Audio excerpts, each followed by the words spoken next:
McKay, District 40, encompasses Holt, Knox, Cedar, Antelope, northern part of Pierce, and most of Dixon County.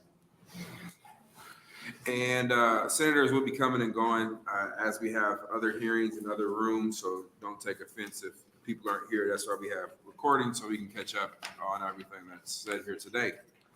We also, assisting us today is our committee pages, Logan Bartek from Norfolk, who is a political science and criminology major at UNL, and Isabel Cole from Omaha, who is a political science and pre-law major at UNL.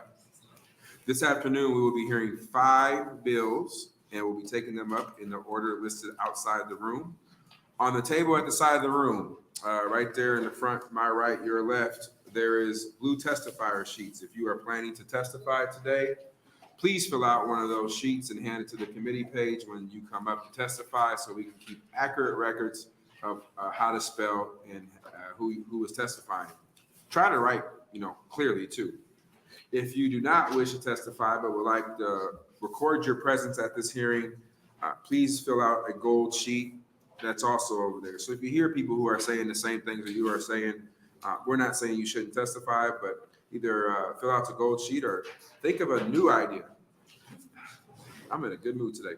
Also, I would like to note the legislature policy that all letters of record must be received by the committee by noon the prior day of the hearing. If you have handouts, please hand them to the committee clerk. For those who are watching and may testify in the future, please bring 10 copies. If you don't have 10 copies, the committee clerk, the page will make additional copies. Testimony will begin with the introducer's opening statement. After the opening statement, we will hear from any supporters of the bill. Then we will hear from opposition. Then we'll listen to those who are speaking in a neutral capacity.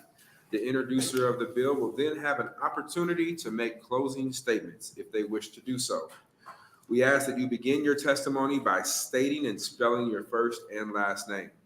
We will be using the 3-minute light system. When you begin your testimony, the light on the table will be green. It'll turn yellow. That is the 1-minute warning. Unlike football, you don't get a 1-minute timeout. You just have to keep going. And then you'll have a red light that comes up, and that means wrap up your final thoughts. And if you don't, I will let you know. I would like to remind everyone, including senators, that please turn off your cell phones or put them on vibrate. With that, we will begin today's hearing with LB 110. Senator McDonnell, welcome to your Judiciary Committee.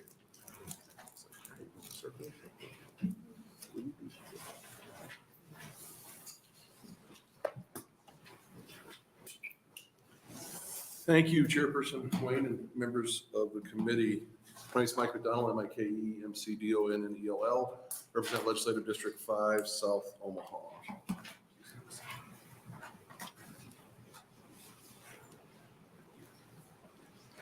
Here to introduce LB 110. This bill incorporates some updated features that have been pretrial release at cost-saving, safety, enhancing success in other states. Nebraska has shown success in terms of problem-solving courts and diversion programs, but a core issue that often arises with these solutions is that many individuals are forced to plead to a charge to qualify, or in the case of diversion, have to choose to face charges they may be innocent of, or take the less risky option of diversion. What's more, some of very supportive measures employed to make these programs successful come too late to make a difference for the accused. Pretrial release can benefit taxpayers by cutting costs, provide accused individuals with essential support they need, and ensure public safety through proper supervision. Research has shown that pretrial release is an effective measure cost-saving strategy if accompanied by tools akin to those employed in problem-solving courts or diversion programs. Regrettably, through pretrial releases without adequate supervision and court-ordered requirements might bring about 2 serious issues, which our upcoming testifiers will discuss more extensively. 1, it puts public safety at risk, and it sets the accused up for failure. Today, I'm calling upon you to lend your ear to the unfortunate victims who will share their testimonies. As we reflect on these stories, let us also consider past hearings where criminal activity could have been avoided had certain measures been taken sooner. Such interventions may include proper support structures and more supervision requirements with public safety could be at risk. We only need to look at a national study that found problem-solving courts teams with law enforcement members involved results in an 87% reduction in recidivism and 44% increase in cost savings. LB 110 seeks to ensure pretrial release procedures also offers those kinds of benefits and structures. Our aim is to design a pretrial release program in Nebraska that will benefit those who have been accused by offering them the necessary guidance and structure they require, while at the same time furnishing judges and law enforcement with the capability to guarantee community safety so that families do not have to experience tragedies that could have been avoided if some simple protections had been put in place. You know, here we are today and we're trying to look at how do you do that balance? You know, you're looking at a person that's been accused, this is pretrial, giving them the structure and the help they need at the same time protecting public safety. And I think the people that are going to testify today here will talk about that balance, and they're the subject matter experts. Here to answer any of your questions. Any questions from the committee? Senator McKinney.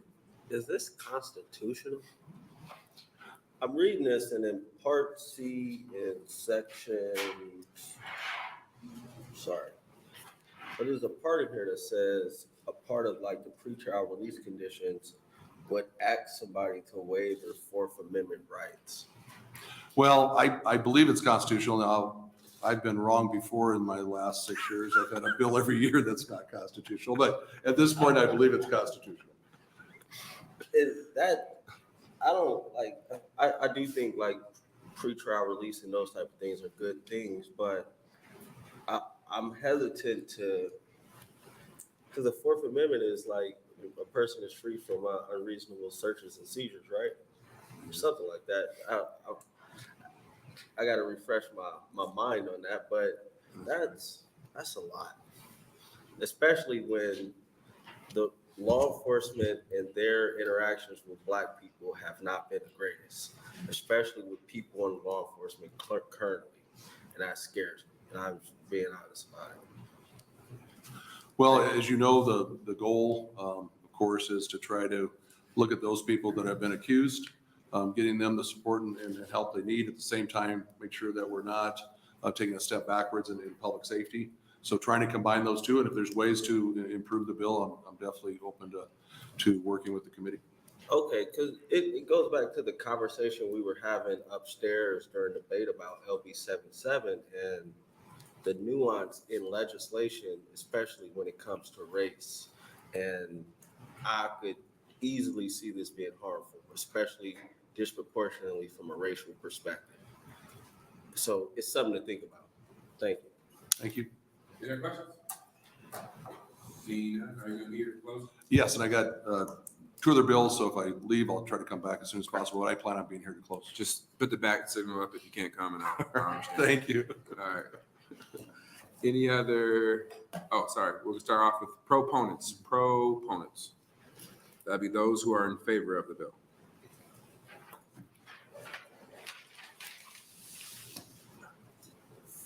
Welcome. Okay, thank you. Stephanie Gradiville, STEPHANIE,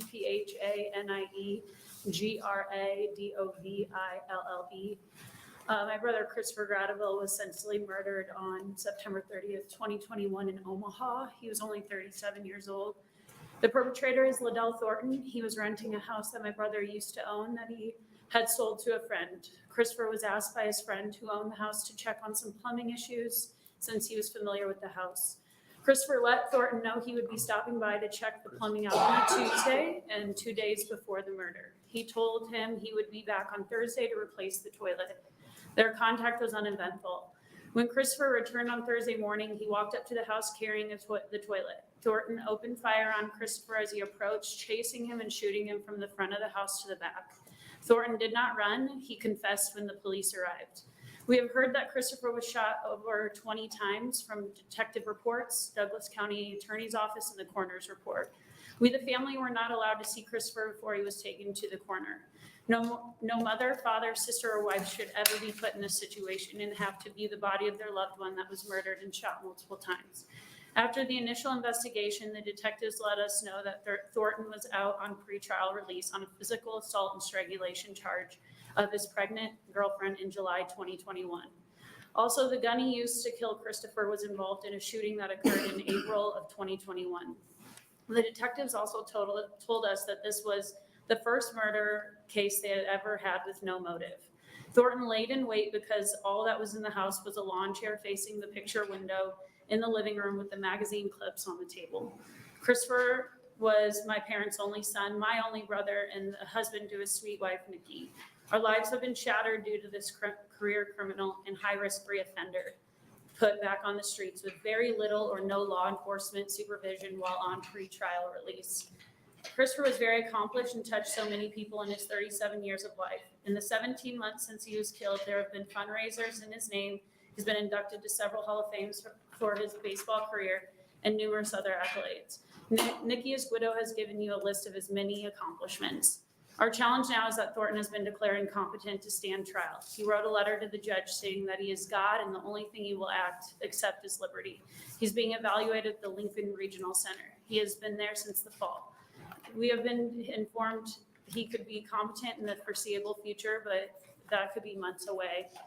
But the hope is that he will be competent before the end of the year. This will be an extremely long wait and very frustrating for us. Thank you for your time. Thank you. Hold on one second, ma'am. Oh, sorry. One, sorry for your loss. And two, because this is an active criminal case, just be careful of what questions you might ask. So any questions from the committee? Seeing none, thank you for being here. Next, proponent.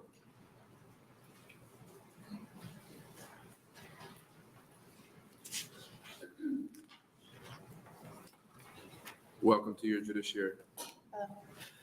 Amber Wood, AMBER, WOOD, Omaha.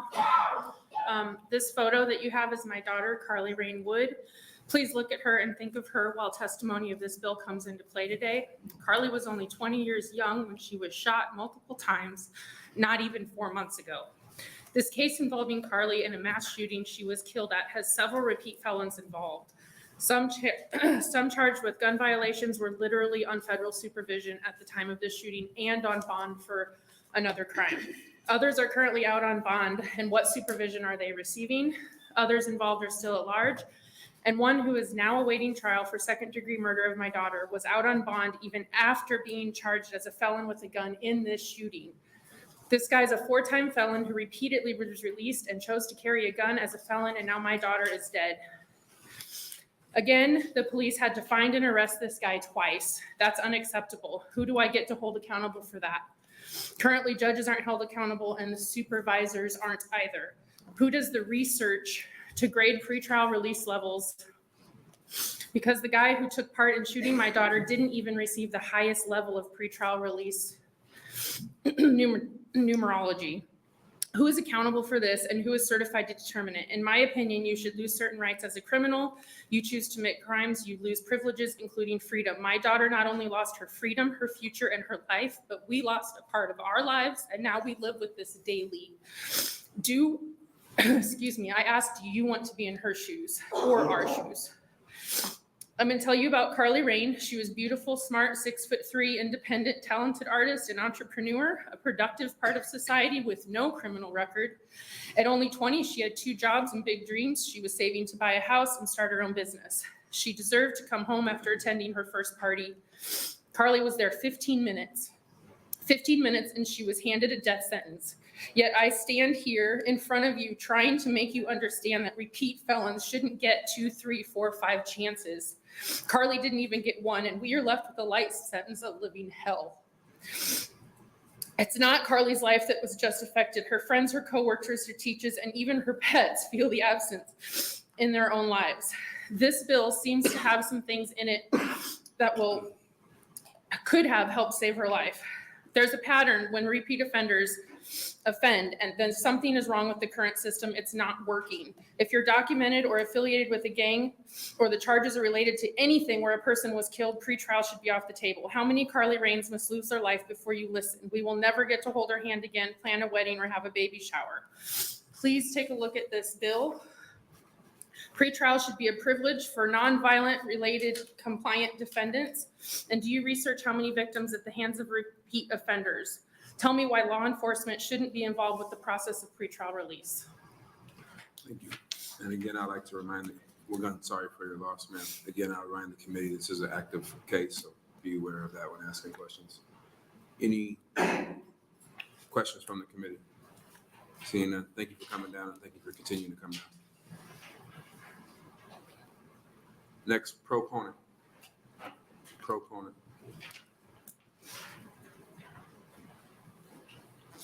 Welcome.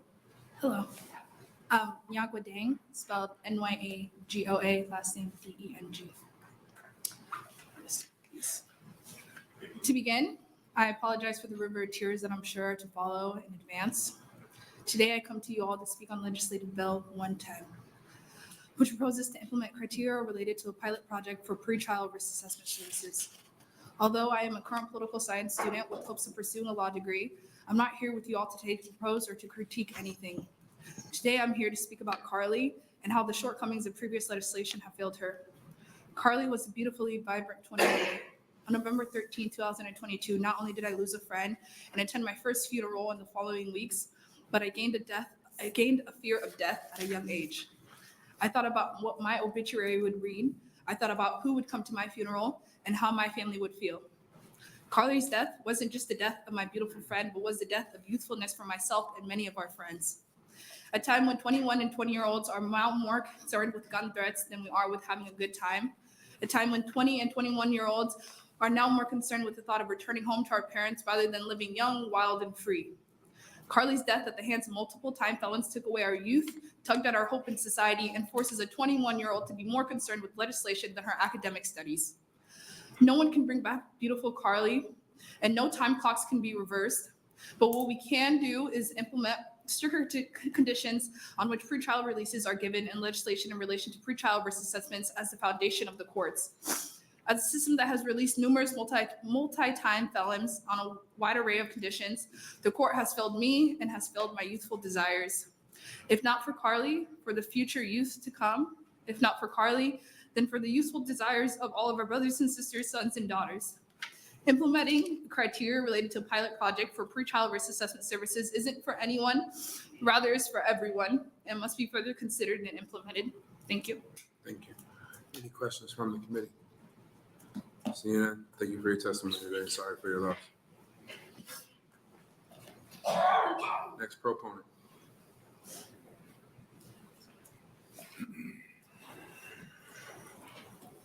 Welcome. Thank you. My name is Sheriff Aaron Hanson, Aaronhanson. I am the Sheriff of Douglas County, Nebraska. LB 110 is about public policy positions. It's about what do we want to do in terms of allowing local government to supervise individuals who are free on bond or pretrial release in order not only to keep the community safe, but to actually help those individuals to potentially get on a better footing themselves. There are communities across our nation that are utilizing pretrial release efforts in a smarter way. That's not to say that here locally that we're doing anything per se wrong. We're following the public policies that the legislature has given us. One of those public policies is that in Douglas County and larger counties, that the Department of Corrections is separate from the Sheriff's Office. That's unique across the country. For the most part, the majority of larger correctional agencies is going to have either the involvement or the supervision of the sheriff. But that's a public policy decision we've made in Nebraska, and I have no quarrels with it. But when we talk about that interface between what happens inside of a correctional facility versus what happens outside of a correctional facility. That opens the door to a public policy discussion about collaboration, smart collaboration. We've got some of the best corrections officers, and I think one of the best corrections departments in the region, in the Douglas County Correctional Department. But corrections is their specialty. We don't bemoan the plumber for not being an electrician. You need both to build a house. LB 110 will not only give judges the tools that they need to help make sure that we're either safely supervising high-risk repeat offenders, but also the tools that can help get them on track, potentially give them a better chance for probation, avoiding prison, or maybe even entrance into a problem-solving board.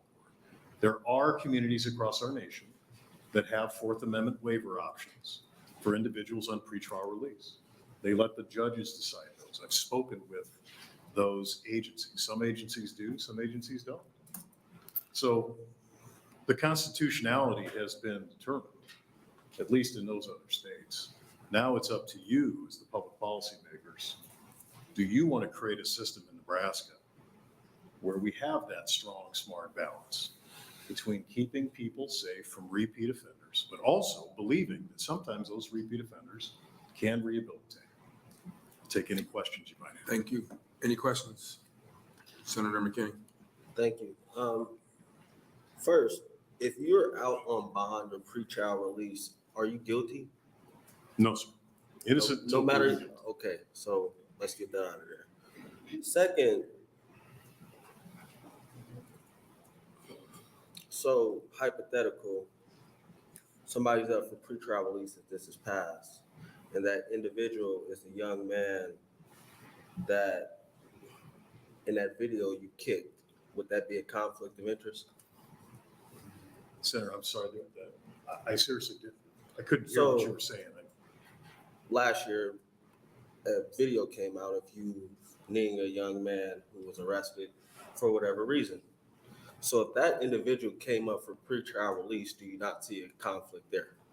If you were able to give counsel or advice, No, Senator. you don't see a conflict? No, Senator. Okay, thank you. Thank you. Any questions from the committee? Senator Holcroft. Thank you, Chairman Wayne. Thank you, Sheriff, for coming in. I have a couple of questions just based on some of the statements in the fiscal note. Apparently there'll be two programs, one in the county that's 500,000 or more. I wonder which one that'll be, since we only have one county that has 500,000 people or more. And then one in a county that has 500,000 people or less than. And it does say that there is currently a program in Douglas County. Is that true? What's the difference? There is. So Douglas County Corrections has a pretrial release supervision program. You will hear more about that from speakers later on in this discussion. But at this point, right now, it is a program that is administered solely by Douglas County Corrections. In many communities that I've visited, they have the administrative supervision component like we do have here in Douglas County and in Nebraska, but they also have the street level supervision component, the sworn officer component, the people that are trained, equipped, and specialized to investigate individuals on the streets. This bill contemplates bringing that type of a team effort together. Okay, great. Thank you very much. Any more questions from the committee? Seeing none, thank you for being here. Next proponent. Welcome. Hello. My name's Pat Dempsey, PATDEMPSEY, and I'm here on behalf of the Omaha Police Officers Association. I'm a 13-year veteran of the police department, and I've got the opportunity to work in several specialized units within the department. I've worked as a uniform patrol bureau officer, I've worked as a gang unit detective, and I've worked as a homicide detective. In my time in these departments, in different units, I've dealt firsthand with the pretrial release system and how it works. I believe that LB 110 gives law enforcement the ability to have a say in how pretrial release works but also gives a say for how some of these offenders are treated. I didn't have anything prepared today, but giving some of these individuals the programming that they need, I believe helps stop recidivism and potentially help some of the substance abuse issues that we see on a routine basis as an underlying factor of why they continue to commit crimes. With that, I'm here to answer any questions. Any questions from the committee? Senator McKinney. Thank you. I'm reading through this bill and I'm really thinking about the Fourth Amendment issue that I have. Well, that's not all the issues I have. But so searches and seizures inside of a home without a warrant are presumptively unreasonable. But however, there are exceptions if an officer is giving consent to search, if the search is incident to a lawful arrest, or there's probable cause to search. But in this bill, it's not even given an individual the even option to waive that right. It's just taking the right away. Do you not see an issue with that? Senator McKinney, I'm not completely vested into every detail of this bill. The subject matter experts like Senator McDonnell or Sheriff Aaron Hansen would know kind of the ins and outs of it. So I couldn't tell you exactly how that's worded in the bill. All right, thank you. Any other questions? Seeing none, thank you for being here. Next proponent. Next proponent. Seeing none, we'll move to opponents. Opponents.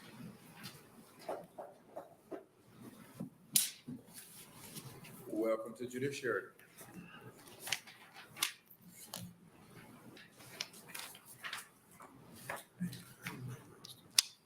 Thank you, Senator Wayne, Chairman Wayne, and members of the Judiciary Committee. My name is Corey Steele, C-O-R-E-Y-S-T-E-E-L. I'm the Nebraska State Court Administrator with the Administrative Office of the Courts and Probation. I'm testifying today in opposition to LB 110. According to Nebraska Revised Statute 29-901, subsection 6, in order to assure compliance with conditions of pretrial release, the court may order a defendant to be supervised by a person, an organization, or a pretrial service program approved by the county board. As a result of this statute, Nebraska Probation does not currently provide any pretrial release services in any county in Nebraska. Pretrial release services are effective at helping and ensuring individuals attend their court hearings. National studies have also demonstrated that individuals supervised on pretrial release are significantly less likely to commit new crimes before disposition of their pending offenses and are more successful when subsequently placed on probation. According to LB 110, the state court administrator would be required to select 2 counties for a 3-year pilot, with one of those counties having a population of 500,000 inhabitants, which would be Douglas County. According to Douglas County officials who we have contacted from my office, they currently have a well-established, robust pretrial release program that's operated through their County Department of Corrections, as you have heard. In 2022, the Douglas County pretrial release program served a total of 3,031 individuals for a total of 363,720 days of pretrial release supervision. According to LB 110, the state court administrator will be required to reimburse Douglas County at a rate of $150 per day for each individual diverted and placed on pretrial services or pretrial release. This calculates out, which is in our fiscal note, to over $54 million just for Douglas County alone. The state court administrator would be required to reimburse Douglas County, but is not currently any funding in the judicial branch budget to do this. In closing, I'd like to reiterate, we do support pretrial release programs and feel they are important for the court system, but are operated by local counties, and we are in support of the current pretrial programs in those counties. Therefore, we oppose the bill and the requirements of funding already existing pretrial release programs. I'm sure Commissioner Morganson will come up and would like $54 million from the state court administrator's office, but that's currently not in the budget at this point in time. I thank you for your time and would be happy to answer any questions. Any questions from the committee? We'll start with Senator Blood, followed by Senator Holcroft. Thank you. Chair Wayne. Quick question. Are you aware of any funding mechanisms that might be available to fund something like this outside of the state budget? Yeah, there are grants that pop up through the federal government, BJA, burn jag money, and so forth that could be used for pretrial release programs if the county chose to apply for those as well. Has there been any discussions of alternatives at all in reference to this bill? Not from my office, no. Okay, thank you. Thank you. Senator Hocro. Thank you, Chairman Wayne. So if I followed you correctly, Douglas County already has a pretrial release Correct. program. And what they're asking for is essentially reimbursement for that program, or are there additional items that they're asking for? There's additional items in the bill as well that are created that the state court administrator would be engaged and select the two counties, one over 500, one less. Where currently we don't select any counties. The county board on their own accord would choose to have a pretrial release program. There's standards that are set forth or protocol that would be set forth in the bill as well. And then the funding mechanism. Okay, got it. Thank you. Any other questions from the committee? So just real quick, obviously there's a big discrepancy between Boyle and Douglas County. Do you know the numbers for Lancaster County or any other counties who do pretrial? The other county we reached out at from my office just to get a comparison, because I also know Sarpy County does have some pretrial release programs as well. But Lancaster County is the one that we reached out to as well. And Senator, if you would like me to, okay. So in Lancaster County, the total number of individuals served on pretrial release in 2022 was 114 individuals, for a total days saved on or served on pretrial by these 114 individuals was 11,034, which is averaged out to 96 per individual on pretrial release. If we put the $150 component that is in this bill on that, that would be 1,655,100. In comparison to Douglas County, the total number of individuals served in 2022 on pretrial release was 3,031. For a total number of days in pretrial was 363,720. The average days for those individuals that are on pretrial was 120 days. And that's where we came up with the fiscal note of $54,558,000 for this bill. $150 times the number of days the individuals were currently on pretrial. That's how we estimated our fiscal. So that raises two questions for me. One, you said 114 in Lancaster?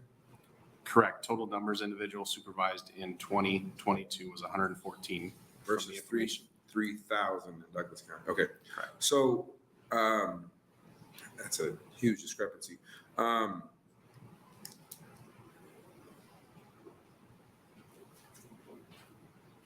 The second thing that stands out to me is 120 days. That's 6 months. It's about the length of speedy trial.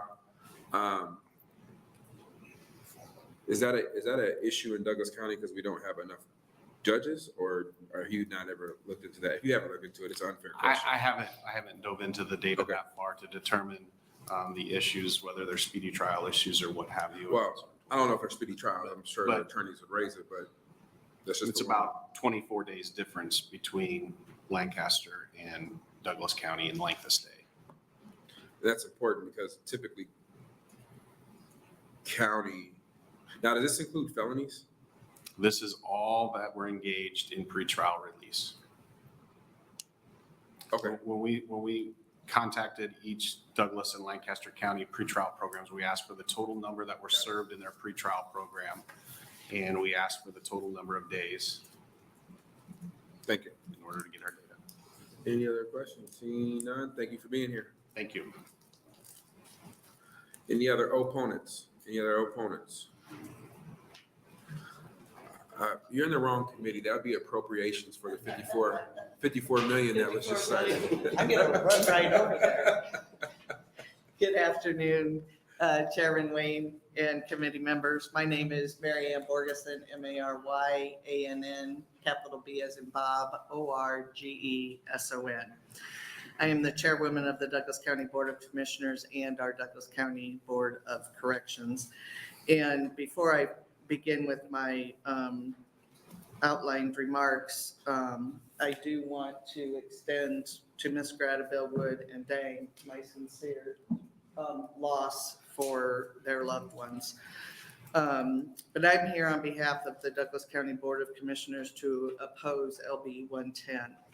And just for way of a little background, back in 1974, Senator Fellman actually introduced the structure of the Board of Corrections, and which gave the county boards of commissioners to be the county board of corrections.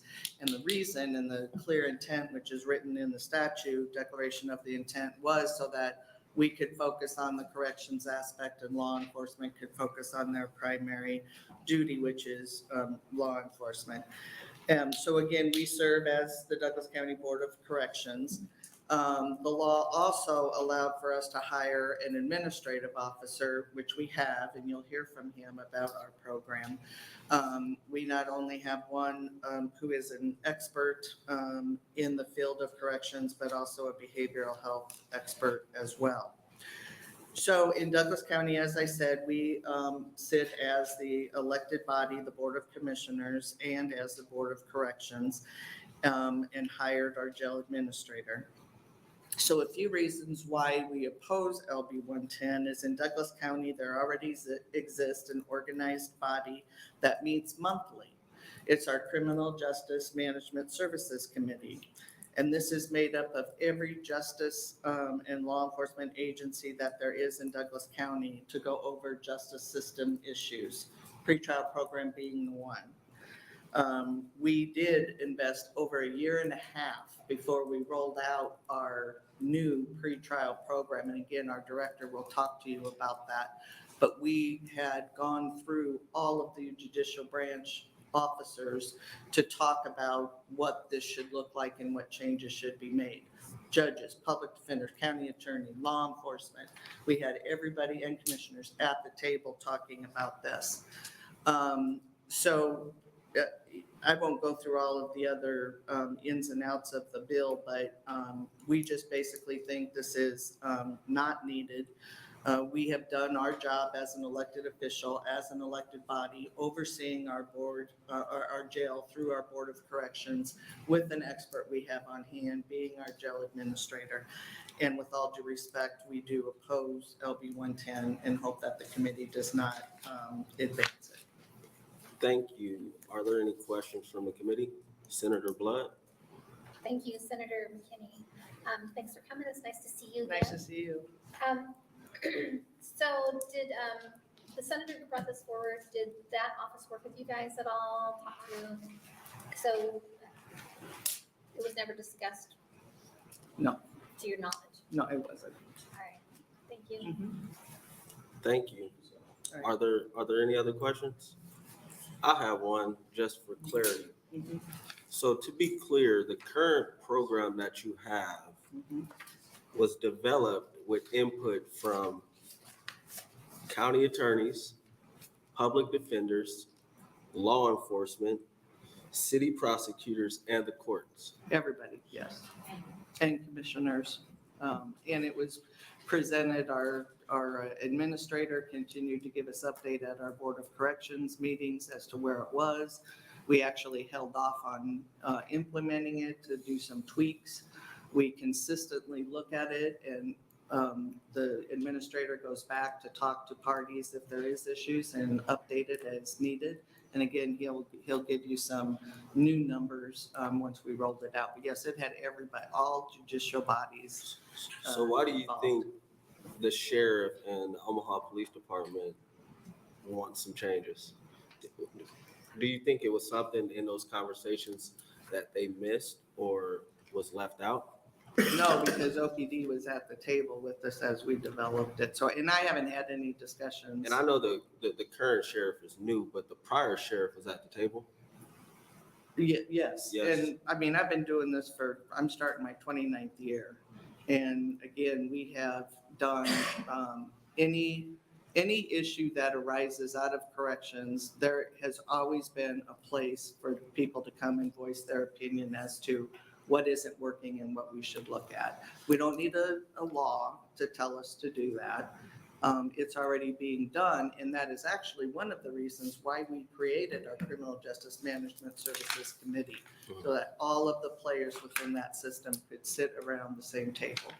Thank you, and that's good to know. It's kind of reflective of what happened with the CJI process last year, where we had everybody at the table, then something came to the floor and people went a bunch of different ways, but Right. had ample opportunity to express those differences. Thank you. Yeah, we're willing to work with anybody. Thank you. Any other questions from the committee? And I do apologize for abruptly leaving. When you get a 444 number, as you know that number, it's usually That's usually a important judge to calling. notate So that. luckily it was just probate, so I was all right. I was like, whew, I'm nervous. Missed the court date. Glad I didn't. Any other questions from the committee? Seeing none, thank you for being here. Thank you. Nice to see you all. Yeah. Next opponent.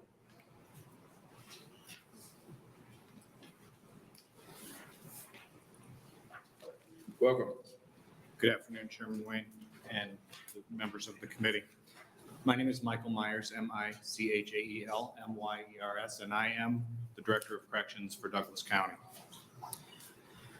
I am in opposition to LB 110 because in large part, we have already implemented what this bill is asking for. As Commissioner Borgeson just told you, we have been working with the Sheriff's Office and continue with the new Sheriff's Administration, as there are representatives from his team who are actually, our last meeting was yesterday.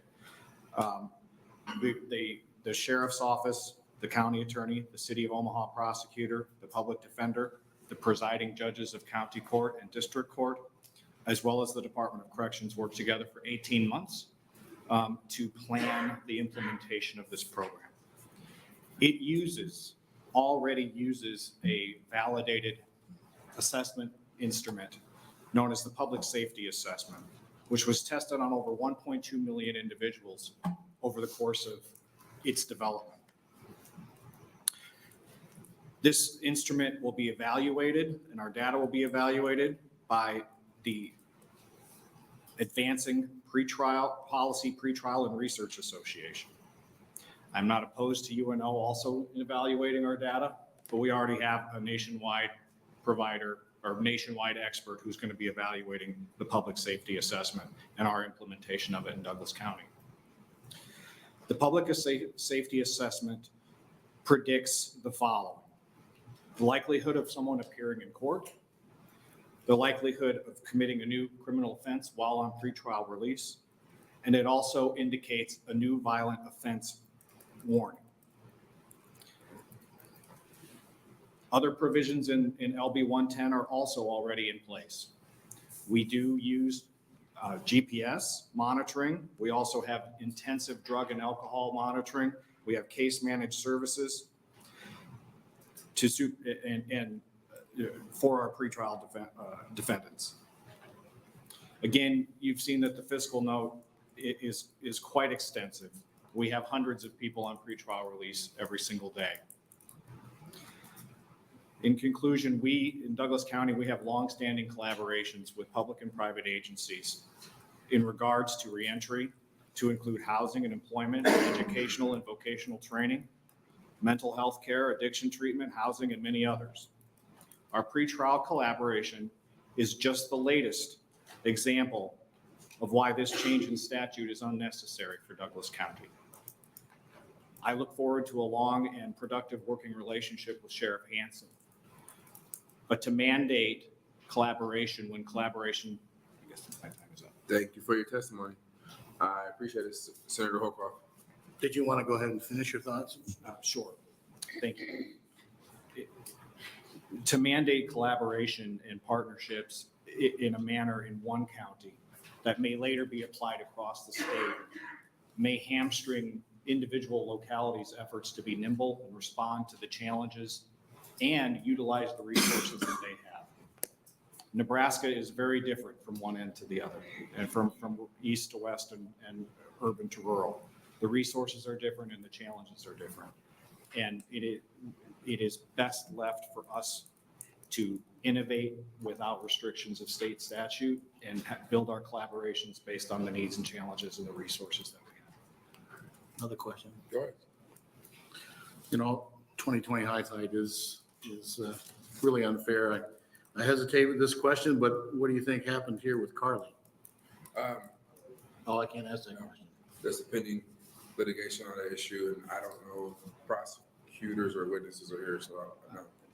I can talk around that, Senator, if you wish. I can tell you that our new pretrial release program was implemented last October, basically October 1st. There was, at the time of the unfortunate incidents that had occurred, there was fewer interventions available. Okay, thank you. Thank you for respecting that. There's a witness here, so yes. Thank you. Potential witness, yes. Couple questions. Does everybody that end up on pretrial release get convicted of a crime? No, they do not. Okay. And I'm also curious, during your interactions with the sheriff's office and law enforcement, did anyone suggest that they wanted people to waive their Fourth Amendment rights? That has, during the previous sheriff's administration, that 15-month or 18-month planning period we had, that never came up. And I have had no previous consultation with the new sheriff about this particular, the whole bill or this particular provision in it. All right, thank you. Any other questions from the committee, Senator DeGay? Thank you. Between the old process and the new process with pretrial risk assessment, what are the differences of criteria, how you address that? So our previous pretrial risk assessment was known as the Virginia Pretrial Risk Assessment Instrument. It was, it predicted a single score of pretrial success, which was sort of a conglomeration of not committing a new crime and appearing in court. It also had factors that I think some people were uncomfortable with in terms of potential bias. There are many factors that you could measure to assess, to develop the profile of somebody who's likely to appear in court and remain crime-free. The Virginia instrument, there was some concern that some of the items that were assessed may be unfair of people of lesser economic means that ask questions about their recent employment history, it asks questions about how long they've lived in a particular residence. All of those things may be valid predictors of pretrial release, but the public safety assessment doesn't ask those questions. It asks other questions that are just as powerfully, if not more powerfully, predictive of the person's success. I think what the judges also find valuable in the public safety assessment is the fact that it doesn't give just one score. It gives three more specific indicators. The risk of not appearing in court, or I should say the likelihood of appearing in court, the likelihood of committing a new crime while on pretrial release. And I think what is of particular interest is the violent offense flag. And that's not necessarily a score or a level. It's either a yes or a no if a certain number of factors have been in the person's background present, that there's an indicator that violent offense may be more likely than for other individuals. Any other questions from the committee? Can you shoot my office an email or where we can find some information on the new pretrial release programs? Absolutely. So we can talk about it and see how. Thank you. Thank you. Any other questions from the committee? Seeing none, thank you for being here. Next, opponent.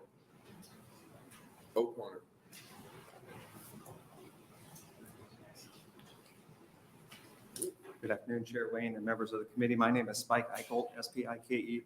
Last name is E-I-C-K-H-O-L-T. I'm appearing on behalf of the ACLU of Nebraska and the Nebraska Criminal Defense Attorneys Association in opposition to LB 110. Listening to the testimony earlier, both the proponents and the opponents, it seems to be some sort of a Douglas County issue perhaps, or a disagreement with the local government officials there. But we still nonetheless remain opposed to the bill. If you look at the bill actually makes relatively minor changes to 29901 subsection 6, which is the authority that the judges have if they release somebody on a pretrial release bond or even on a pretrial regular bond to order certain conditions. Those are really sort of minor amendments to it. The heart of the bill is sort of mandating that the State Court Administrator's Office do a pilot program for this service that now the counties are doing across the state here and there. If you look at the language in LB 110 that's not amended, that was actually amended a couple years ago or several years ago in a pair of bills, LB 259 and LB 881, that Senator Matt Hansen did. And that was deliberate to provide with judges and local officials with more authority to order pretrial release conditions when people are released on bond. It was meant to address the jail overcrowding problem.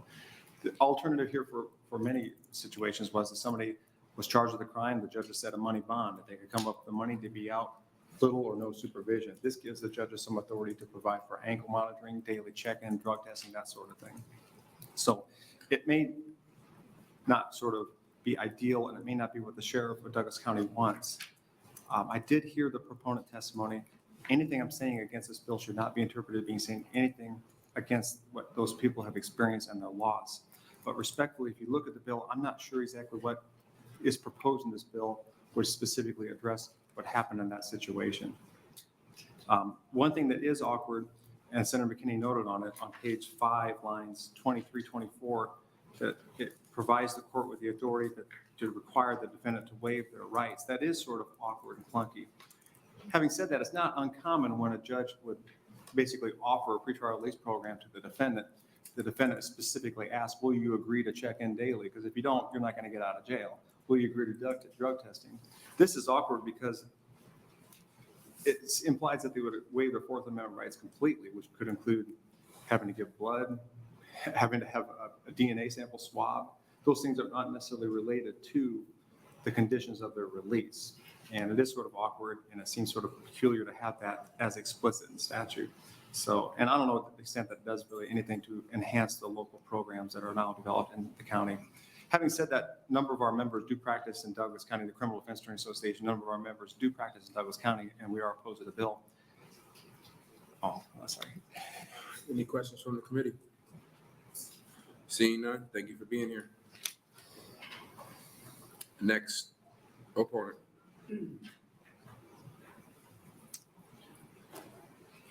Good afternoon, Chair Wayne and members of the Judiciary Committee. My name is Jasmine Harris, JASMINEHARRIS. I'm the Director of Public Policy and Advocacy at RISE, the largest nonprofit in Nebraska, working solely with rehabilitative programming for people who are incarcerated and coming home.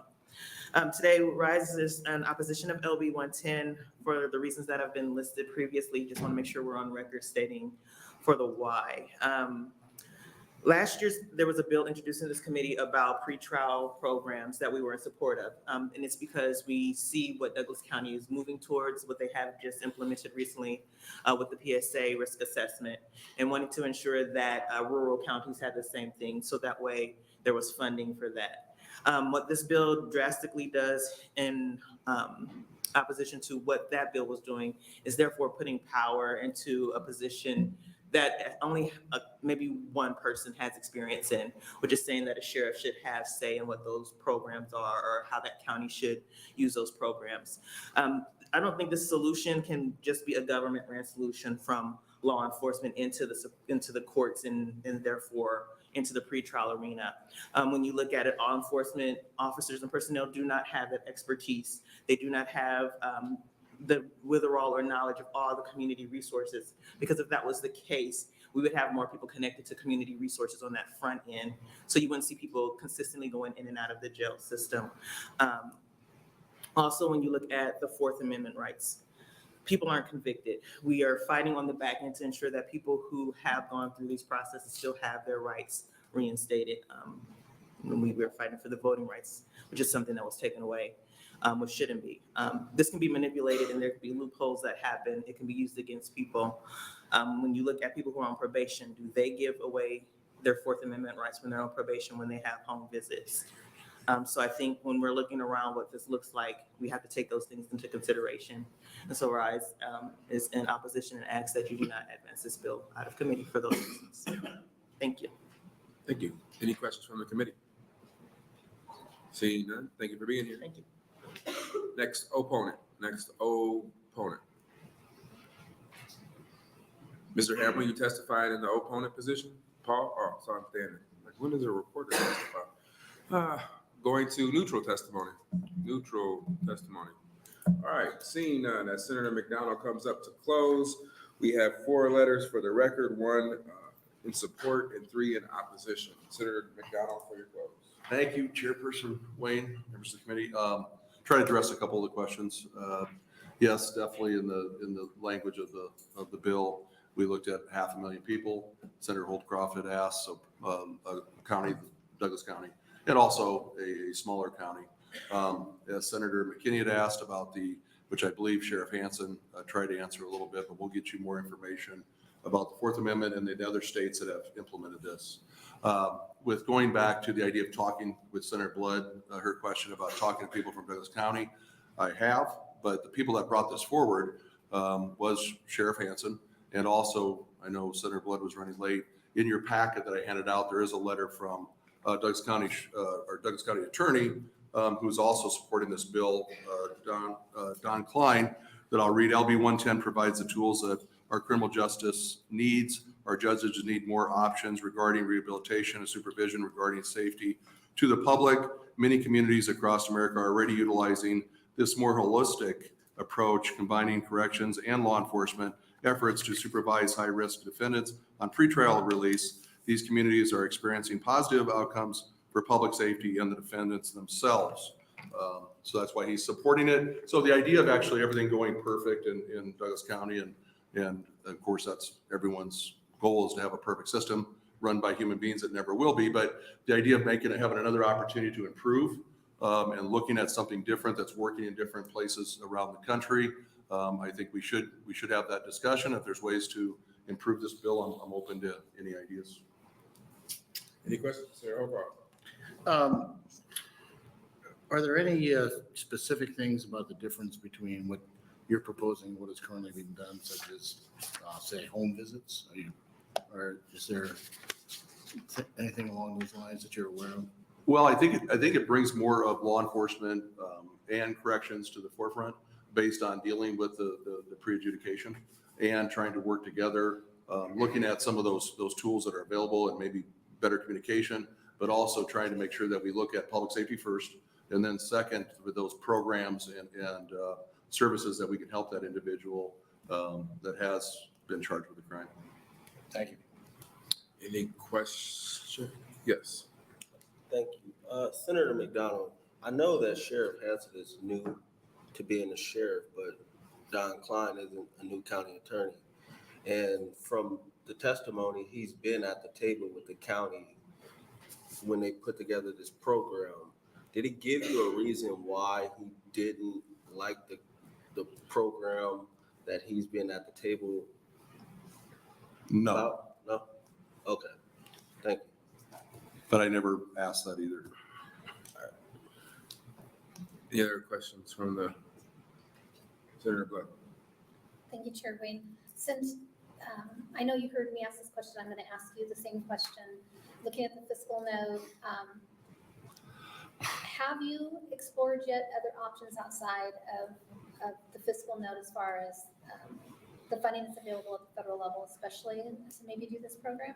So serving on appropriations, and I was shocked by the fiscal note, but at the same time, if you look at incarcerating an individual in the state of Nebraska, we're looking at $40,000 a year at roughly $110 a day. But I just, that fiscal note I felt was a little high. Again, we'll look into that. If there's federal monies available, I don't know, but we will look at that also. Thank you. Any other questions? Seeing none, thank you for being here. Thank you. And that'll close the hearing on LB 110. And next we'll have LB 631, Senator McKinney. Welcome to your Judiciary Committee.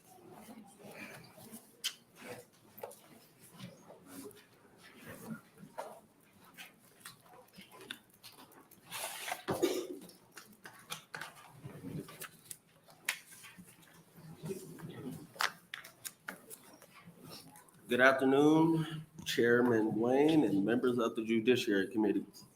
My name is Terrell McKinney, Terrell. McKinney. And I represent District 11 in the legislature, which is North Omaha. And I'm here today to discuss changing the makeup of the parole board and what that is envisioned to look like for the state of Nebraska. Today, I am discussing LB 631, which addresses the necessity of the parole board reform and the specifics of my legislation that will make this possible. This bill will require both formerly incarcerated individuals and an individual with restorative justice and reentry background to have a place on the Board of Parole. In the case of hearings, the board cannot make any decisions unless 4 members are present, and the board will be prohibited from missing more than 3 meetings per year. The decisions to deny an individual parole will be prohibited if the Department of Punitive Services does not offer or delays programming due to operational issues such as staffing shortages, maintenance issues, and a lack of funding. For the most part, we're all aware of representation and its significance to proper inclusion and diversifying the space. When it comes to parole boards, there should be no difference. When there are people on a parole board whose experiences reflect the realities of those before them, you find empathy in their decisions. Empathy due to an immense understanding of the system, making space for formerly incarcerated individuals on parole boards offers the possibility of a worldview that may not be considered by someone who doesn't share a similar background. This leads to the next element of this bill. Along with the importance of representation of incarcerated individuals on the parole board comes the need for experience in restorative justice and reentry. We don't only need empathy in hearing decision-making, we also need the wisdom of what life is like for incarcerated persons returning to society and all the potential roadblocks that could come with that. Show me a more suitable person to assist incarcerated individuals with a successful transition to their communities after they are released than someone with experience working to help formerly incarcerated individuals and those who understand what it's like to work with victims and their families.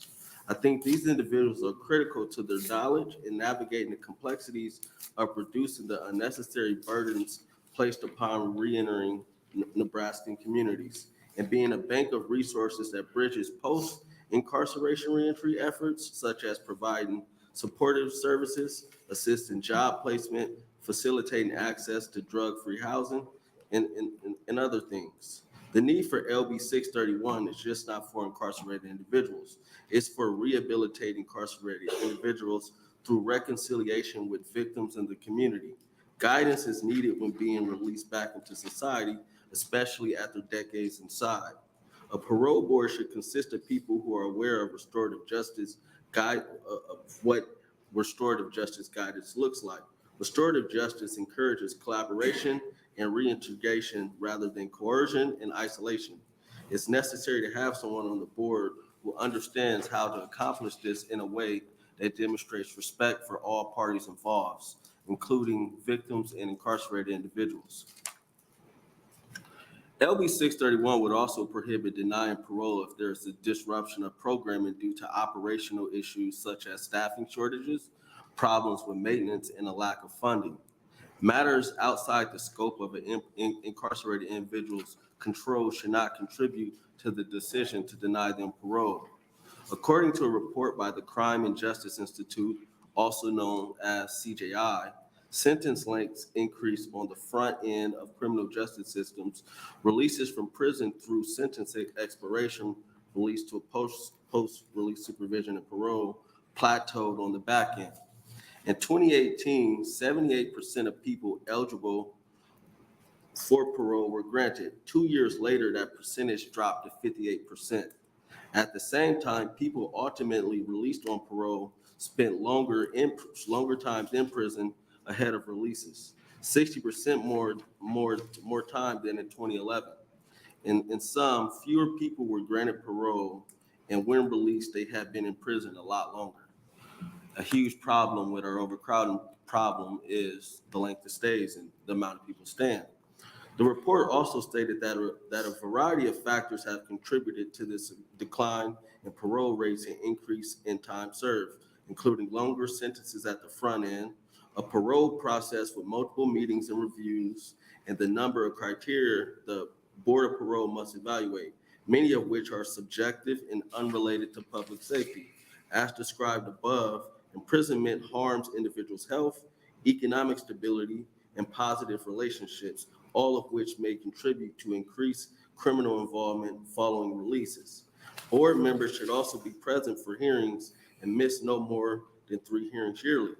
I understand that life happens, medical issues, family issues, and those type of things, but the opposition to this part of this bill seems to care more about the parole boards than those seeking a second chance and to be released back to society, get back to their families.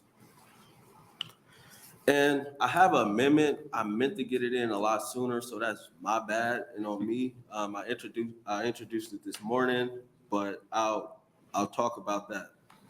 So after introducing this bill, I realized it was missing some much needed elements, so this is the reason for the amendment.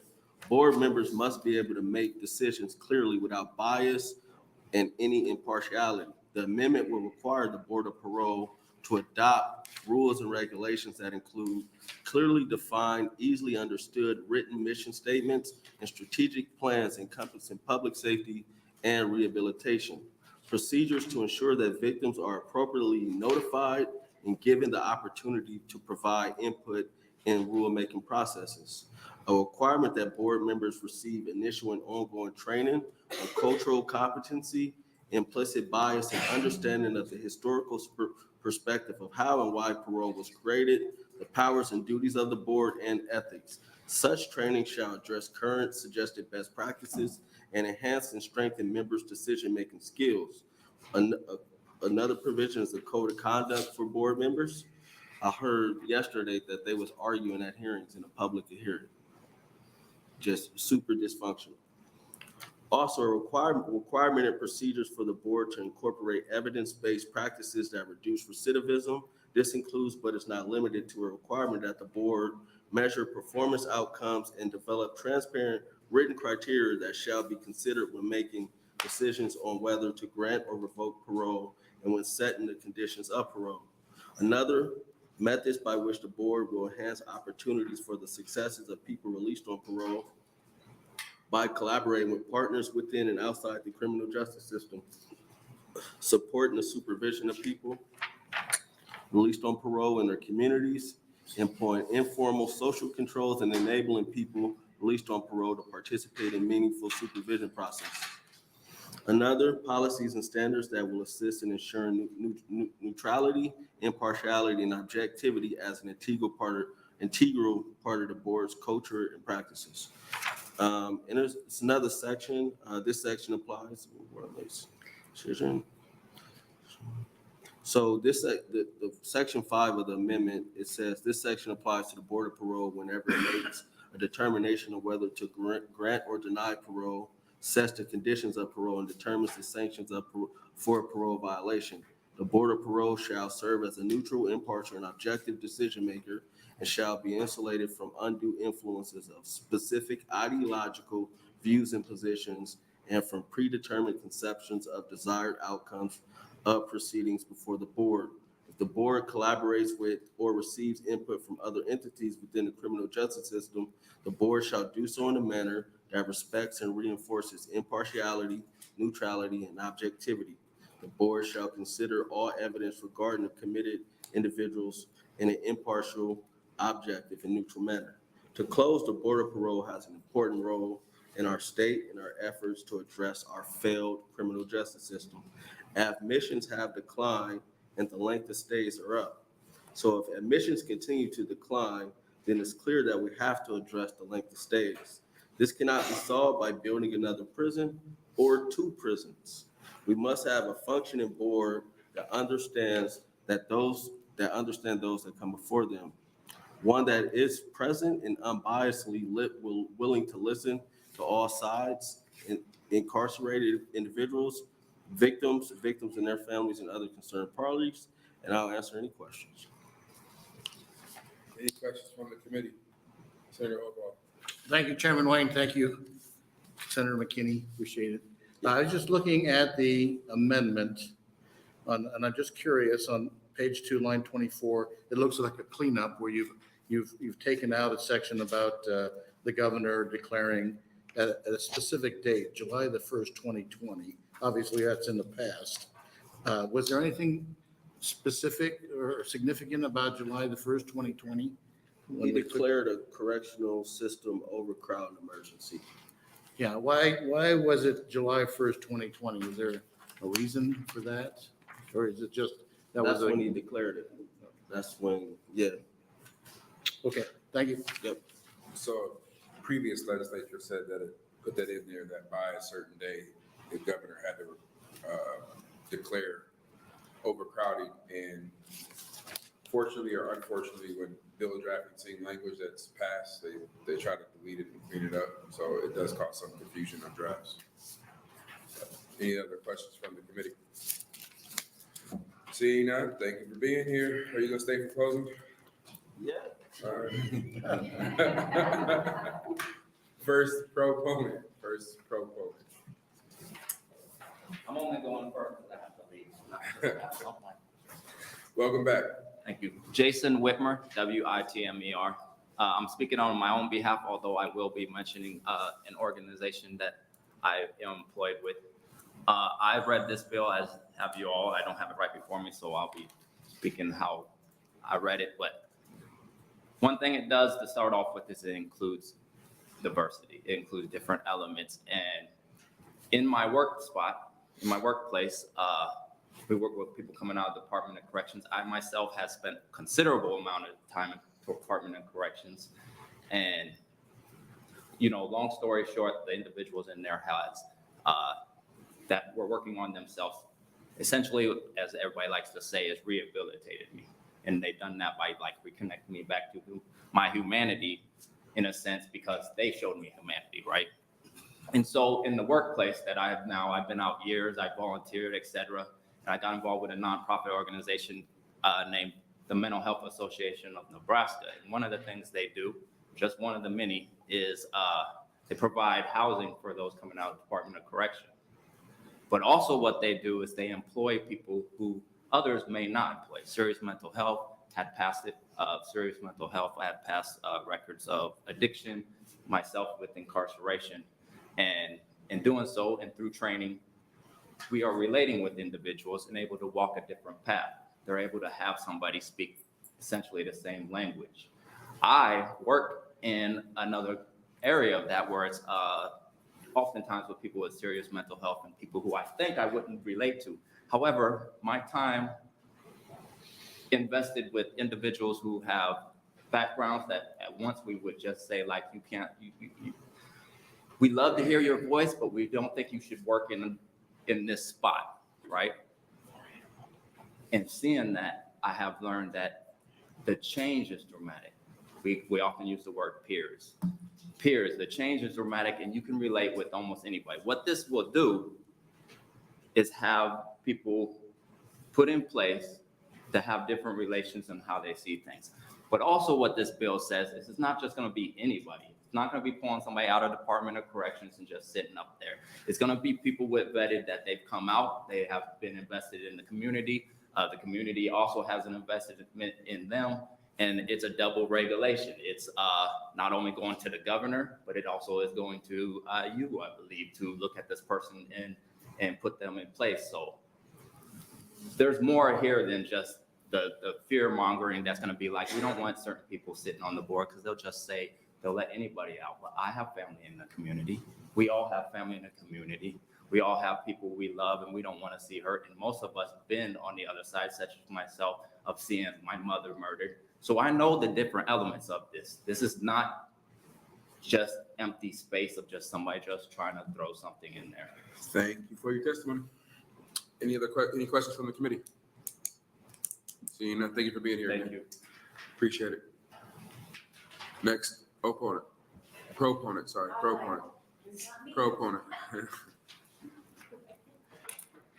How y'all doing? Welcome. Thanks for having me. My name is Nature Villegas, Villegas. And I won't repeat a lot of what Jason said, but I do also piggyback a little bit on the peer support. I actually work with the Community Justice Center, and we are a restorative justice organization. And restorative justice isn't a new thing. I think I've sat in this very spot and brought that up before. And what this bill would do would actually create that space, because it would involve people from community, the victims, and offenders, right? And what I've learned by doing this work, I'm doing this work because restorative justice approach was done with me. So I too have been to prison. I've also worked with that agency and did the REAL program, where officer LPD would call us, send a referral, and I show up to the door instead of the officer, and we get further, right? I also want to share briefly, the cherry picking that happens in parole is a problem. And I was given a false charge of kidnapping my daughter that I had in prison and left prison with. And my parole officer, I had to turn myself in. It was a felony. And the DOC and parole board follow a certain protocol that it really doesn't matter what happens, and what we think would be common sense isn't so much. And so if I go in with a kidnapping charge, they think, ooh, this is terrible, throw her away, because we're a throwaway society. My parole officer even called in and said, this is not what happened, told the story. And I was naive enough to think the parole board would look at things and do what was right in the situation. However, that's not what happened. And that kidnapping charge was used to try to get me to sign over my rights of my children. And when I refused to do that, I was sent back to prison. I think that if we take this approach of LV 631, that would alleviate some of that cherry picking. It would allow procedures to happen in a way that are actually just. And I will reiterate what Jason said. When we return in whatever space we're in, we're not giving freebies away. In fact, we're probably even more strict on accountability, because that's the one thing that we had to learn and do ourselves. And so we require it highly of others. And those of us that are out here living accountable, we represent those inside that they taught us that, that they don't have that opportunity yet. So it's important that when we're given these opportunities, we really utilize that space. So it wouldn't be freebies like giving things away. We honor the work we've done to be where we're at in our life, and there are others that want to honor that space as well. So I am definitely in favor of LB 631 and the restorative justice process. So, thank you. Thank you. Any questions from the committee? Seeing none, thank you for being here. Next proponent.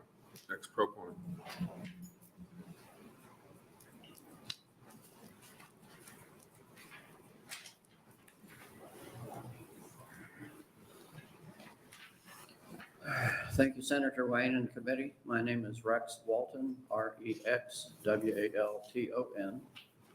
I have been working for the Feast program at Our Savior's Lutheran for 10 years.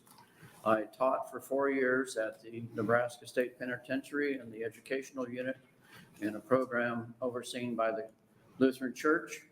We had a 12-week short program and then a continuing long program of writing and free writing for many residents out there. And I speak for them, of course, since they cannot be here.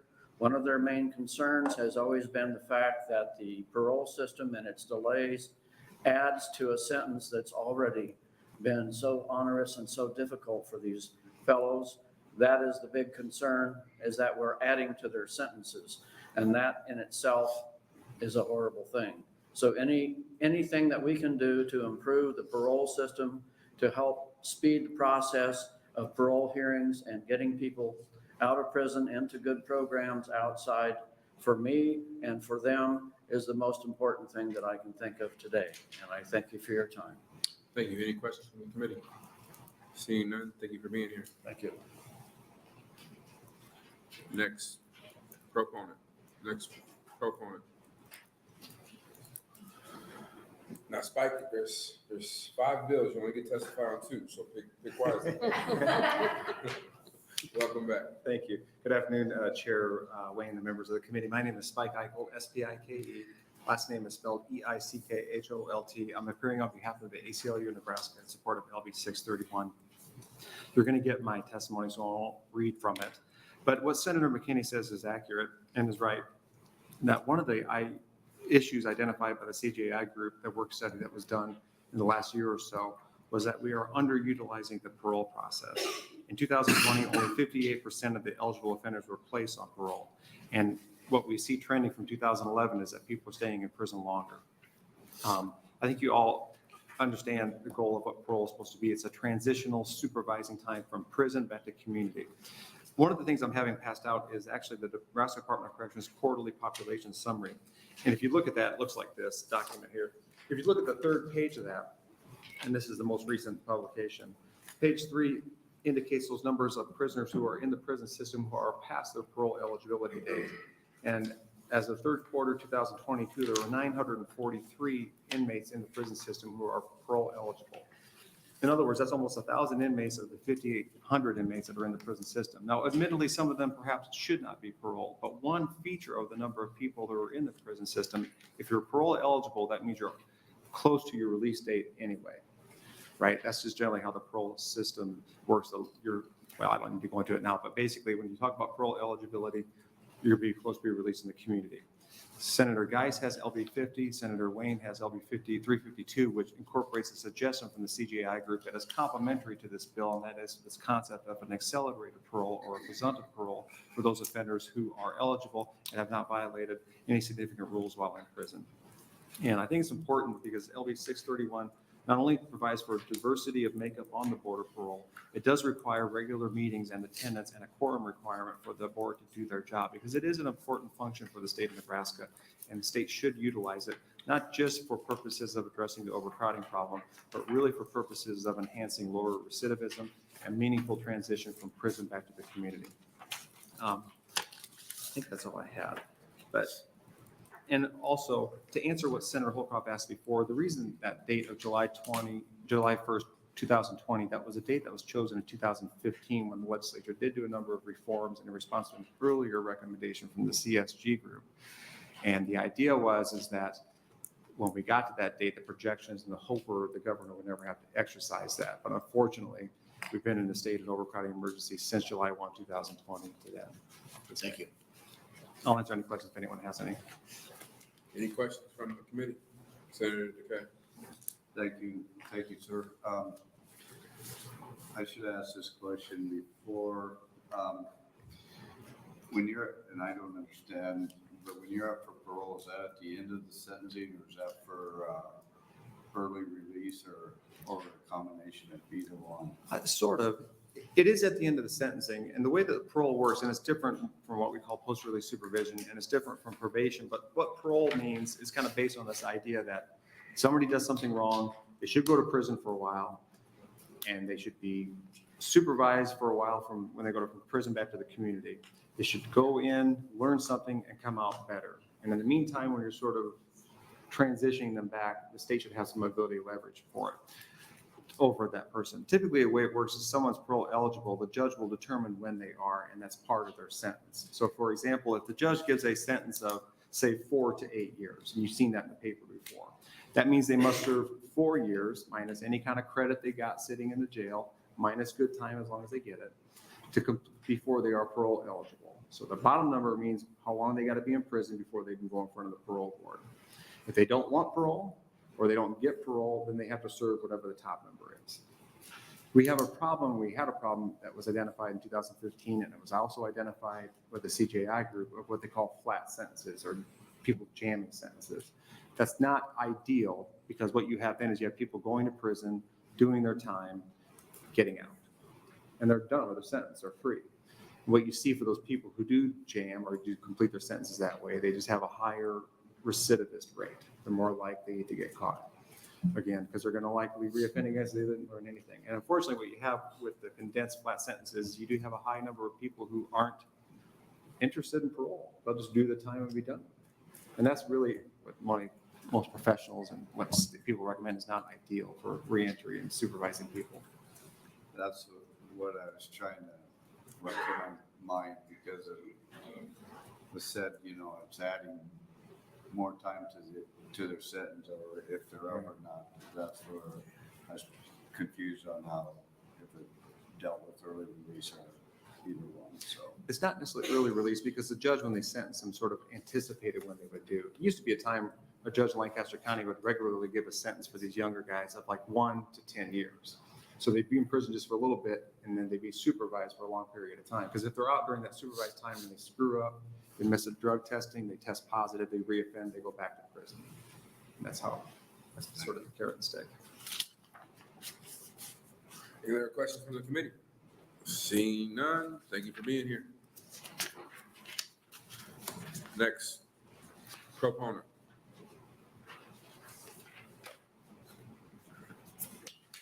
Welcome.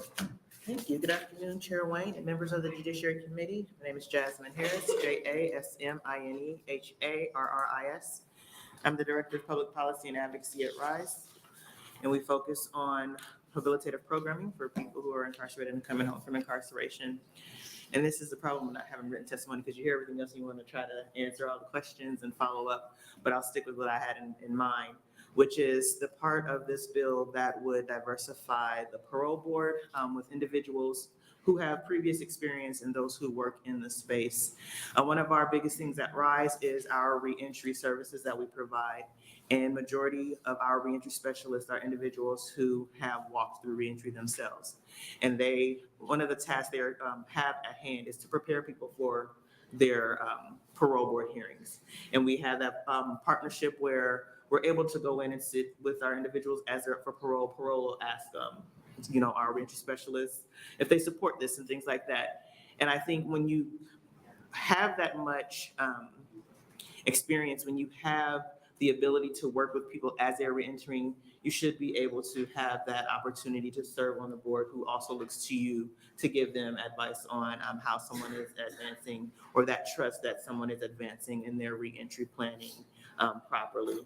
I also think that individuals who are service providers who are doing this work give great insight into that process. So when you have different perspectives on the board, I think it therefore then expands how holistically we can look at the parole process and people who are coming up for parole.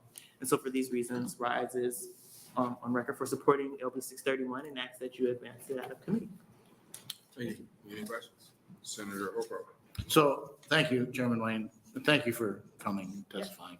Do you have based on your experience, have you ever sat in on the parole boards, or obviously you know the results of the parole board working with your clients? Yes, the position I had before this, I was the post-release program manager. So I created the whole case management process of how we are going to walk alongside individuals, and the parole board hearings is one of the things we put in there. So that way we're preparing them, we're going to the parole hearings. Sometimes we're picking people up from the parole hearings to get them to their parole officers, and we create those relationships to work with individuals and their parole officers. So you have an opinion on the current parole board? I mean, as far as how it works, how well it works, or doesn't work?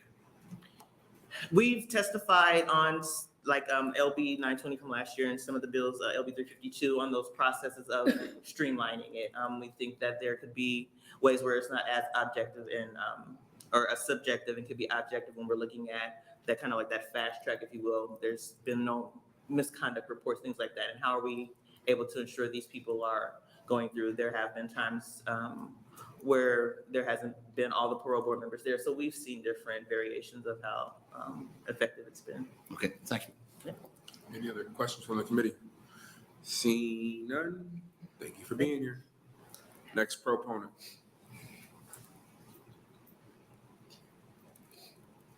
Welcome. Thank you very much, members of the Judiciary. My own Senator, Senator Geist. My name is Fran Kay, F-R-A-N-K-A-Y-E, and I'm here to support LB 631, speaking for myself and the RAN Racial Justice Policy Group. This is a carefully targeted bill that corrects 3 problematic issues concerning parole in Nebraska. As several people have noted, there's been times when parole board members have not been particularly diligent in attendance, which sometimes leads to a denial of parole for people who are well qualified to be released. A friend of a friend had a job lined up and a house lined up, and he didn't get parole because parole board members didn't show up. They held the job for him, but not the house. Such incidents only show that Nebraska's carceral system does not respect its own rules, does not expect justice for ex-offenders, or even respect the safety of Nebraskans. LB 631 also clears out another bottleneck to rehabilitation and release by establishing that no one can be denied parole because NDCS has failed to provide an opportunity to complete required programming. And again, I've seen this happen to people. These programs can often be provided in the community and should not be used to artificially extend time in prison. Perhaps most important, LB 631 changes the composition of the Board of Parole. It requires that members must be chosen to provide gender and ethnic diversity, background and restorative justice and reentry, and most important, to include a member who has been previously incarcerated. These individuals certainly have the most experience and the most astute insights into how ex-offenders think and what motivates them. The current rules for the makeup of the board favor members coming from corrections and prosecution. Their training and point of view directs them to be overly suspicious of people who have been incarcerated, leaving individuals behind bars when their release would make us all safer on the outside, as well as reducing overcrowding on the inside. Thank you for your time. Thank you. Any questions from the committee? Seeing none, thank you for being here. Next proponent. We'll move to opponents. First opponents.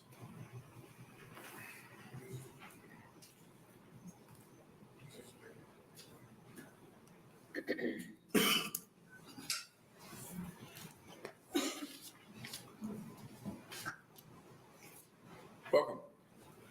Good afternoon, and greetings to you, Chairman Wayne, and other members of the Judiciary Committee. My name is Bob Twiss. It's BOBTWISS, as in Sam. I am a member of the Board of Parole, and I appear today representing myself and not on behalf of the entire Board of Parole. I want to make that perfectly clear. And I've hesitated in the past to appear, and I'm glad I came today because of the things that were said as well. I am in opposition to LB 631. There's something unique about the Board of Parole, but we still are held accountable. The Board of Parole is a constitutional entity. It's designed to be independent. It's designed that each member of the board is also independent of each other. None of the 5 members of the board are ever appointed I can't say ever. Should not be appointed at the same time, a year apart. So it's a 6-year term. So there's a year when no one is appointed. When I hesitate, and I'm going to run out of time if I go on a tangent. But it's designed to be independent, and there is a check and a balance, and that is the Board of Pardons. The Board of Pardons can remove a parole board member for cause. And when I've heard say that we don't show up, there's a good explanation here. We are not employees of the state of Nebraska, technically. We are paid through the executive branch. So we are treated just like judges. We have no vacation time, sick leave, medical leave, funeral leave, anything of that nature. So what came out in the media previously, if you just take a normal vacation time for those that are on the Board of Parole, and that's without seniority. Some employees or some of the board members have been on at least an employee of the state for 20, 30 years. So it's more than the normal 2-week time frame. There was never, ever a time that the Board of Parole did not have a quorum. I want to underline that because that was in the media. It never, ever happened. We've had a couple cases, myself included. We've had at least a 3-person quorum but I voted no. Thank you for your One day? testimony. I'm sure Oh, somebody my will. gosh. No, it'll happen. I'm sure somebody will ask a question. Any questions from Senator Geist? I do have a couple questions, but I'll let you complete your thought. Okay. Never, ever a time. I voted no one time. There's another time that I did recuse myself. There was another time when someone else on the board recused themselves. So for the most part, the individual was deferred for 1 month and 1 month only. So here's my question. Some of us aren't attorneys and don't know everything about the system. So would you let us know about the Board of Pardons versus the Board of Parole? How many people are on the Board of Pardons and who does that consist of? And how many people are on the Board of Parole? Okay. Thank you for the question, Senator Geist. There are 5 people on the Board of Parole. And the requirement, some of the requirements are very, very important. Senator McKinney's bill goes way, way too far on the technical aspects. And each one of the 5 members of that board is delineated in Senator McKinney's 631 for specificity. So that's going to limit the governor who makes the appointments to the Board of Parole. And we appear before you, and ultimately the legislature says yes or no. And it's gone both ways.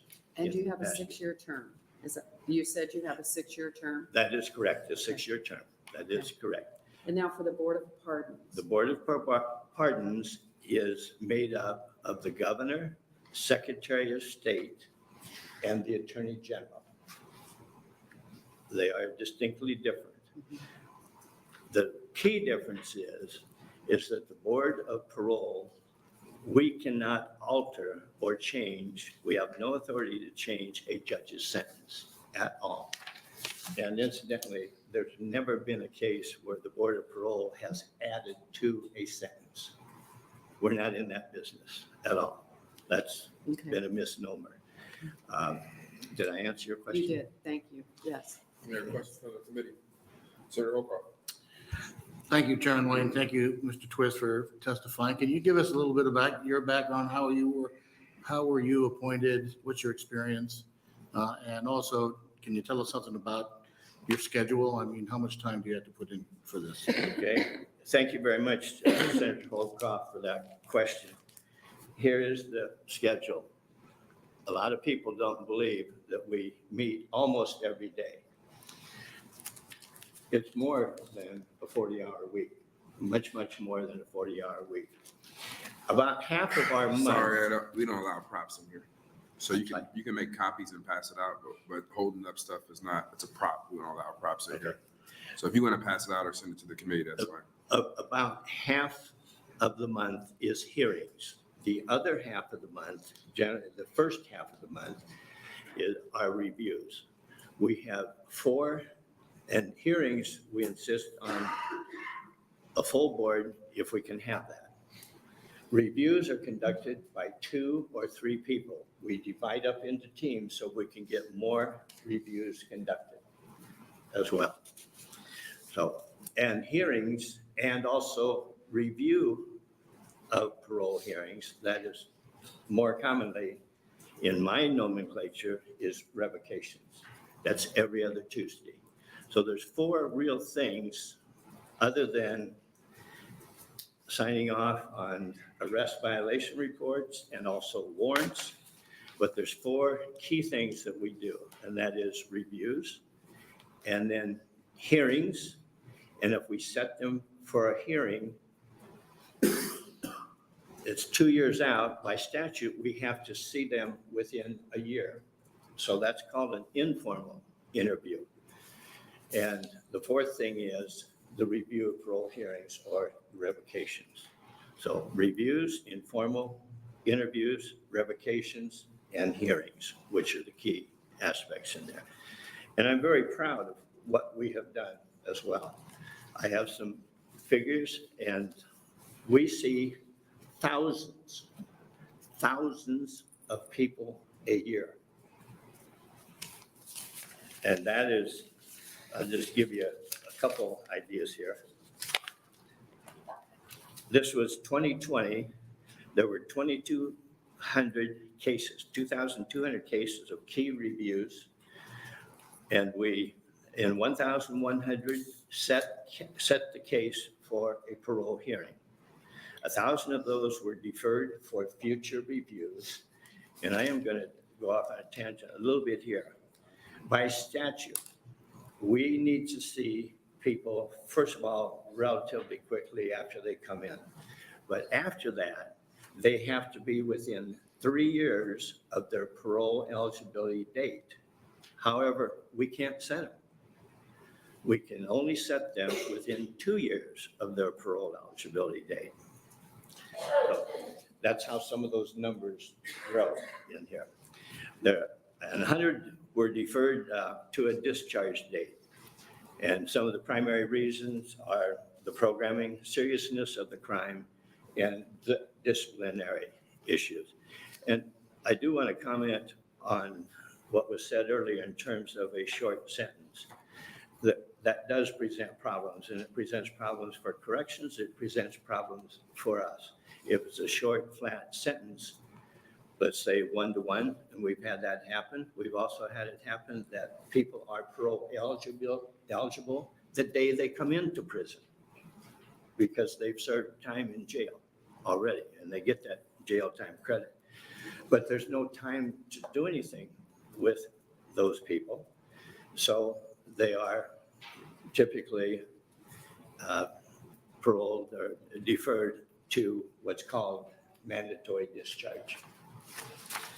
So, and in hearings, this was in 2020, and so were the other figures. In hearings, there were 1,918 cases. Of that, we paroled 1,150. 600 were deferred for later hearing. Some were denied later hearing, some deferred to their discharge date because there was not time to do anything with them. And often, and I don't call it a mandatory discharge, when people have been paroled once, twice, 3 times, and even more, and they have violated parole, come back, and then the time is such that we cannot do anything else with them other than defer them to mandatory discharge. So those jams are not really as significant as you hear from time to time. The jams are very, very small in percentage as well, less than 5%, less than 5%. And sometimes the individual prefers to jam. Unfortunately, we prefer to parole them if possible. Thank you. Based on the closures, Questions? we were 63%. Hold on, sir. Sir, this is not a- I'm sorry, go ahead. Monologue. Yep. Any other questions? I mean, you answered the question. I have to let you go for a little bit. Senator Blood. Thank you, Chair Wayne. I just have a couple of quick questions. So at the very beginning, you talked about how after you're appointed and you start serving that you don't receive vacation time or any benefits. Can you tell me what the average salary is for somebody on the parole board here in Nebraska? We're all paid the same. Which is It's somewhere around $85,000. $85,000. And it might be a little bit higher. Do you know that the legislature, we're paid $12,000 a year, and we're also constitutional, but we meet as needed? I'm sorry, So- we do what? We're also constitutional in the legislature. We get paid $12,000 a year, and we meet as needed. And so what I heard you say is that we don't understand the circumstances of how you don't get vacation and might need time off. You don't get benefits. Can you see why some people might think there's not a good balance if you're making $84,000, which is way above the median income in Nebraska? Why there might be an expectation that you should be there 100% of the time? Do you understand why there might be a concern or an expectation that people feel that if you're being paid that amount of money, that you should be there to serve? I'm not sure I understand your question. If you can rephrase it, I'll give it a shot. Okay, let me reframe this.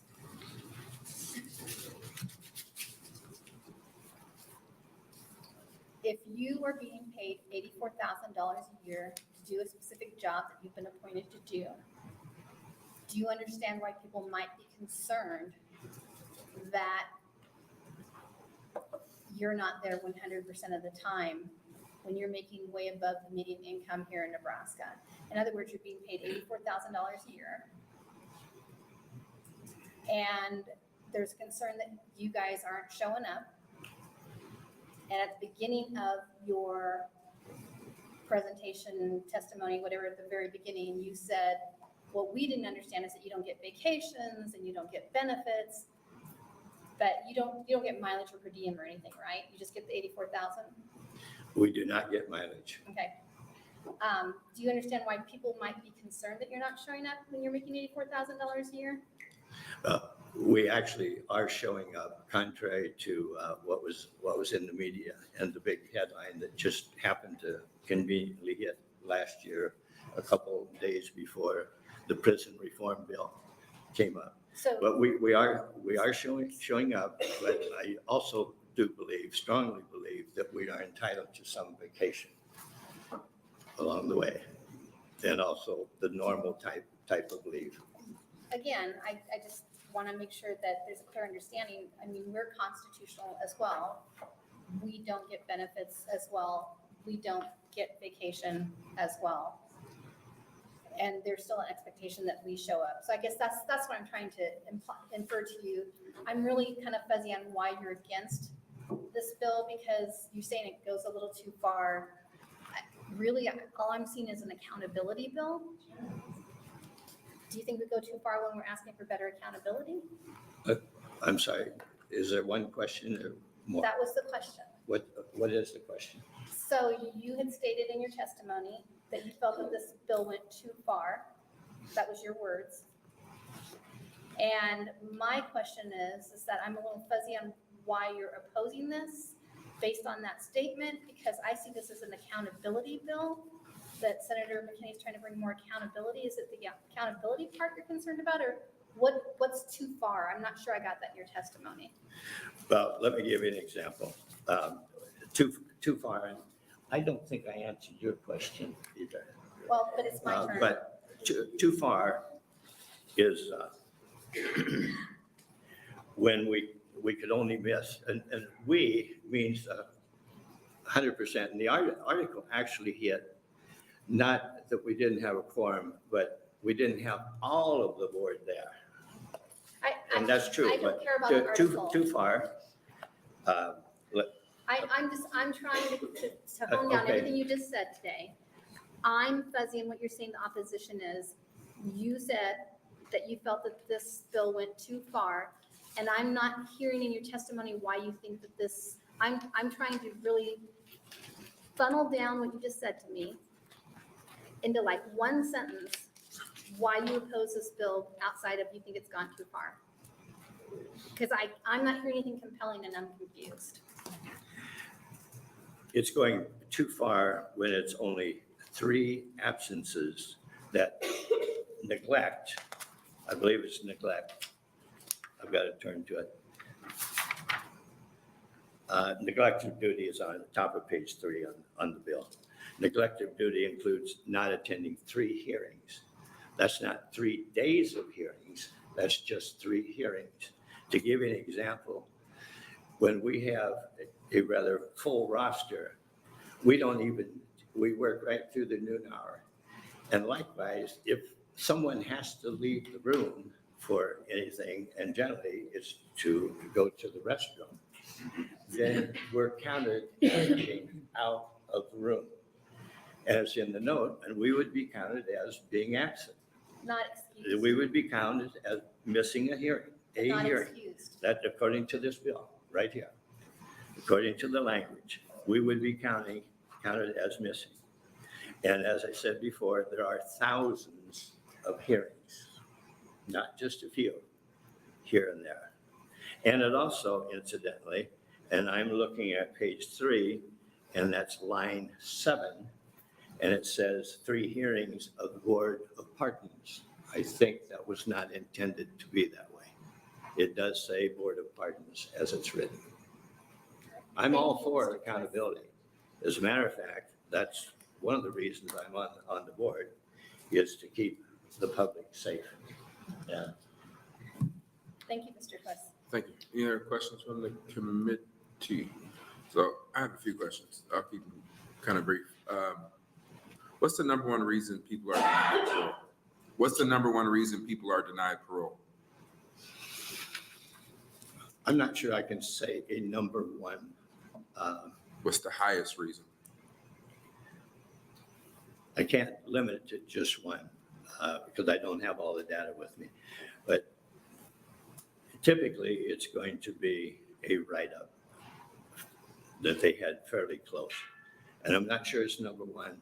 Sometimes it's programming that comes into it. But what programming do you guys offer? None? we, and this is a misunderstanding as well, we as a Board of Parole do not make the assessment, the assignment at all. Corrections determines that. Would you want that authority? I'm sorry? Would you want that authority? We do have that authority in one area, and that is on domestic violence. Because apparently the program was there before I was on the board in corrections. But for whatever reasons, and I think it was lack of credible evidence that in fact domestic violence programs were effective. So that is something that the Board of Parole does. And we can only do that in community centers, the one in Lincoln, one in Omaha, or while they're on parole. I don't think I would. So wait a minute, you parole people who have been sentenced to domestic violence prior to them completing domestic violence programming? Sometimes we do, and we have, and we're becoming more stringent on that. No, that sometimes, depending on how serious the offense is, it does happen. Most of the time, our preference is to try and change their mind, motivate them to change their mind, come through transition, especially if there is a long time they'd be on parole. And they also came in many years ago, so they've been incarcerated many times. So what if we required a partnership or some kind of collaboration between corrections and you on anybody that is 4 years out from eligibility of parole, and we put that programming on you? If the excuse is programming and corrections isn't doing it, then how about we eliminate that excuse and put that on the parole board? I'm not sure how that works, Senator Wayne. Well, I have a bill next From this, session. from this aspect, because they're still incarcerated. Yes. Yeah, they'll still be incarcerated, and according to state statute, they could, Department of Correction can declare any building a correctional facility. And so we basically will, I'm just asking, if we create a program in which they're kind of like pre-parole and under joint jurisdiction between both you and DCC, but we put the programming on you to get them the programming, since you've already opened the door on domestic violence. I think it has some merit to it. Okay. I don't really, I can't answer definitively because. We're just having a hypothetical.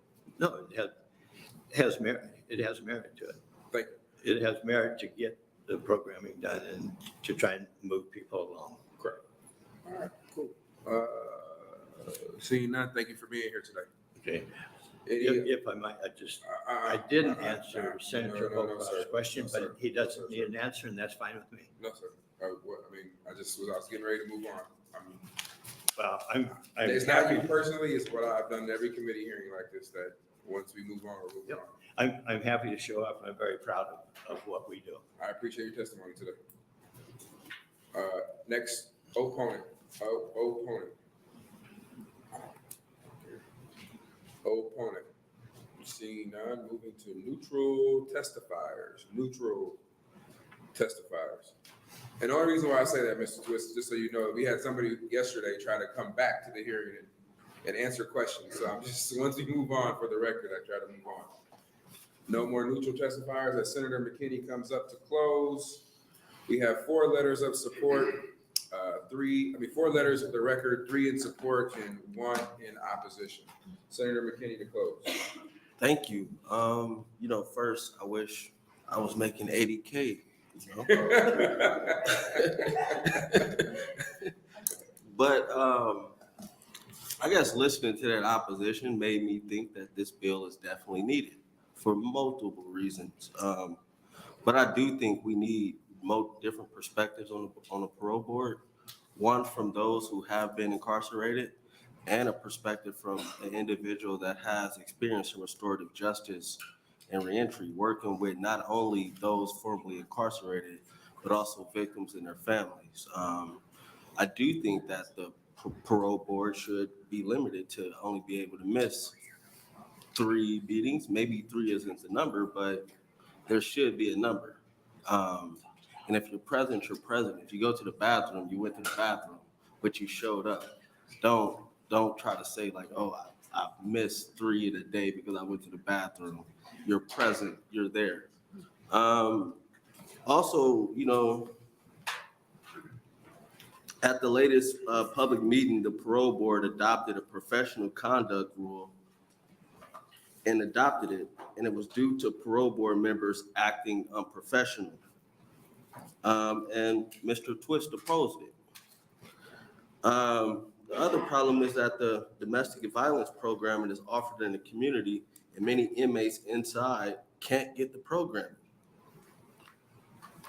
I'm with Senator Wayne. We need to find a way to increase access to programming. I think it'll make all of us a little more comfortable with the parole process. I think that's an investment we should make. I don't think, just building a new prison complex is the answer. I think we need to think outside the box and think of some innovative things to address our overcrowding process. But the parole board is an important body or agency, whatever we want to call them, in our fight to change the criminal justice system. And members of the parole board should be culturally competent.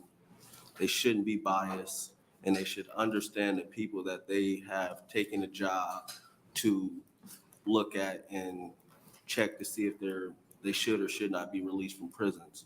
And with that, I answer any questions. Any questions from the committee?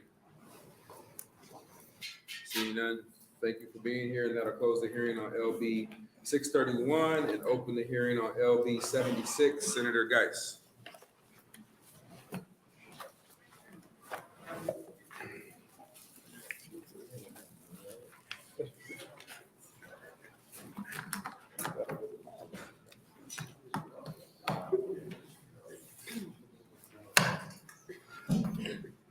Welcome. Thank you. Thank you, Chairman Wayne, and good afternoon, members of the Judiciary Committee. For the record, my name is Suzanne Geist. That's Suzannegeist, and I represent District 25, which is the southeast corner of Lincoln and Lancaster County. LB 76 is the compromise amendment bill for LB 1010 from last session. We voted this bill out of committee, but ran out of time. We're not able to debate it on the floor of the legislature. So I introduced this bill as a result of a roundtable I held with many juvenile justice stakeholders 2 years ago. During the roundtable, it was mentioned that there was a reinterpretation of the law regarding adult and juvenile offenders on probation. This bill clarifies that the Nebraska Crime Commission shall provide access to an offender's name, probation officer, and conditions of probation to certain law enforcement agencies. The Nebraska Crime Commission would share this information in the Nebraska Criminal Justice Information Service, or NCJIS. Sharing this information will help keep law enforcement safer and the public safer. Another benefit of sharing this information is that law enforcement will be able to share with the probation or parole officer any violations and assist in getting the offender back into compliance. Lastly, a juvenile's name, the name of the probation officer, and terms of probation will only be available upon request by law enforcement when a juvenile court order states that a juvenile shall be placed on electronic monitoring, and the order states that the data from the electronic monitoring can be shared with law enforcement. Electronic monitoring devices are being used on more youth and provide an alternative to detention, which is why I included youth in the bill. I would also like to clarify that law enforcement is obligated to keep the GPS history of a juvenile confidential, and they're not allowed to share this information. With that, I would be happy to answer any questions. Any questions from the committee? Seeing none, I do plan to stick around for closing. thank Not going you. anywhere. First proponent.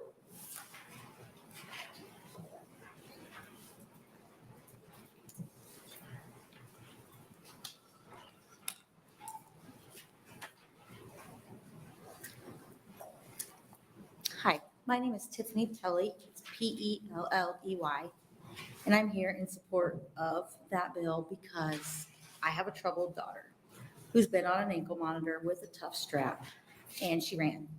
And I couldn't get a hold of probation. I couldn't get a hold of the CARES officers to track her. The only people that I could ever get a hold of was law enforcement, and they were never able to track her because probation was the ones that would have that information. When my daughter runs, she would put herself in very dangerous situations. And so I feel like it's very important to have law enforcement on the same page when it comes to tracking of the GPS.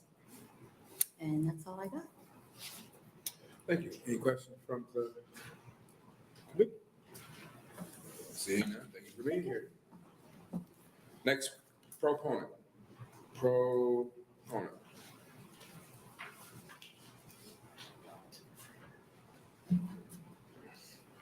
Welcome back.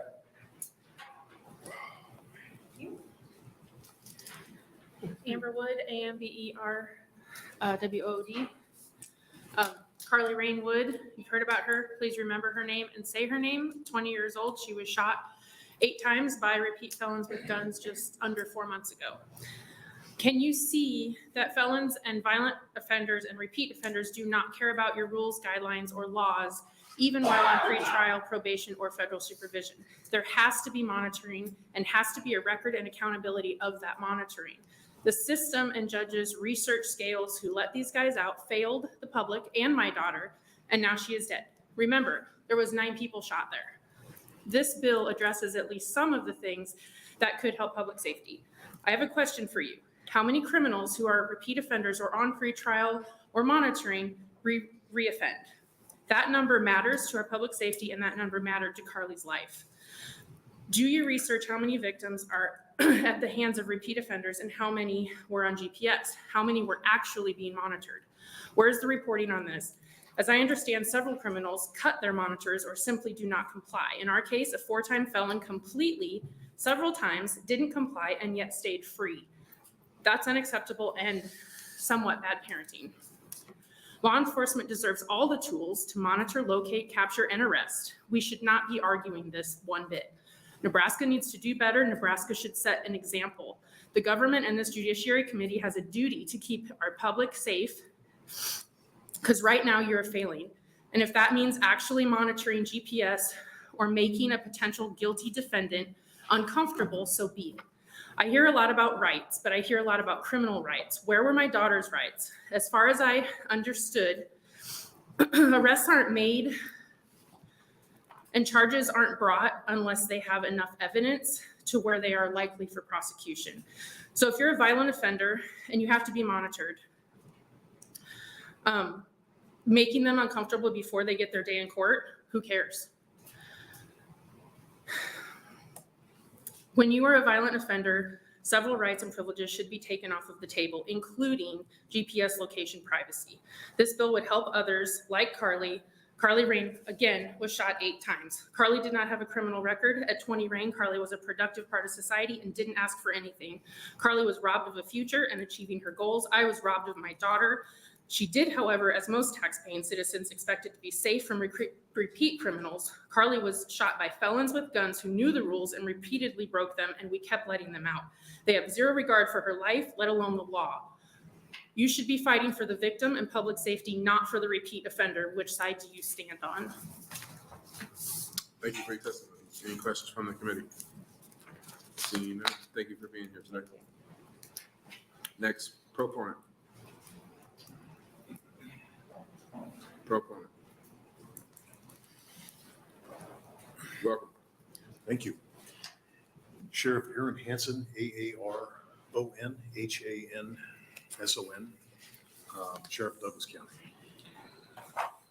Back when in my previous profession, when I was a sergeant on the gang unit, in, let's say 2015, 16, 17, that time period where we truly saw some of our lowest levels of violence. Gang violence, gun violence. What was happening simultaneous to that effort in that time period was strong collaboration.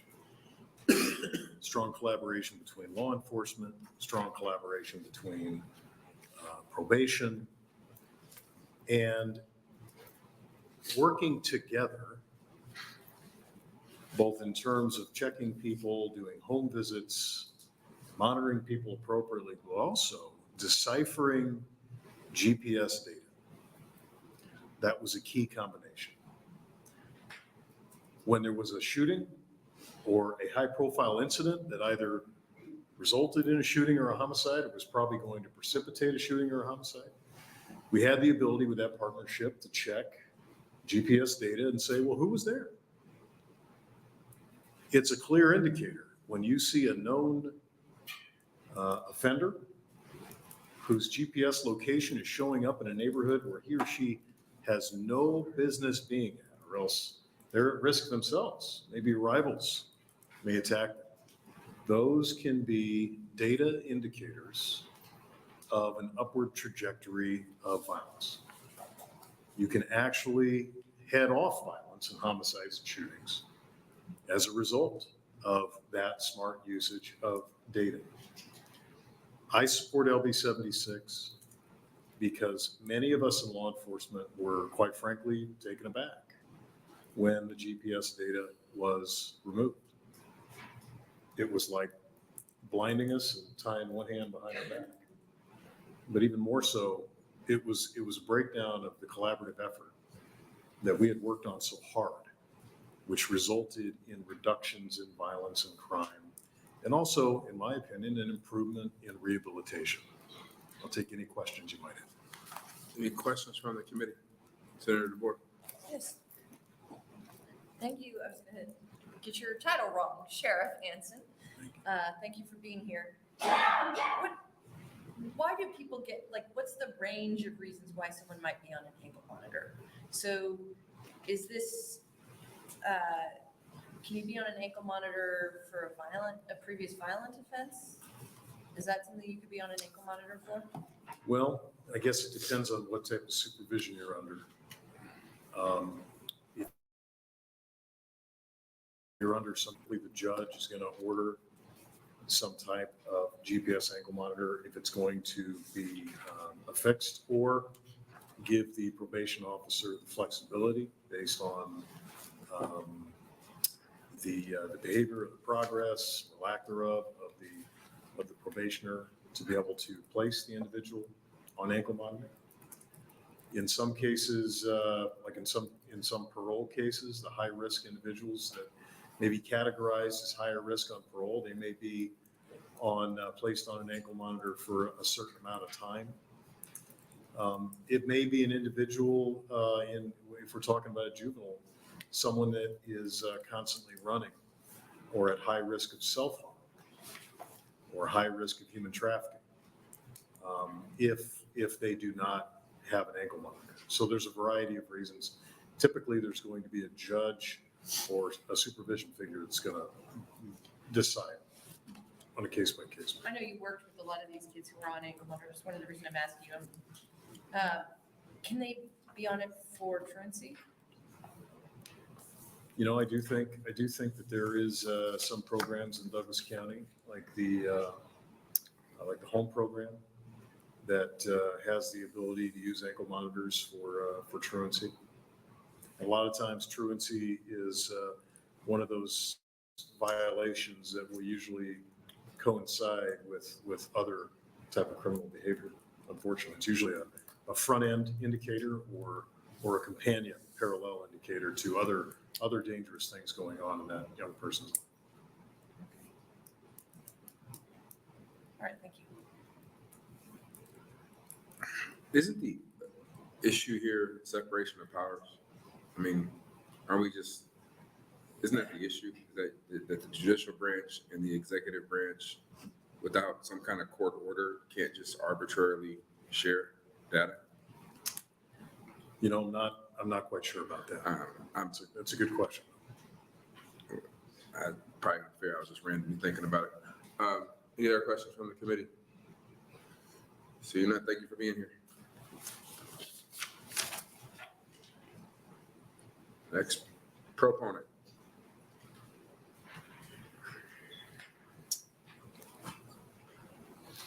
Welcome. It's your first time here this year. Good afternoon, Chairman Wayne and members of the Judiciary. My name is Marcus Taylor, MarcusTaylor. Here on behalf of the Omaha Police Department in favor of LB 76. I've worked for the Omaha Police Department for over 19 years, 16 years of experience in our Criminal Investigation Bureau. Currently the Lieutenant Commander of our Gang Suppression Unit. We are strong supporters of this bill because revision restores immediate access to important information regarding all probationers, both adult, juvenile, and parolees. Second, it allows for electronic monitoring data to be immediately available upon request by law enforcement, and overall promotes a shared mission of enhancing public protection and safety, shared goals of assisting with offender rehabilitation, hopes that all individuals under this type of supervision becomes a productive member of our communities. The release of certain probationary and parolee information to law enforcement restores what was extremely effective and efficient in the past. This used to be available via INCGIS, and today we have improved oversight and accountability for how law enforcement accesses that system. The sharing of this information enhances the valuable collaboration and relationships we have with both probation and parole, and gives law enforcement agencies the ability to immediately observe if the probationer or parolee is in compliance with the terms of their supervision. This also enhances accountability, which is critical in the goal of offender rehabilitation and recidivism prevention. This can also unwittingly enhance both public safety and officer safety.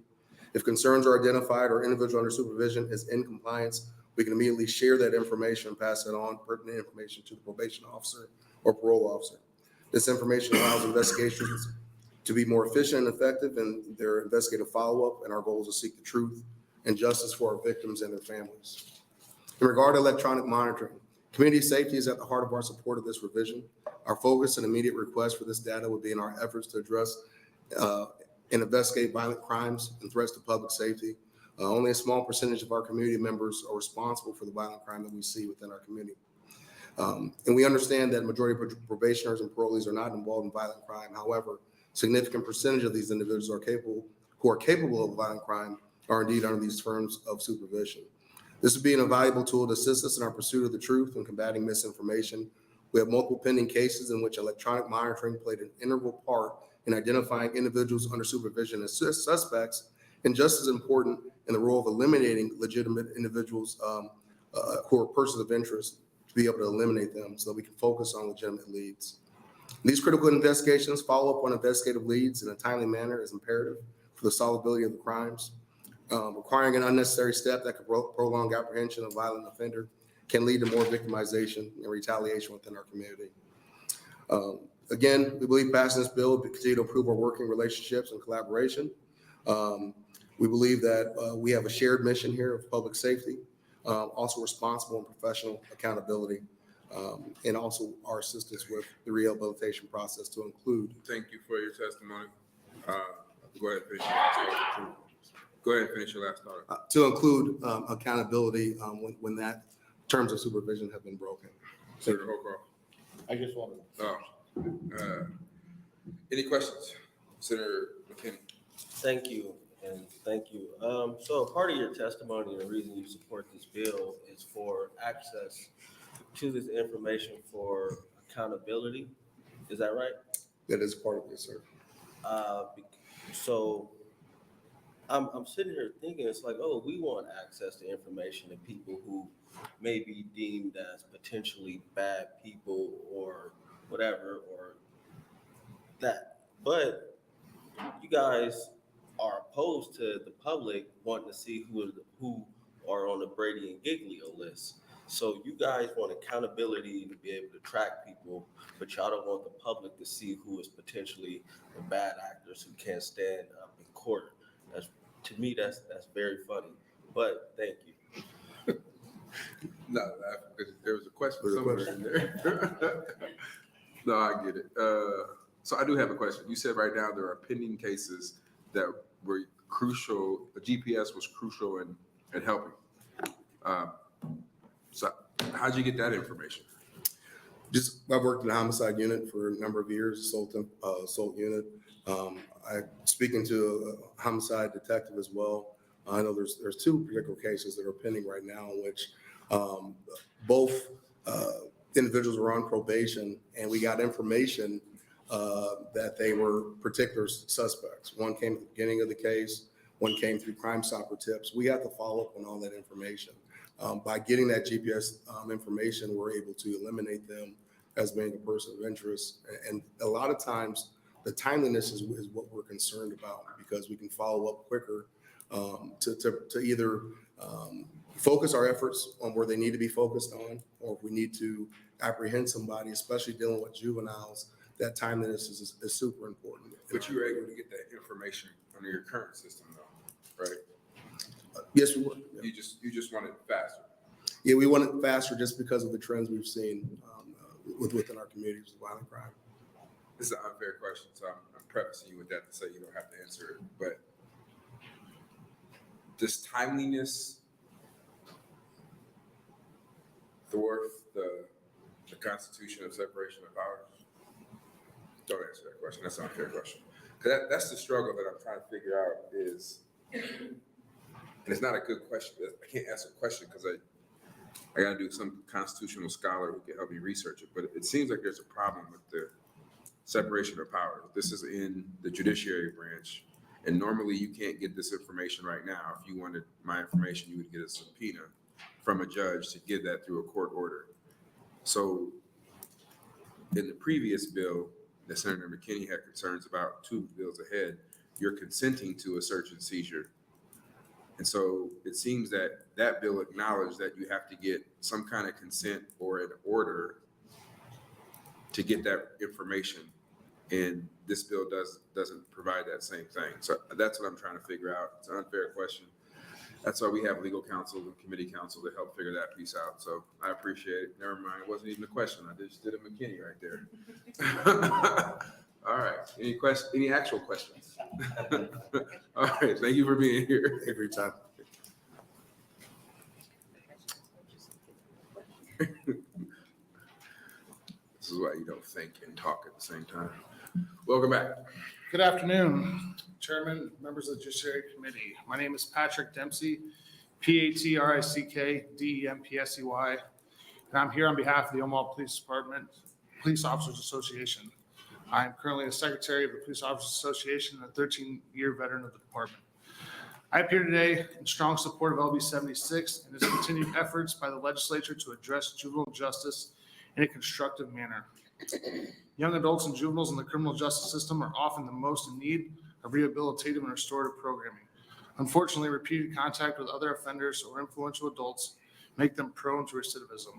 Courts recognize this and use electronic monitoring systems to expand the data available to improve compliance with terms of their release. Because the number of court agents with access to this information is limited and their caseloads often prohibitive in making decisions on compliance in real time, providing electronic monitoring data to law enforcement agencies can greatly enhance public safety and potentially reduce non-compliance with the probationary process. Sharing this monitoring data with law enforcement agencies who often have situational knowledge of the offenders, their familial associations, and history of criminal activity could have a game-changing impact on the rate of recidivism and incarceration of juvenile offenders, who would now be aware that their activities and associations upon release are now monitored by probation officials and law enforcement officers. Further, some access to data may allow for earlier intervention into the potential noncompliance that leads to recidivism. Because criminal and prohibited familial associations remain a top predictor of future criminal activity, monitoring information would provide law enforcement with an enhanced ability to prevent repeat offenses. Ultimately, LB 76 would further establish law enforcement officers as a collaborative and knowledgeable resource in the probationary process by providing the information necessary to help our most vulnerable offenders avoid the risk factors most often associated with recidivism. Thank you. Any questions? Seeing none, thank you for being here. Next, proponent.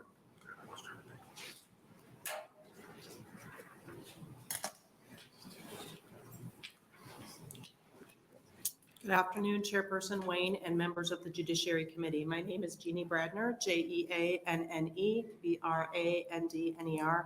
I'm employed by the Nebraska Supreme Court's Administrative Office of the Courts and Probation as the Deputy Administrator overseeing juvenile probation.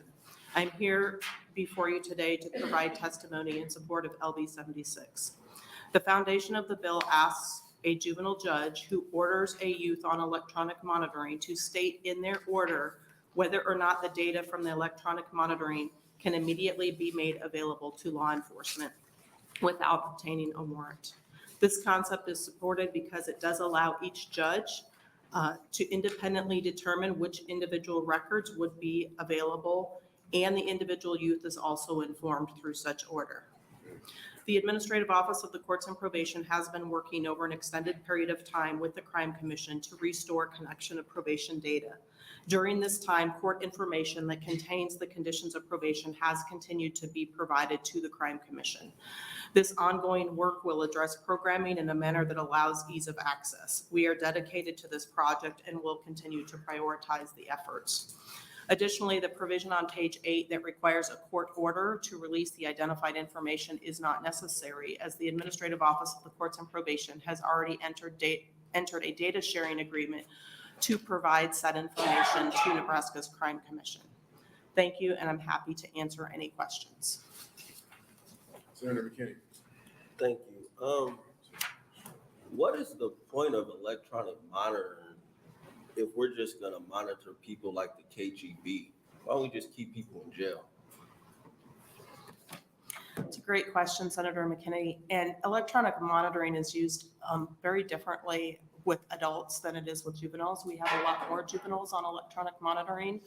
It is a tool that I think somebody asked earlier, what can it be used for? It's probably used for more things than it was originally intended to. And sometimes it can provide a false sense of security.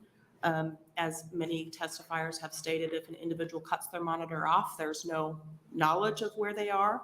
But primarily it's used for high-end situations where it is important to know if an individual is staying within the court order of where they are or aren't supposed to be. It is also commonly used as a detention alternative. So if maybe the situation isn't egregious enough where the individual does need to be detained, but could be out in the community under monitoring, then that would also be administered at that time. So egregious enough not to be detained, but we support the possibility of police just tracking you too. I guess my problem is that, okay, you're saying we'll release you on whatever, but you gotta wear an ankle monitor. But hold on, now we need to release you on probation or whatever with an ankle monitor. But we also need the police to be able to show up at your house at 5 o'clock in the morning and wake you up every day. Yeah, Senator McKinney, and as a point of clarification, this would not be active monitoring. The law enforcement would not have open access to monitor any youth at any time that's on a monitor, but it would be upon request. And then again, if the court has ordered the release, we could say, yes, here's the record. Johnny was at whatever cross streets at whatever time per your request. That would be the information. It would be provided after the fact, more of a passive than an active monitoring. So they wouldn't have open live access to that as it sits currently. Makes me feel slightly better, but, but thank you. You're welcome. Just short, will the individual, the juvenile, and their mom or parent know that this is being shared with law enforcement? Senator Wayne, if it was in the court order, I would suspect that that would be knowledge of both the parent and the individual. And again, why that's important to have that up front so everybody is aware that that is a possibility, that that would be accessible without a warrant. And when that court order is reviewed by probation with the youth and or family, that information would certainly be reiterated, as well as any other legal parties that would be reviewing that information with the individual and or family. I have a lot more to say, but in the essence of time, go ahead, sir. So also, I'm just sitting here thinking, hypothetical, I'm at my grandma's house, I'm a youth on an ankle monitor, and there's a shooting down the street that I have no involvement with, but I'm at my grandmother's. You guys provide this information, does that open that juvenile up to investigation because of that? I don't know that I could answer that, Senator McKinney, because I'm not sure what law enforcement parameters that they would be looking at in terms of that. I think, again, historically, some of the requests that have come to us have been very blanket requests of, can we have, we want to know which individuals were in this particular location at a given time. See, This process individualizes it. But it's still my fundamental problem of they want to track people, but it's not even accurate. A kid could be innocent, super innocent, on an ankle monitor for truancy, and a shooting happened down the street. Now he or she has to be investigated and intruded on because law enforcement acts for a blanket list of people in the area. Right. The way I understand this bill as written, it would be individualized, so they would have to specifically say, according to the court order, Senator McKinney's electronic monitoring access is open to our inspection, and we are investigating a crime and have reason to believe that Senator McKinney was in the area. We need the data from the electronic monitoring. How do they get the reason to believe if they don't know I'm there? I would suspect, as testifier before said, whether it's tips, Crime Stoppers, whether it's information through, investigation of other parties that they're talking to, or whether it's other, I don't know So if I'm that. sitting in my grandmother's front yard in a lawn chair and a shooting happens down the street and somebody says, oh, I saw Terrell sitting in the yard, not doing it, I'm still open for investigation. That's the problem. I'm sorry, but thank you. Thank you. So where I'm confused, I don't know how we can order a search, even though the state has that information. It's a different branch. How a judge can order a search without probable cause. That's where I'm struggling. Anyway, let's move on. Any other questions? Thank you for being here. Next proponent.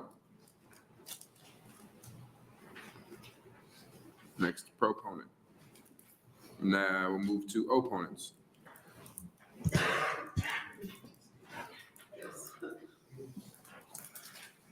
Good afternoon. I'm Jennifer Holden, JENNIFER. I'm the Chief Deputy of the Juvenile Division of the Lancaster County Public Defender's Office. I'm here on behalf of Nebraska Criminal Defense Attorneys Association in opposition to LB 76. In its totality, I'm here mostly to comment on the sections applying to juvenile. We're here in opposition because this bill interferes and subverts the goals of the juvenile code, which is rehabilitation of youth. It's also deeply concerning with regard to the Fourth Amendment, not just in the breadth of the information that it seeks, but most particularly in the population that it applies to. I'm familiar with an Attorney General opinion for LB 1010. There's inadequate amount of time to get into this, but I would identify a fundamental flaw in the analysis of this letter in that it assesses adult probation Fourth Amendment rights post-conviction and applies them to minors without considering the Nebraska Juvenile Code and the application of it to juveniles adjudicated, not convicted. There's a lot there. I do have some information from Douglas County as well, from my counterpart public defender there that I can refer to, because there are sort of different practices depending on jurisdiction. I would just respond to some of the questions and some of the answers. An individualized, particularized suspicion about a person comports with the Fourth Amendment. That's how you get a search warrant. This information is available to law enforcement when they have a reason to need it. The concern is the overbreadth and the use of a blanket request to just obtain all the data from everywhere on this population. This population are juveniles not charged with crimes, juveniles in juvenile court who may not even be charged with a law violation. It applies to truant youth. It applies to status offender youth. It applies to unadjudicated youth. It applies to youth that the court has not found to have committed any violation, and that is the overbreadth. The way in which it interferes with the goals of juvenile court is also problematic. Monitoring is a tool. Juvenile court wants to impact the juvenile's behavior. They want to get them what they need to change their patterns of decision making. Many probation officers have said to me, a ribbon tied around their leg would work as well as a monitor, because it's not about surveillance, it's not about investigation, it's about prompting change. And when you're dealing with youth who do not have fully functioning executive function in their brains, they need to be reminded. I would also iterate that this redoubles the disparate impact on communities of color and poverty-impoverished communities by further scooping up broad swaths of individuals. Thank you. Thank you for your testimony. Any questions for Senator Holcroft? Thank you, Chairman Wayne. I just didn't catch what organization you're from. Nebraska Criminal Defense Attorneys Association. Any other questions for Senator Blunt? Thank you, Chair Wayne. I mean, the first thing I thought of when I read this bill was privacy concerns. And that's one of the issues that I have, and clearly not a lawyer. Can you speak a little bit on, especially since we're talking about juveniles, like, do they give up the right to their privacy just because they're truant, or? Certainly not. Probationers, persons convicted of serious felonies, don't give up all of their privacy rights. And that is the core of my concern with regard to the law. I think that this is a broad evisceration of constitutional rights for youth. I would love to be corrected by Senator Geist if I'm incorrect, but I don't believe that anything exists like this for convicted felons on parole, for people on probation. And those are adults who have had due process and have been convicted. And that is a very, very different thing than the juvenile code's goal, which is to rehabilitate. These are youth who, by design, are diverted away from the criminal justice system. And so those privacy rights, and that's where I look at that there's an attorney general opinion that says, basically, people on probation don't have the same expectation of privacy under the Fourth Amendment. So if you're on probation, you don't have the same Fourth Amendment rights. Those cases are analyzing adult probation, which results from conviction. They then find the principle that says juveniles don't have more Fourth Amendment rights than adults, and put those together and go, okay, so if you're on probation, you have less expectation of privacy, a reduction in your Fourth Amendment rights. And there's not a case that says that juveniles have more Fourth Amendment. But that's juveniles through the lens of that rule. That holding is about conviction. It's not about juveniles adjudicated in the Nebraska Juvenile Code, which is a civil rehabilitative court. So the infringement of Fourth Amendment constitutional rights for youth who have not even been adjudicated, who may never be adjudicated, who may not even be alleged to have violated a criminal law. And this is just a sweeping, I cannot find any limitation that requires law enforcement inquiry to be individualized. And I would love to be corrected, but that is the concern, and that is the violation of the Fourth Amendment. If you have a suspect and you have a reason to believe, this information is available, always has been. It is, it will be, it always has been, because that is the operation of the Fourth Amendment with relation to search warrants. You have to have a reason to go invade someone's privacy, and get this information. It appears to me that this bill allows for a blanket request as described by Senator McKinney. We want every monitor active in this geographic area in this time frame. And I don't think that that's overstated to be concerned about. And I think that's what needs to be reckoned with is, I don't believe that that's tolerable under the Fourth Amendment as So, written. no, I want to say, before I forget that, I want to say, so if a child is truant, we're worried about whether they're in school or not. Correct. So not only would we know, and to build on what Senator McKinney said, not only would we know that they were in school or not in school, but we'd know where they were doing after hours, which really has nothing to do with why we'd be tracking them, right? I would agree with that. Okay, I just want to make sure that's what I'm reading, and I'm concerned about privacy, and sometimes too, I hear, and I don't mean this in a way that's meant to be derogatory in any fashion, but often I sit on committees where we hear parents come in and they're looking for ways to track their children, and I understand concerns of wanting to know where your child is, but ultimately I want to make sure that we're also respecting a Nebraskan's rights. And I think that's sort of always the concern when you're making justice, criminal justice or juvenile justice policy based on individual cases. That's why we have to look at the broader scope, the entire population affected. And this is written to be any juvenile court order. And that applies to youth who have not been found to have done anything. All right, thank you. Senator Holcroft, followed by Senator DeBoer. Thank you, Chairman Wayne. But it is, in this case, I mean, it's a specific judge with a specific individual who's making, and the judge is taking that into consideration when he issues this order that releases the information. Well, it's, as written, it'd be every judge, every time. And I guess the issue that I raise is that is wholly prospective.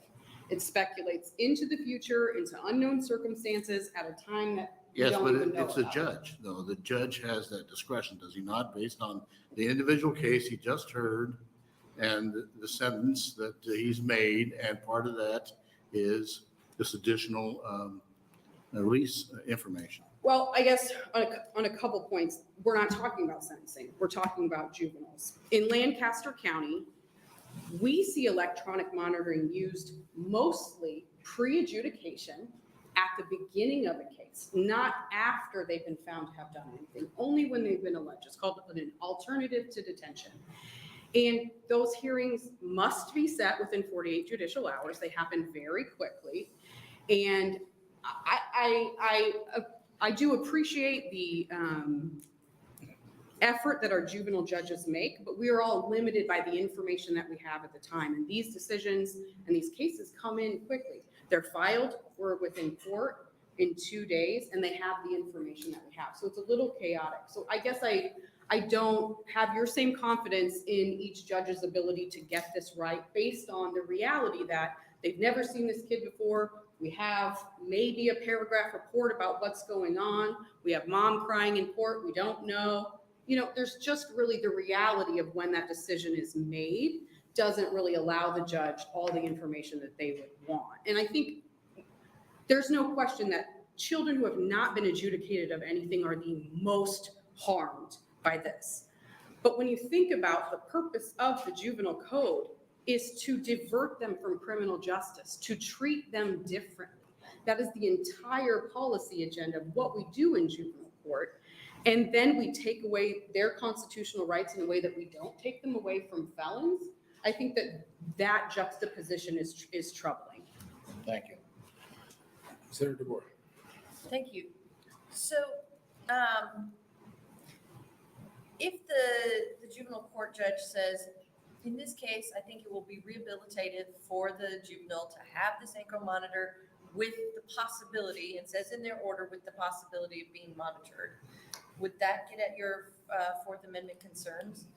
That they've said, I've considered the rehabilitative effect. I think it will be rehabilitative for them to have this ankle monitor, and that they have this the ability for law enforcement to be able to check in passive, not active. I think the harm is from the law enforcement request, when the law enforcement request is not particularized. The Fourth Amendment protects us from unreasonable search and seizure.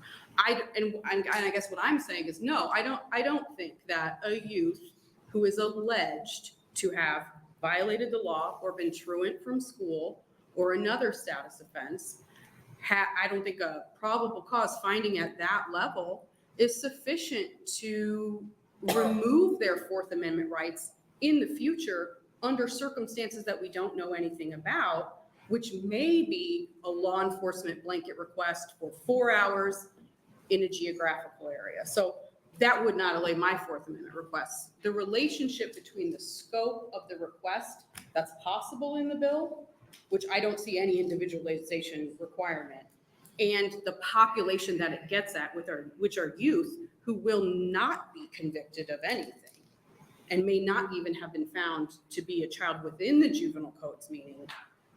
The comparison of those is where the Fourth Amendment problem is, in my opinion. Would you feel more comfortable if this applied only to adjudicated individuals who had been adjudicated of a law violation? I would feel more comfortable if youth got the same protections as convicted felons and search warrants were required. I mean, we're treating children in a way with less rights than persons who have been convicted, who there is strong case law to say that they have a reduced expectation. If you're on parole and you're on a monitor, you have a reduced expectation in privacy. That is a different individual and a different question of the Fourth Amendment than youth in a civil rehabilitative court. And so I think that is the core of the issue, is that it applies to juveniles. And I think it's a questionable policy when it applies to juveniles only, and any juvenile, and all juveniles. Okay, thank you. Are there other questions? Thank you. Thank you very much. Next opponent.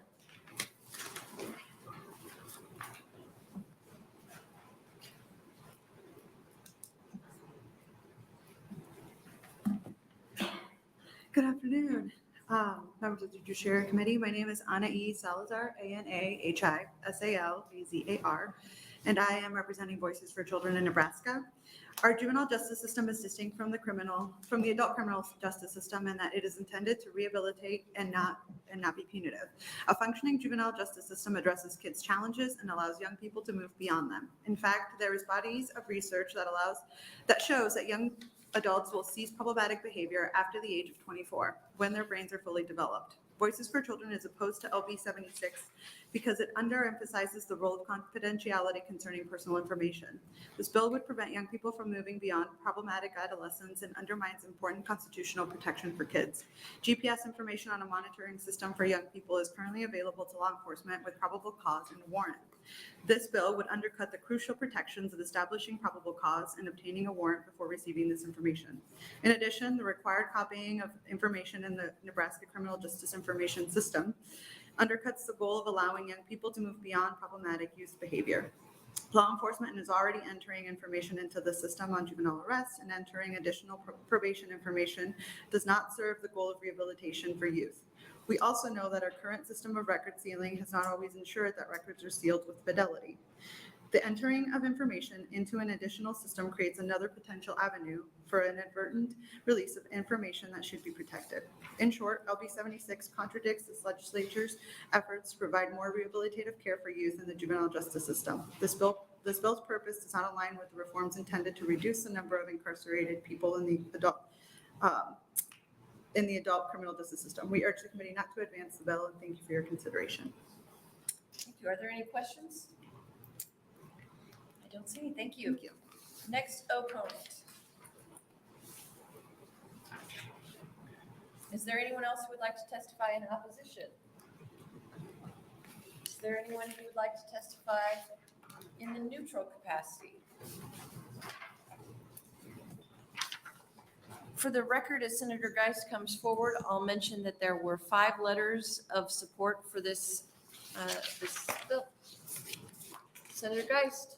Thank you. And you see just a little tip of the iceberg of frustration of sometimes dealing in this arena. what this applies to and who, I'm just going to turn your attention to page 11, paragraph 10. It says, any juvenile court order that places a juvenile on electronic monitoring shall also state whether the data from such electronic monitoring device shall be made available to law enforcement agency upon request by the agency. That speaks post-trial, post seeing a judge, right? This does not talk about pre-trial.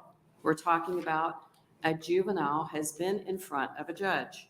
They have committed a crime. They're on an ankle monitor. This is not a blanket statement. The judge has, or not a blanket request.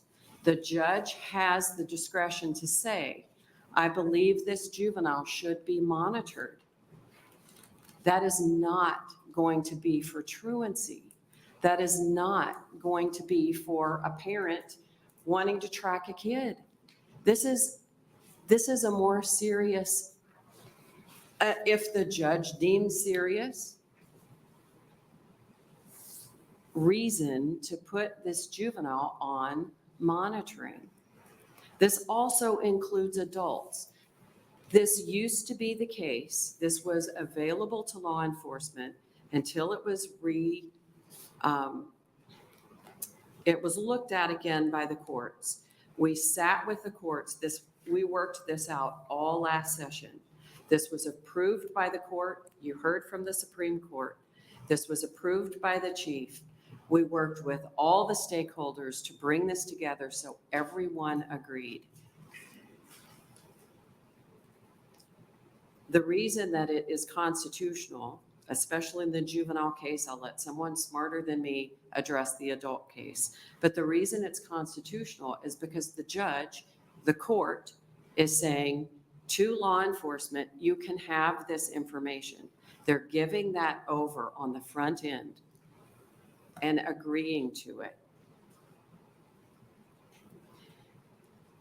So in light of that, I'm happy to take any questions. I'll answer to the degree that I can. I can't answer the constitutionality of it for adults because I am not an attorney and I'm not even a constitutionalist, though I sometimes try to be. But anyways, I do trust the rigid negotiations that we went through. And I know that this was approved by the chief last year. So with that, I will take any questions. Thank you. Are there questions for Senator Geist? Senator McKinney. Thank you, Senator Board. Thank you, Senator Geist. Did you have conversations with defense counsels or public defenders about this? I did not personally. I worked this, last year this was an amendment to a bill. And so now the amendment last year is this year's bill. And the former chair of the committee worked this with the stakeholders last year. Because I asked that because a lot of times when we have bills and we're asked and we say we talk to all concerned parties. And if I brought, and it's fair. Well, obviously, I No, think what I'm there's saying- somebody who definitely disagrees, but. But I was just curious about that, whether or not defense counsels or public defenders had any input on this bill. And my biggest concern is that, one, I don't fully trust that law enforcement won't overstep or be unreasonable, because I've heard of many situations where, yes, they have the authority to be able to search people, but it was very inhumane and unreasonable. And that's my issue. And I just want to protect. And I know we talk about, holding people accountable, looking out for victims and those type of things. But although a person is tried or found guilty or goes in front of a judge, they are still humans, and they deserve rights as well. And we can't strip those rights away just because we look at that person or because that person made a bad mistake or a mistake. I don't disagree with that. However, really here, the alternative could be that the youth could be detained versus the youth is on an ankle monitor. And so it And that's is, I guess that's my question in my head. If we're saying that we want youth not to be as detained, put them on a monitor, but then saying, oh, but they also need to be tracked by police. I'm just wondering, if we need to do all of that, why are we letting them out? there's a lot, I would say that would be one of those things that the judge would have discretion over, of whether this would be someone that they would let out.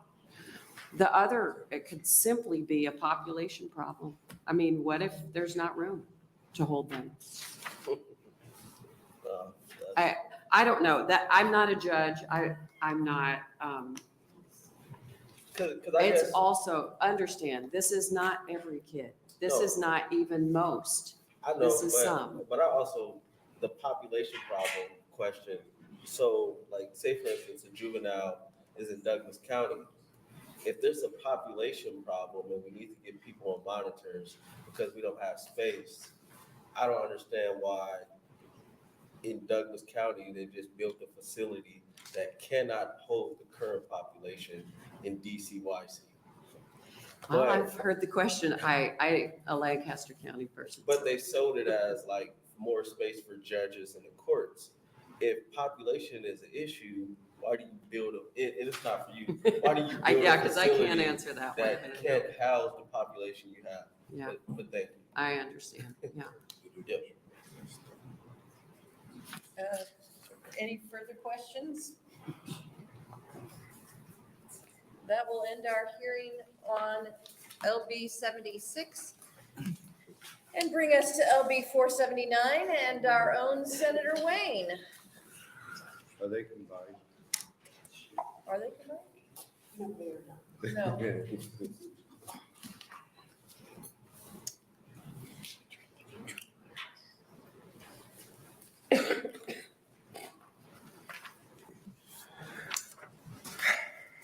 My name is Justin Wayne, JUSTINWAYNE, and I represent Legislative District 13. I'm here to introduce LB 479. The reason I was just giggling is I asked legal counsel, I said, wow, this is a long opening. He said, it's 72 pages. What did you expect? And I was, okay. While it is 72 pages and 73 sections long, it is actually much less complicated than that. First, the bill does two things. The bill moves the Office of Probation Administration from the judicial branch to the executive branch. The probation administrator would be appointed by the governor instead of the Supreme Court. Second, it would turn the Division of Parole Supervision into an independent agency. The director would be appointed by the governor instead of the Board of Parole. There is nothing about this bill that would prevent either agency or people that work there from continuing to do the good work that they do now, but the way that the legislature organizes these agencies and places them within the state government to cause some significant issues. First is the issue of efficiency.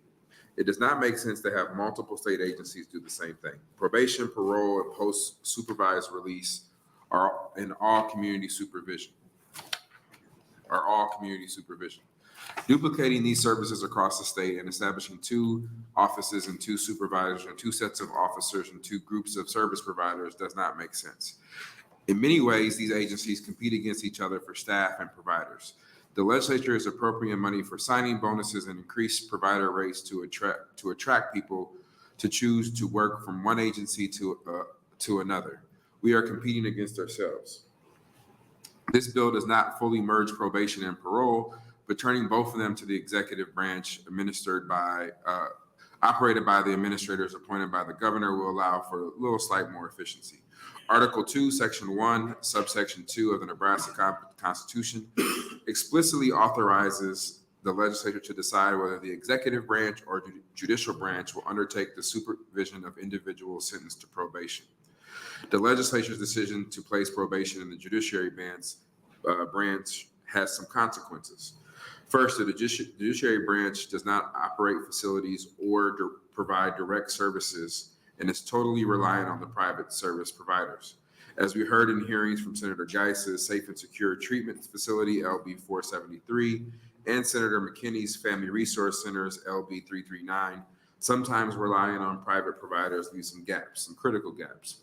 Unfortunately, these gaps often occur in tough situations where people need services the most. The judicial branch decision to pay for services with vouchers or a fee-for-service basis complicates the problem because it is more difficult to provide new services, as we see in Western Nebraska right now when it comes to juvenile services or even adult mental health services. Somebody would have to have all that money up front. And if you know anything about building a business, you're banking on one day the government will maybe sign a contract, and that's hard to get financing. So what has happened in Western Nebraska is there's a huge gap for mental health services and for juvenile services. You heard in both of those testimonies that if a juvenile is detained in Western Nebraska, sometimes they have to drive them all the way to Sarpy County, which is a 10 to 12-hour drive depending on where you're at and going back and forth. And then if they have court, they have to make that same trip. And part of that is the fee-for-service basis. The second, there's this argument that I continue to hear from defense counsels and quite honestly prosecutors, now I think about it, that despite the court's own rule 5-302.9A3, judges do receive factual information that are not a part of the record when they talk to probation officers.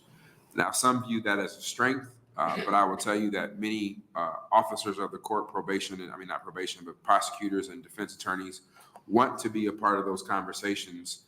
If one of their clients or a potential victim or anybody has concerns, they should be in the room having those conversations. It probably shouldn't be just the judge and the probation officer. And the second part is it might be easier from a policy standpoint to make changes.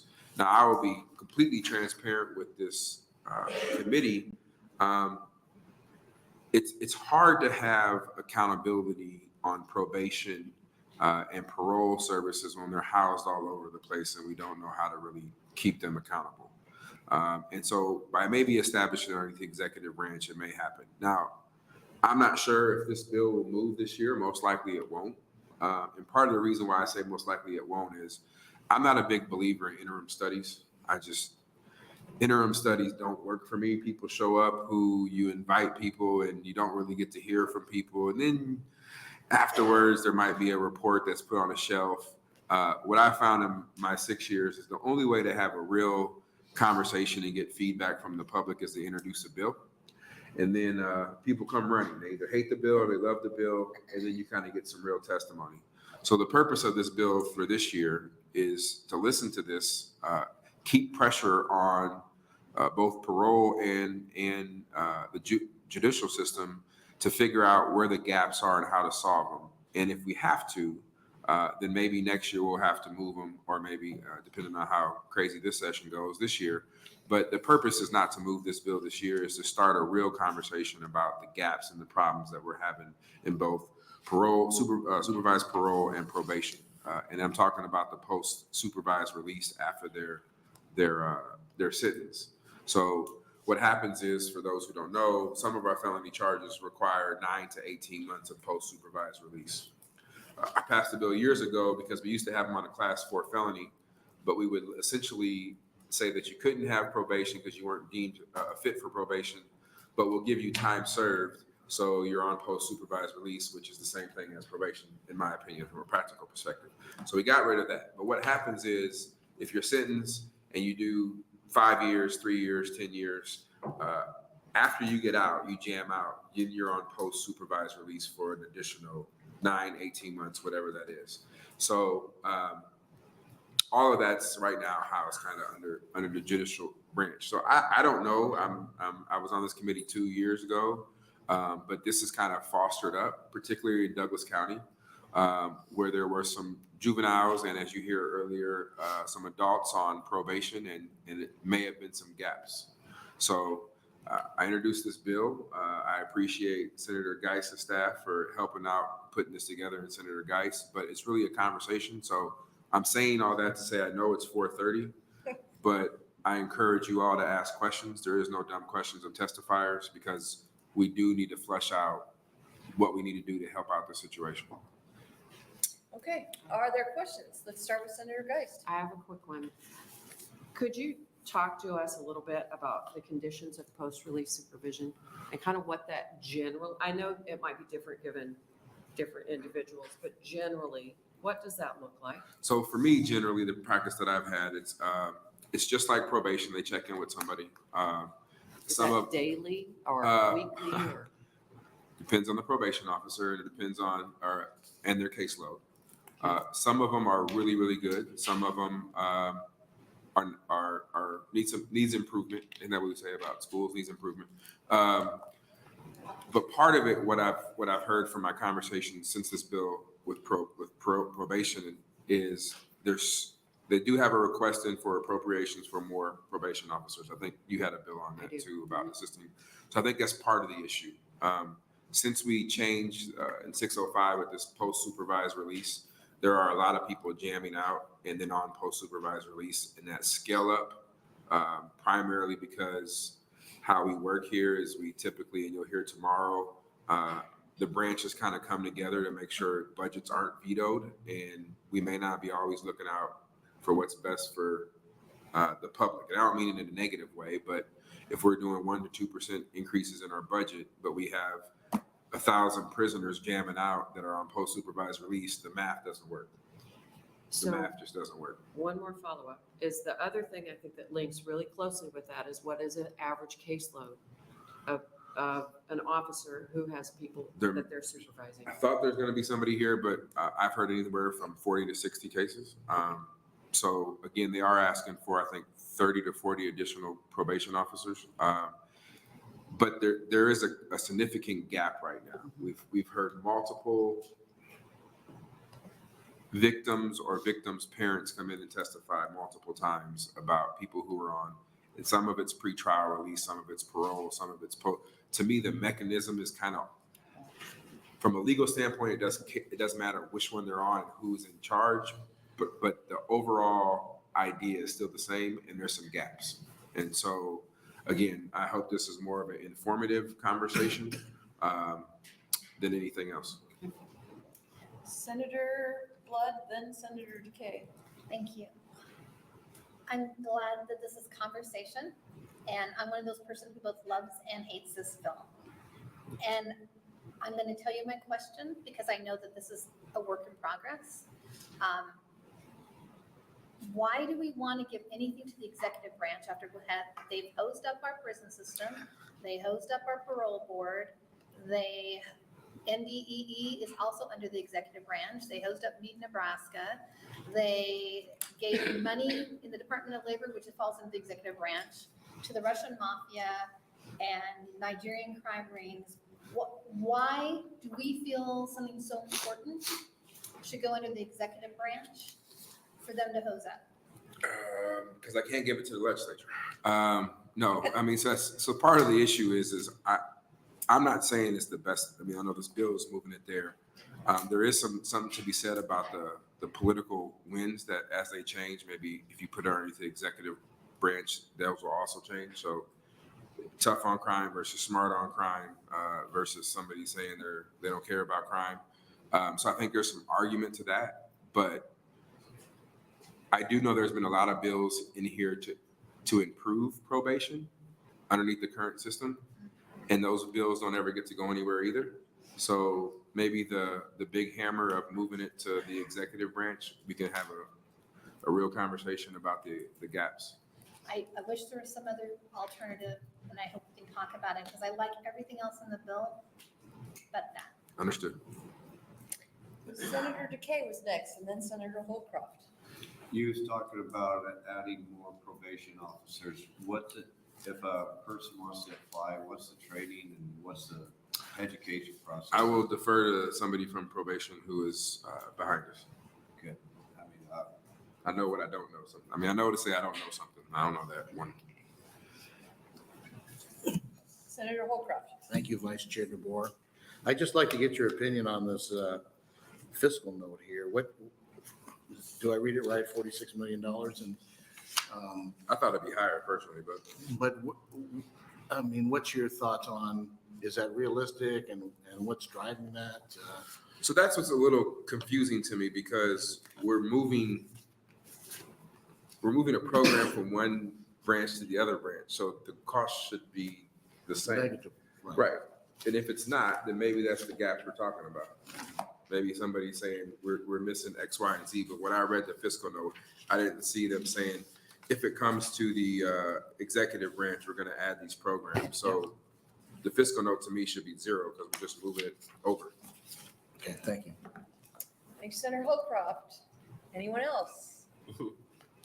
Yeah. Oh, I was just gonna ask, what about placing it under the parole board? So my next bill places post-supervised, post supervision underneath parole. Again, I'm open. I brought the other bill multiple times, so I know a little bit about the post-supervised release and parole. I'm just trying to, I'm okay with doing that. I mean, to me, I'll talk about it next bill, but yeah. Thank you, Senator McKinney. I feel like I need to ask you a question or I'll be left out, but I'm not gonna. So, any other questions? Speak now. All right, Senator Wayne, that's it, looks like. We'll go to your first, we'll go to, I understand there's a proponent named Tiffany Kelly who is going to have to leave, so we'll go to her first.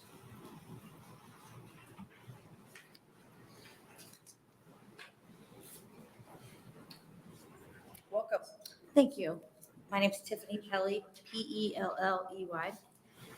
and I'm so thankful for this bill.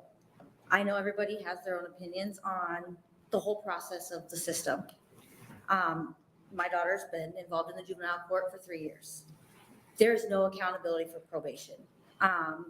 My daughter almost was placed into a foster home by probation that had a felon who just was released a year prior from federal prison for drugs and guns.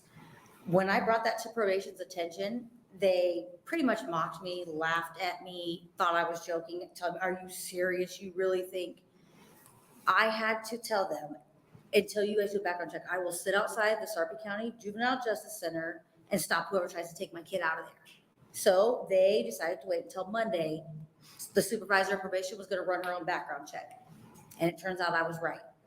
It was, oops, sorry, on to the next. The biggest thing for me with probation is in October, my daughter was in a foster home again. She's a runner.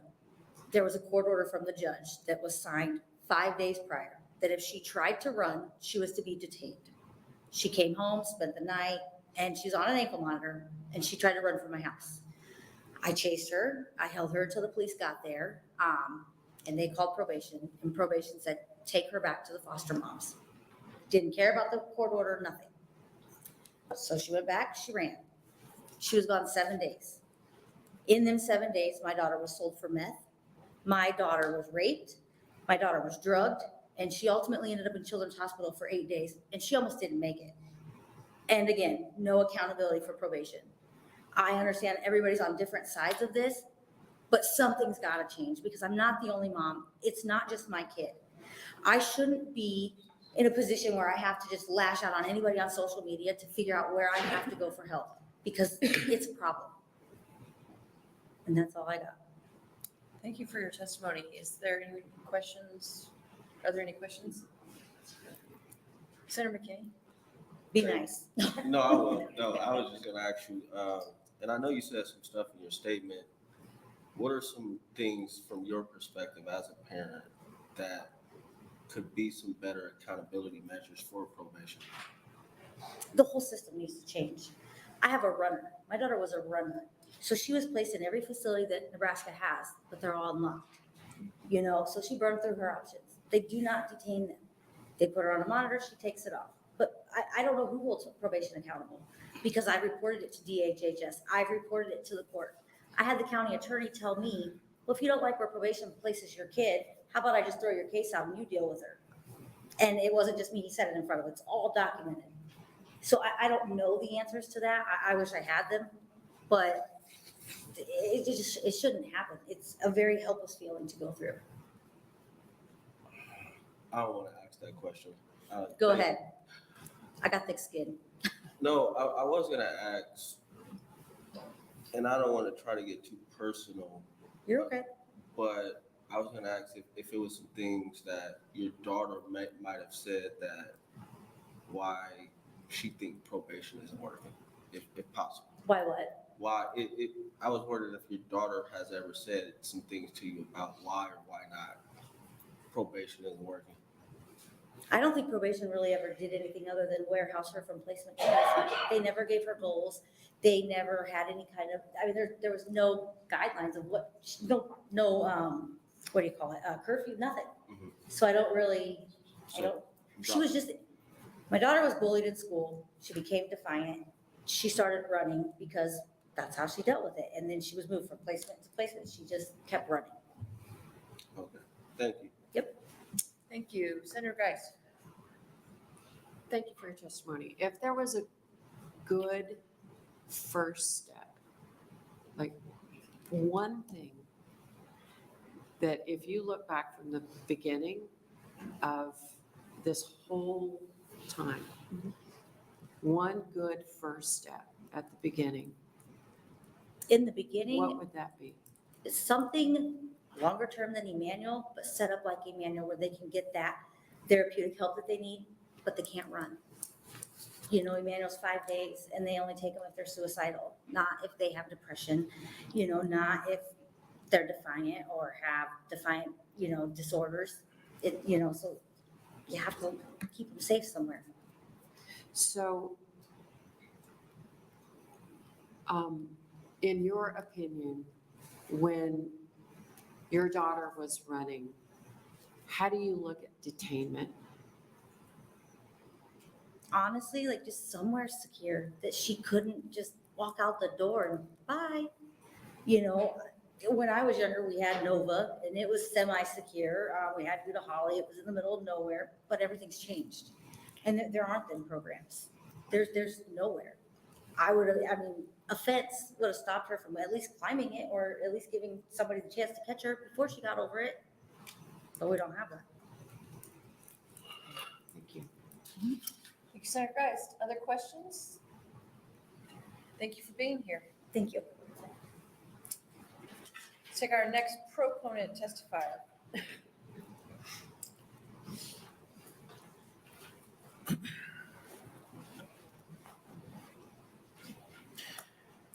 Ladies and gentlemen of the Judiciary Committee, my name is Aaron Hansen, Aaronhanson. I am the Sheriff of Douglas County, Nebraska. I support LB 479, but I think it's important to preface that support by saying, you know, this is not a reflection on the judicial branch and the people in it. We've got phenomenal judges. They run the gamut. They have different styles. They have different outlooks. When it comes to our individuals in adult and juvenile probation, we've got phenomenal staff. They're committed. They're passionate. In my view, it comes down to, have we created an untenable situation for the judicial branch? That they not only have to do that yeoman's work of being the court, being the judicial system, being the judges, but then also essentially being a quasi-executive branch by having probation, juvenile probation contained within the same branch. And I'll give you just a recent example. You heard a heartbreaking story here from the speaker before me, but I just had another one within the last week. Court-ordered placement of a young female at a facility, a group home in Douglas County. The young girl was on juvenile probation, frequent runaway history, and a court ordered her to this group home. Court ordered. She punched the director in the face, stole another employee's phone, and ran into the woods. My deputies had to go into the woods, find her. Were called back multiple times. The probation officer said, well, we're not going to send her to DCYC. We're going to send her home. That doesn't make sense. The same part of the judicial branch, the judge that said that ordered this young person should be in a group. Another part of the judicial branch is saying, well, we're just going to send this young girl home. She's probably on the run right now based on her history. I think we need a little bit more checks and balances in our probation system, our juvenile probation system. Definitely, we need to have a level of subordinate service to the courts. But I do think it's a great issue. It's a worthwhile topic to discuss because the ultimate goal is better outcomes for these young people and these families. I'll take any questions you may have. Any questions for this testifier? Senator Blood. Thank you, Vice Chair DeBoer. It's nice to see you back again. I see you all the time now in this committee. Thank you. So you heard me earlier. Do you take any issue if it wasn't under the executive branch? We're still able to do all these awesome things, but found a different branch of government that we could put it under. Would you be okay with that? Well, here's what I'll tell you. I think that if you had a one-stop shop, given the commonalities of parole, probation, juvenile probation, they're all different. They all have their own individual issues. But when you look at a lot of the issues that intertwine each of them, there's also a lot of similarities. So if you did have more commonalities in the rehabilitation options, service providers,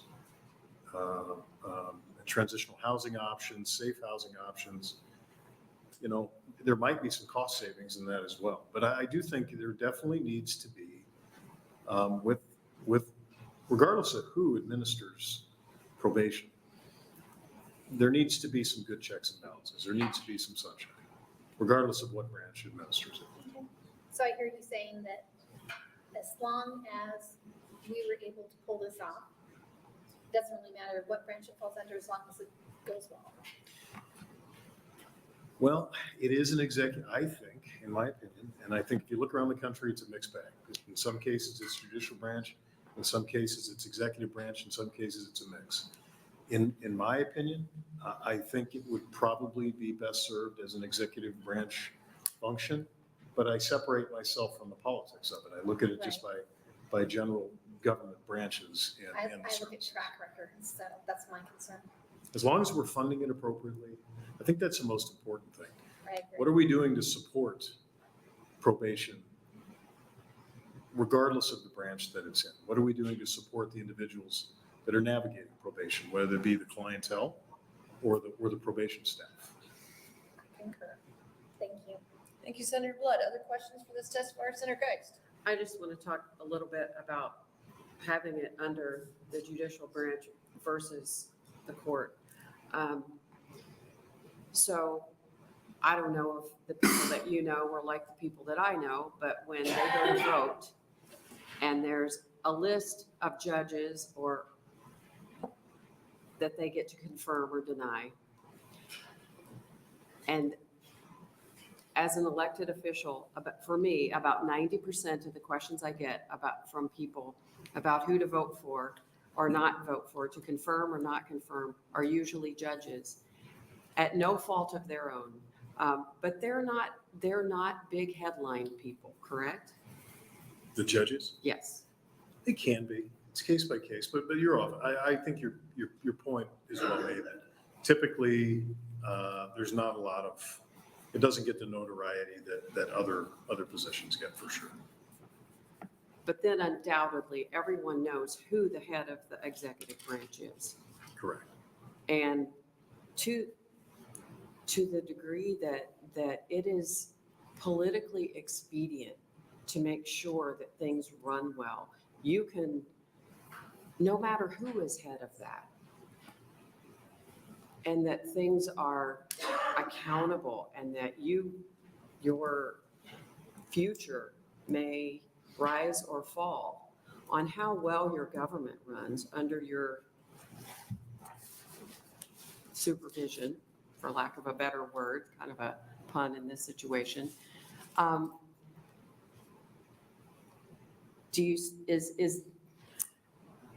you seeing why it might be a good reason to be under the executive branch versus just the another branch that to many people is very mysterious. And that is not an indictment of that branch. It's just the difference between a single person versus a whole branch of individuals. I think the accountability piece is key. That's really what this comes down to.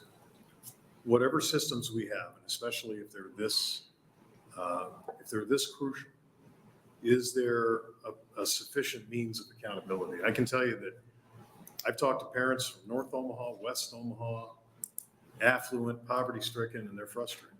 And I've even tried to take some parents to the various oversight offices, like the state agencies that look at juvenile oversight. And it's my understanding, they've said, well, there's nothing we can do. Mm-hmm. And so I think the accountability piece is key, and it's an important part of it. I've talked to those individuals too, and have experienced frustration from them as well. And so thank you for your testimony. Thank you, Senator Geist. Senator McKinney. Thank you, Senator Bourne. Thank you, Sheriff Hansen. Do you think too many people have their hands in the pot?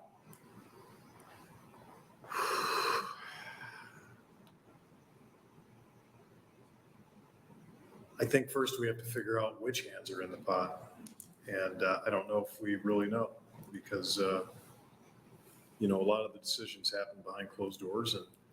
And again, I think that goes back to the accountability piece. What about two ideas just to throw out there? What if we put it under the Board of Parole and gave the Deputy Ombudsman for Corrections oversight? Well, I believe, and I could be wrong, but I believe that next door in Iowa, I think that probation and parole are more tightly commingled. I don't know if probation's under the Board of Parole. I doubt they are. I think they're under maybe there's a Board of Corrections. That was kind of going to be my follow-up. What if we placed the Parole Board, Probation, and Parole Administration under one umbrella? Yeah, I think that would be an interesting area to research and to look to. Not only hopefully can you streamline a lot of processes, but you might find a lot of efficiencies both in better outcomes and cost sharing. And my last one, and I struggle with the concept of detainment, because not to say that, I don't think there are kids, because I work with kids too, that just need a timeout sometimes. I just struggle with what does that look like, as far as is it like a jail setting? Is it like a hospital setting? Is it what type of setting that is? Because it's research also shows that if you just detain kids and lock them up in a jail setting, it's harmful and it hurts life outcomes. But I do understand there are juveniles that do need a timeout to get things together, work some things out with family, maybe get them on the right track of medication, school, all those type of things. But it's how do you strike that balance? Yeah, for the kids that are really high risk and that run a lot, for example, the young lady that I was talking about at this very well-known local group home in Douglas County. I think you got to strike that balance. Some kids there are just some kids that need high-level detention. But I think we need to look at that middle ground area where they don't feel like they're locked up. Maybe they could even go outside, staff secure, but ultimately there is some barrier that inhibits their ability to leave the property in general. And hopefully that would be a facility that is really focused in on psychiatric care and therapy, not just a place to kill the clock. Okay. Almost like a PRTF type setting. What is your view of the Boys Town model? I've heard nothing but good things about the Boys Town PRTF model. One thing I really like about Boys Town, and talking to people that have navigated it, they can kind of be that one-stop shop where they do have the secure PRTF psychiatric residential treatment facility that kids can't run away from. And if they need to, they can transition kids to the more staff secure. It's not secure. So hopefully, maybe you can move them into that middle area where, you're kind of testing them. You're seeing if the psychiatric care worked. And if it didn't work, well, maybe we have a place we can move them back into the more secure. And then if that moderate level security level facility at Boys Town works, and you can move them over into a more freedom-based home on the campus. So I think Boys Town does a lot of really good things. I think we probably looking to emulate them on the state level as much as we can. All right, thank you. Thank you, Senator McKinney. Other questions for this testifier? I don't see any. Thank you so much for being here. Thank you. Next testifier, proponent.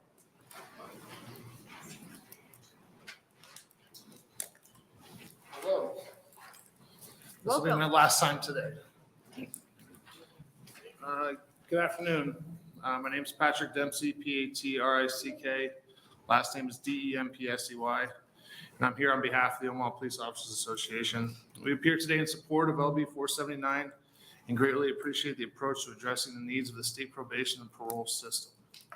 Our reorganization responsibilities to include probation and parole under the executive branch is a sensible and welcome change that recognizes that oversight and authority of the process should be more in line with the needs of the state. This reorganization provides a real opportunity to magnify and address the quality of services required to help rehabilitate offenders within the criminal justice system. I agree with Douglas County Sheriff Aaron Hansen in his assessment that LB 479 represents a heads-up approach to identifying risk and reducing the need for criminal incarceration. Attempts to reform must address both an offender's current behavior and the underlying issues or factors that can lead to future reoffending. As Omaha police officers, we are keenly aware of the societal and environmental factors that contribute to poor discipline and repeat incarceration. We support strongly the idea that increased consultation with the courts by a specialized supervision agency and increase in non-probation services would represent a meaningful opportunity to improve rehabilitation outcomes and avoid recidivism. In short, LB 479 is part of a legislative leap forward to ensure that parole and probation play a meaningful role in the criminal justice process. Thank you, and I'm open to any questions. Are there any questions?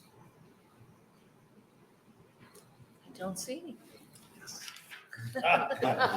Thank you so much for being here. I'm running. Next proponent. Is there anyone else who would like to testify in favor of this bill? Okay, we'll move to opponents.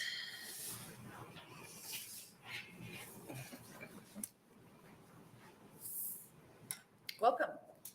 Good afternoon, Senators, and good evening almost. My name is Deb Minardi, Debminardi. I'm the probation administrator for the Administrative Office of the Courts and Probation, and I'm here today to provide testimony in opposition of LB 479.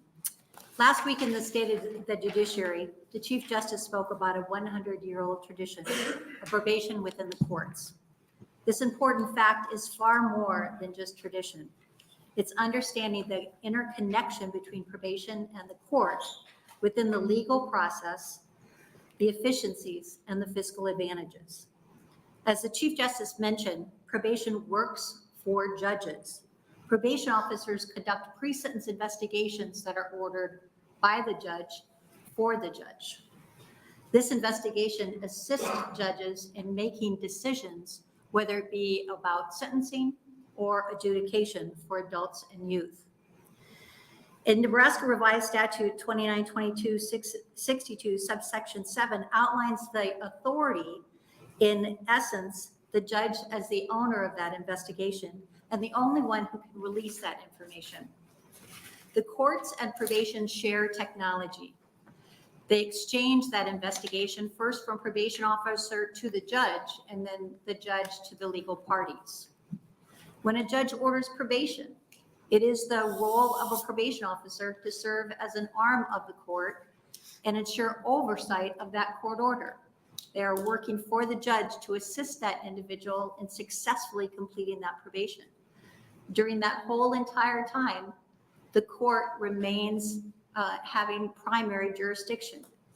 A judge oversees a problem-solving court. And probation serves to coordinate the team of the problem-solving court and supervise those individuals within the committee. The leadership provided by the Supreme Court extends over years, as a matter of fact, decades, and provides continuity, clarity, discretion, vision, and stability. Over the last 20 years, the legislature has looked to the judicial branch on a number of occasions to assist. When it came to prison overcrowding, the judicial branch expanded problem-solving courts, implemented presumptive probation, as well as post-release supervision, both successfully and timely as asked by the legislature. When it came to juvenile justice, when youth were transferred from DHHS to probation, then had a reduction in state wards, a reduction in recidivism, and a $35 million return to the general fund in efficiencies. While I could provide lots of other examples of the interconnection between the court and probation, I will simply put it like this. Separating the court and probation is like taking the legal counsel for the judiciary and having the Chief Justice hire that individual and he work for that individual. With that, I'll be happy to answer any questions. Thank you. Senator McKinney. Thank you, and thank you for your testimony. So where's the confusion? Why do you think that many believe that probation isn't doing a good job? Well, I'm going to tell you first and foremost, I'm biased. I'm 43 years with probation. So I've seen the good times and the bad times that probation has gone through. I can tell you in the last 20 years, we have never seen recidivism rates lower. We've never seen success rates higher. We've never seen our population more difficult, but even with a more difficult population, we continue to have very good outcomes. Are we perfect? Absolutely not. But by and large, because of the continuity and stability that probation has, we've been able to implement programs that have been very successful, and many of our individuals, 82%, are released successfully back into the community. That's a pretty high percentage. Our success rate in recidivism, 19% for adults, 22% for youth. I would compare that anywhere across the nation. What do you think can be done to address some of the issues parents are asking, saying, my kid keeps running, getting into trouble, doesn't want to be in a home, but probation doesn't want to do anything about that? Well, there's a multitude of issues here. In relationship to the example that we talked about earlier, we are in desperate need of a secure PRTF. No disrespect to Sheriff Hansen, but Boys Town is not a secure PRTF. It is a PRTF, but it is not a secure. If an individual wanted to exit out of a door, there will be a door that they can exit. In the state of Nebraska, we do not have a secure PRTF. We do not have an entity that's comparable to LRC for youth that have really serious mental health or behavioral health problems in relationship to that. And I'll say it to you too, my struggle with detaining youth is that there is real facts that show that detaining them in a prison-like setting or something like that can be harmful. So are there any examples across the country or even across the country that we can look to that say this is a good example of doing the things to try to improve that kid's life, but we're not harming them in the process? Yeah. I think if you would look to, for one of the things that we've done is over the past 2 years, we've been engaged in a national study with the Robert F. Kennedy Foundation to look at our juvenile justice system overall and where probation can make its improvements. That having been said, you're not going to get any disagreement from probation that detention is harmful. That's why we do everything in our power to try and look for alternatives. And we utilize JDI in particular as an option for alternatives for youth. Do some youth have to be detained? Yes. However, as you said, it's not good for youth, and it should be used as a very last resort and not as a punishment. Thank you. Thank you, Senator McKinney. Senator Duque. Thank you. I asked Senator Wayne earlier about this. What requirements and what training and what's the timeline does it take to, if we're short on probation officers, what's the process to get up to speed with the probation officers you need? First and foremost, I think you asked the question earlier about what does a caseload look like. So I want to be really clear about what a caseload looks like. It depends upon the risk level of the individual. So the higher the risk, the smaller the caseload. So they have the ability to have that individualized attention. On a juvenile side, a caseload will be 1 to 15 for a very high-risk youth. On an adult side, it can be as many as 1 to 25. And then it goes down proportionately depending upon the level of risk of that individual continuing with their behavior. Probation officers must have a minimum of a college degree. If they are a high-risk officer, they also must come in with a minimum of 2 years experience. We offer a 9-week education program in which that's the academy that officers must go through before they are considered to be in a position where they can fully take on a caseload. So is that a program when they enter into college, you get their degree? Is that a program they enter into, or they get their degree and then go into your 9-week program? Our program, if that's what we offer here, once they come with us, they must have the college degree before even coming to us. Yep. And typically the college degree is somewhere in the social science, behavioral science, or criminal justice kind of backgrounds. Okay, thank you. Thank you, and now to Senator Geist. Just briefly, you were talking about a secure PRTF, and I know that our state, because that's one of the bills that I kind of brought, sort of quasi, but that does not have to be prison-like, does it? Oh, absolutely not. I'm not, I think the distinction that I was trying to make is that we wonder why kids go into placement and how can they run.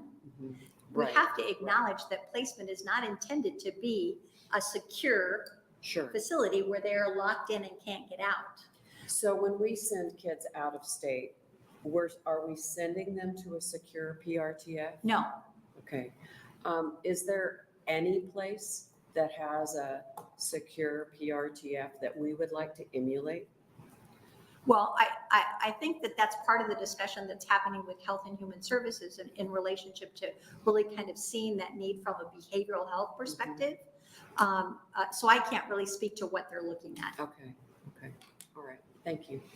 Thank you, Senator Geist. Back to Senator McKinney. Thank you. I have like a loaded, I don't think it's loaded, it's just 3 questions in one. What's the demographics of the juveniles on probation? What's the demographics of the 18% that do recidivize? And what's the demographic of the judges? Based on color, race. Yeah.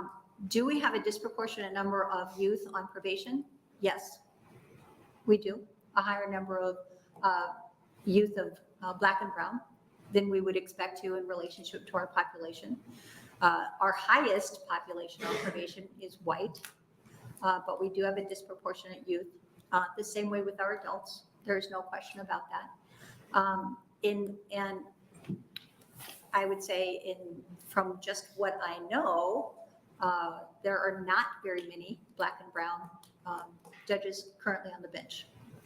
So how, in your opinion, how do we address the disproportionality and also the lack of diversity of our judges?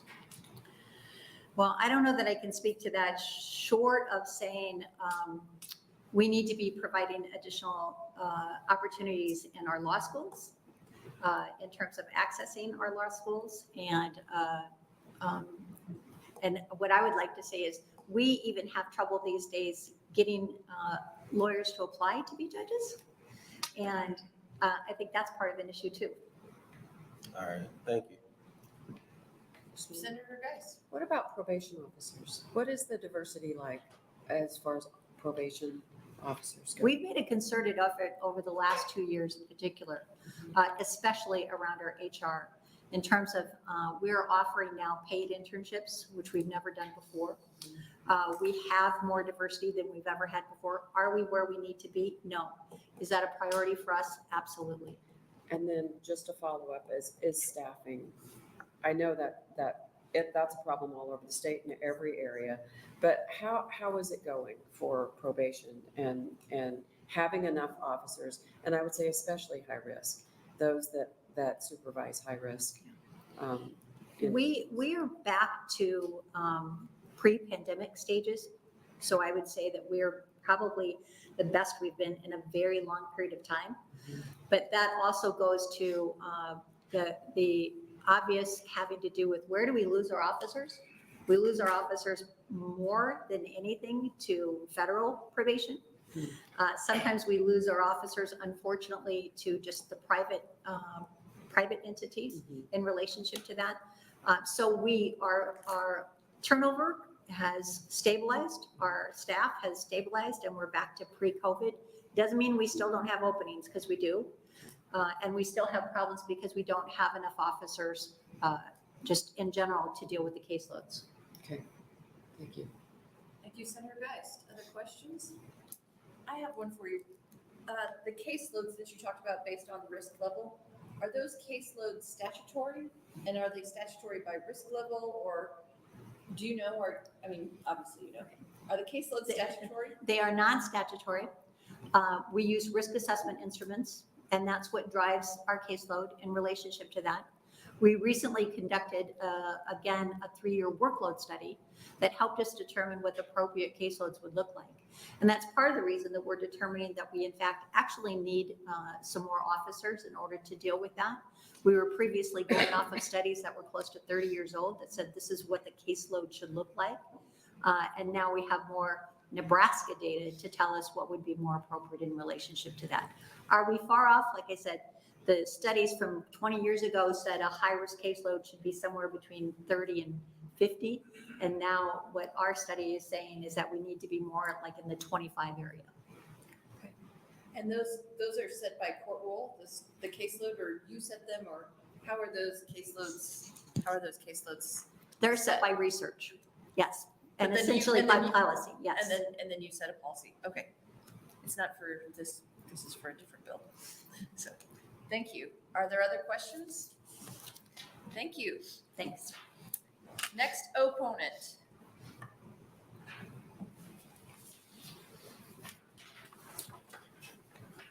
Good evening, Vice Chair DeBoer, members of the Judiciary Committee. My name is Tim Haruza, last name spelled H-R-U-Z-A, appearing today in opposition to LB 479. On behalf of the Nebraska State Bar Association, Ms. Minardi kind of laid out, I think, a lot of what we have discussed as a bar in terms of the opposition to this bill, but I do want to highlight one key area for my comments, and then I'm happy to answer any questions you might have, though I am not an expert in how all of this works, to be candid with you. I think a lot of our conversation at the Bar Association and from the lawyers and judges' perspectives who are members has come from what Ms. Minardi highlighted in the beginning of her testimony, which is the functionality of the probation system and the role it plays in terms of how it works with a judge supervising a case. So I think there's some technical respects with a defendant or an offender, a juvenile offender who is placed on probation as part of their adjudication or their sentencing. When they're placed on probation, they are they're placed under the supervision of the court, right? That gives the judge the flexibility then to handle that case or to handle that individual as they serve the sentence of probation, right, that they're placed under. There's a distinction there between parole, where you're being released from a correctional facility, you're still under the executive branch, a parole officer is supervising you after release from a correctional facility, where you've been transferred, your care and custody in the criminal system to the executive versus supervision of the court.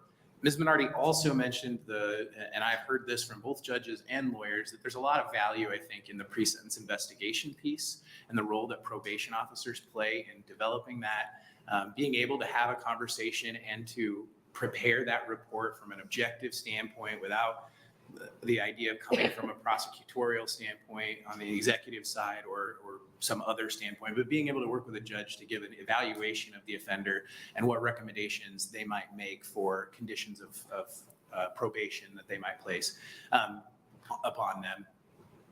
And I think that's critical that you have some free flow between a judge and the probation officer. The final thing that I would say, at least with respect to the juvenile situation, and I do not know the history super well, but prior to 2012, the juvenile probation was placed within, housed within DHHS. I started practicing juvenile law after that transition happened, so I don't know what it was like before, but I do know that there are, at least from a technical concern, and I mentioned sort of the placement of supervision, but I do know that that did change very dramatically when probation took that over, at least from my practice standpoint. The ability to handle juveniles in a quick, more expedient manner, with the judge being more directly involved in the case, rather than having them, a parole officer or someone from the executive branch needing to find a prosecutor to file a revocation of certain conditions, can help the system. I see that my light is up, but let me just finish by saying, I've heard both from judges and lawyers that probation, and I know you've heard stories, and there are tons of them that are just not great stories. We have seen good outcomes from probation. I think Ms. Minardi had the numbers earlier, and I've heard that echoed from judges and lawyers who we have talked to in developing our position. So with that, I'd answer any questions you might have. Thank you, Mr. Ruzzi, although the light was very red. I know. And I will point out that I'm gonna take it off your next time or something. All right, Senator Geist. Okay, I have a question, because you said this, and it's been alluded to before, and even in some of our letters, and I'm curious, that a probation officer and a judge can have conversation, and there's no attorney there for the juvenile, and this can go on and be part of a case that's built for the juvenile with no representation? Correct. So the pre-sentence investigation is made based on an interview or a review of the case. Oftentimes there's other, depending on the situation, right? It depends a lot on the situation involving the youth, but, or the adult for that matter, but they conduct a pre-sentence investigation where the probation officer is kind of a bit of a fact finder in terms of determining what's going on. They then present that to the court. A copy of that is given to both parties, both attorneys in a case, before a decision is made from the judge. But yes, the probation officer is allowed to have a conversation with the court. I will tell you that I have heard from attorneys and judges that that can be a very helpful thing when they're allowed to have a free-flowing conversation. I would also tell you that even when I talk to defense counsel, there are some that have concerns about that. There are plenty who think that it works pretty well to be able to do that. Rather, I mean, the other option is you place it in the executive branch, which is the prosecutorial branch, right? That is on the other side, and then you lose the ability for a judge to converse directly with them without all parties present. But that person would be able to talk to, a prosecutor, right? Or either party without the judge as well. So. I guess I asked because I just didn't realize that this could go on without an attorney for the juvenile or the adult, whoever, without them being present. My understanding, and Ms. Minardi or someone could correct me, but my understanding is with them as an employee of the court, they're considered an arm of the judiciary. So how is that transparent? Like I said, they prepare it's been a long time since I've seen one of these. But they prepare that investigation, and then it is provided to both parties. Defense counsel before is able to make a case if they disagree with a portion of it. Same thing with the prosecutor's side. If they want something different, disagree with the recommendations or with the findings or what they have in the report. I mean, it is still subject to the court review.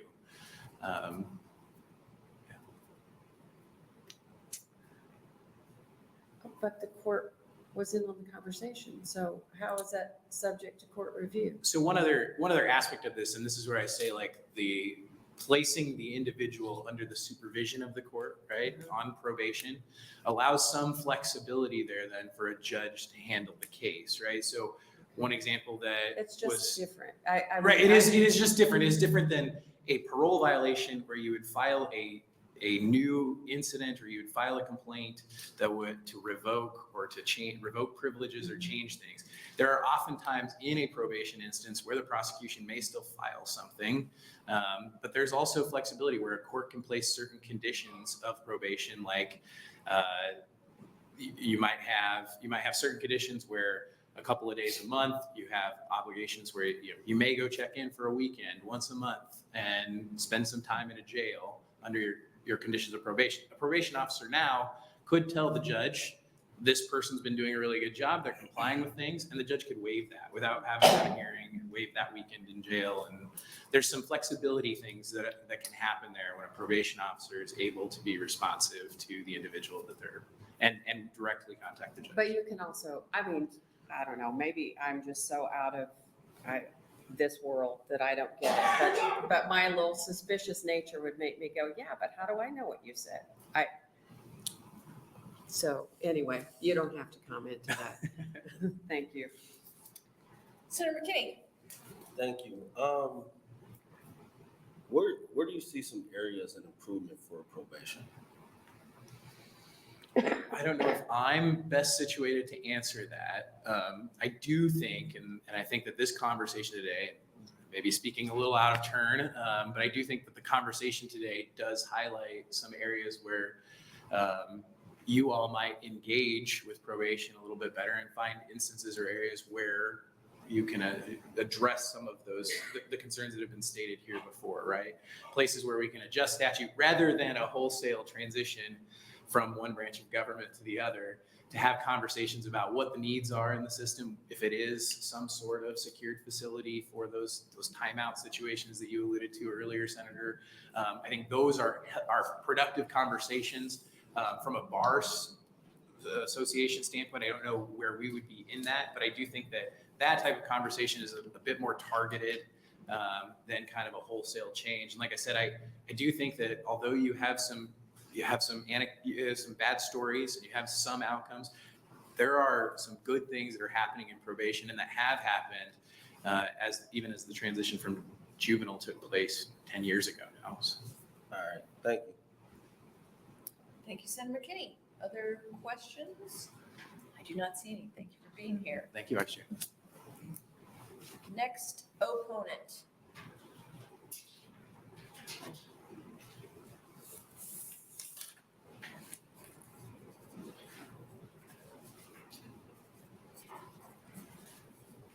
Thank you again, Senators.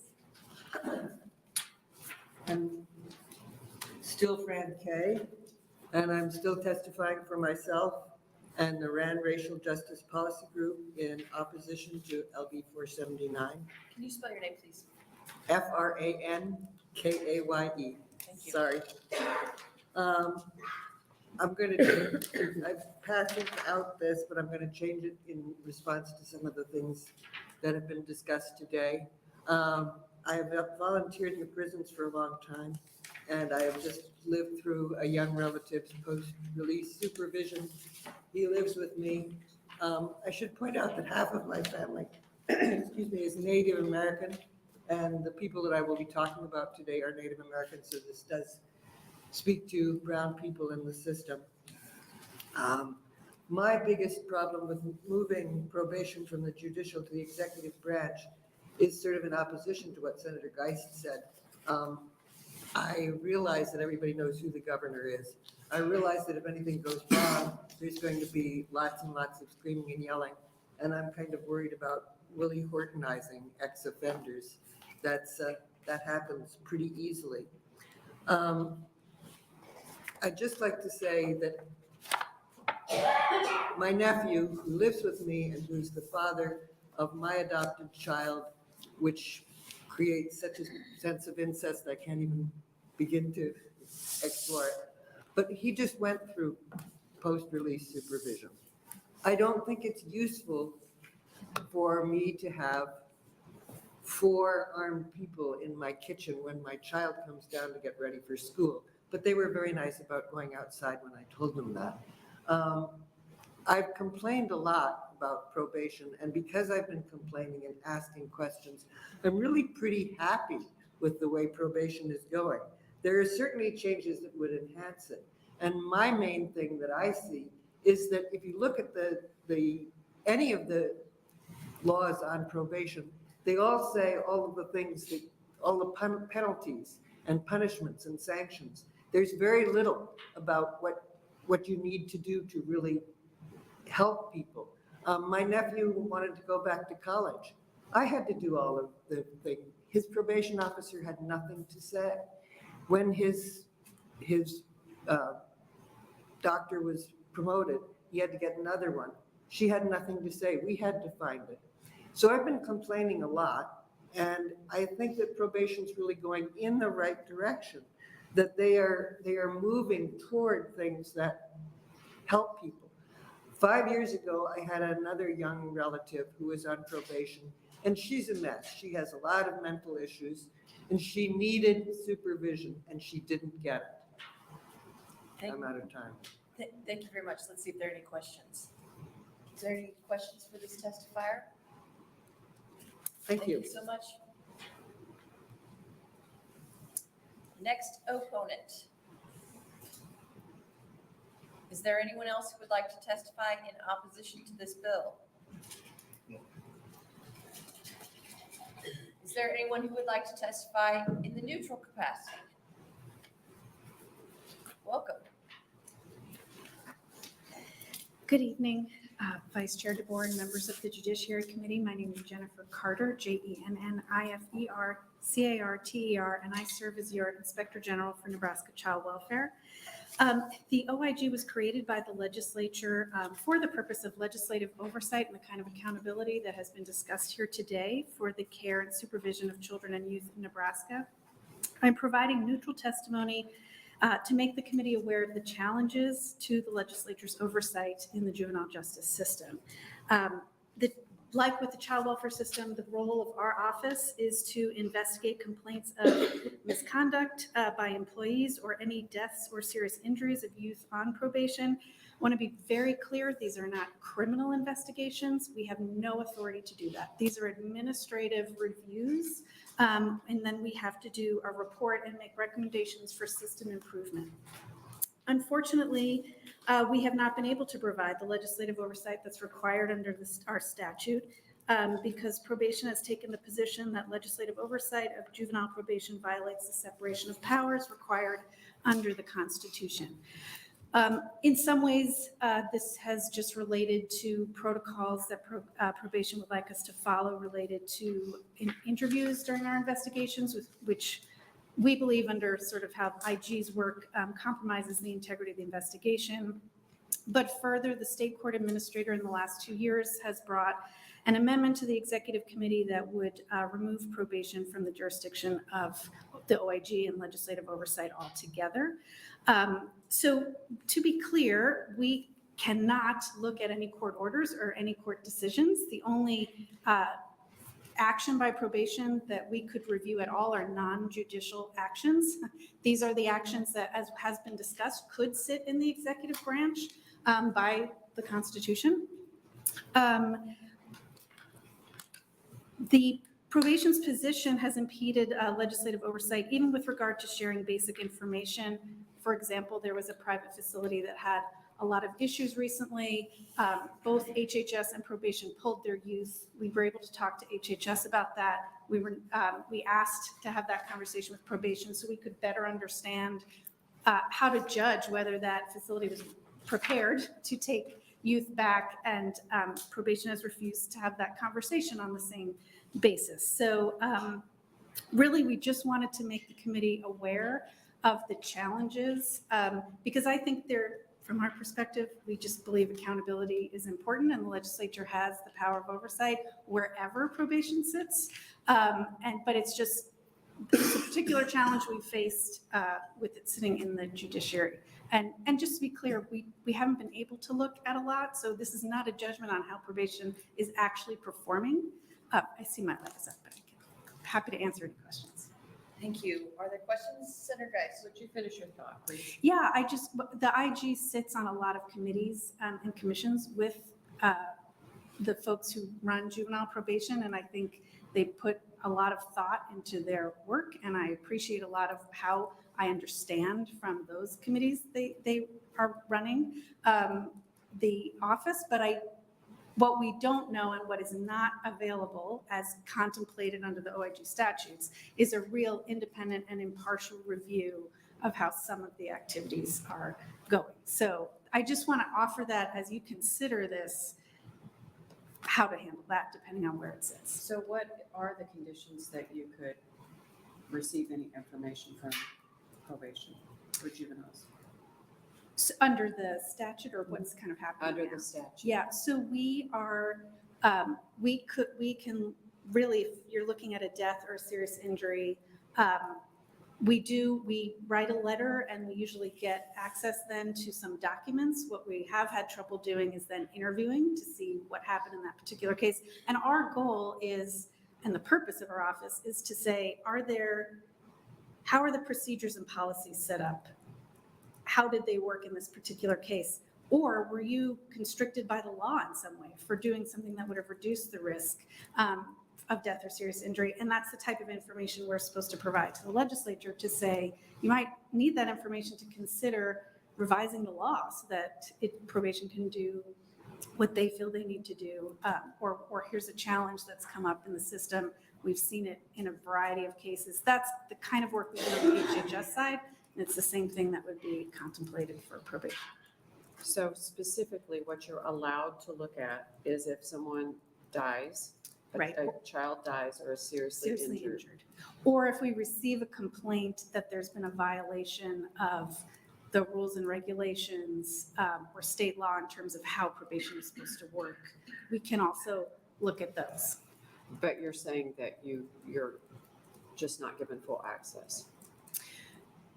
Under the protocols that probation would like us to utilize, yes, we can't complete a real investigation without being able to interview folks. And then I don't know, to be honest, because we have not initiated one since the amendments have been brought to just remove probation from our jurisdiction, period. At this point, like, probation does a great job of sending us notices of sexual abuse allegations of youth on probation. So that has continued. I would assume that we would be able to get the documents at least when we initiate our next investigation. But it's just been, and I understand, because we could not review a court order. That would be completely inappropriate, and I don't even know how that would actually work. So I understand that there's got to be real sensitivity to that, and we have to be very clear about the parameters of our work. But it has just created some real challenges as we're trying to navigate how to do that. So it's something I think it could be done, and we feel our act is entirely within the bounds of the Constitution, but it's something to consider as you're deciding where to put it. Okay, thank you. Thank you, Senator Geist. Other questions from the committee for this testifier? I do not see any. Thank you. Is there anyone else who would like to testify in the neutral capacity? As Senator Wayne is coming up for his closing, I will tell you that there have been 6 letters, 1 in support, 5 in opposition. Senator Wayne, you are recognized for your close. Thank you, colleagues. So first, if the parent is watching, Utah Holly is in my district. It's not quite the middle of nowhere, but it is a beautiful place in the middle of nowhere. No, but seriously, I think what you heard today is seems to be frustration of some gaps that we got to figure out how to fill. I look forward to working with all the parties to figure out how to do that. I do think the more and more I've been here, particularly in this role, there is something around parole and post-supervised that this committee is really gonna have to figure out. I think one quick thing we could do for judiciary is they almost need like an ombudsman, not reporting to the legislature, but somebody within their division or a few people within their division to handle complaints and parents' complaints on how things are happening, particularly at the juvenile level. And I don't know if we do that at the county level or statewide, but there's the problem with, particularly in the situation you heard with the parents, is there's just no alternative. There's no what's the recourse? You can't sue the court. I mean, I guess you theoretically could, but there's nowhere for parents to turn. And so maybe figuring out how to help that process along. To Senator Hallcroft's question and point earlier about the fiscal note, I'm still scratching my head on that, particularly the one around the parole board, which says it has no real impact. Creating a whole agency has no real impact. So maybe they don't do work. I don't know. It's just weird. I'll leave that alone, and I'll close. That's it. Questions, I'll be happy to answer. Okay, are there questions for Senator Wayne? Senator Wayne, I don't see any, so that will end our hearing on LB 479 and begin our hearing on LB 348, which is once again our own Senator Wayne.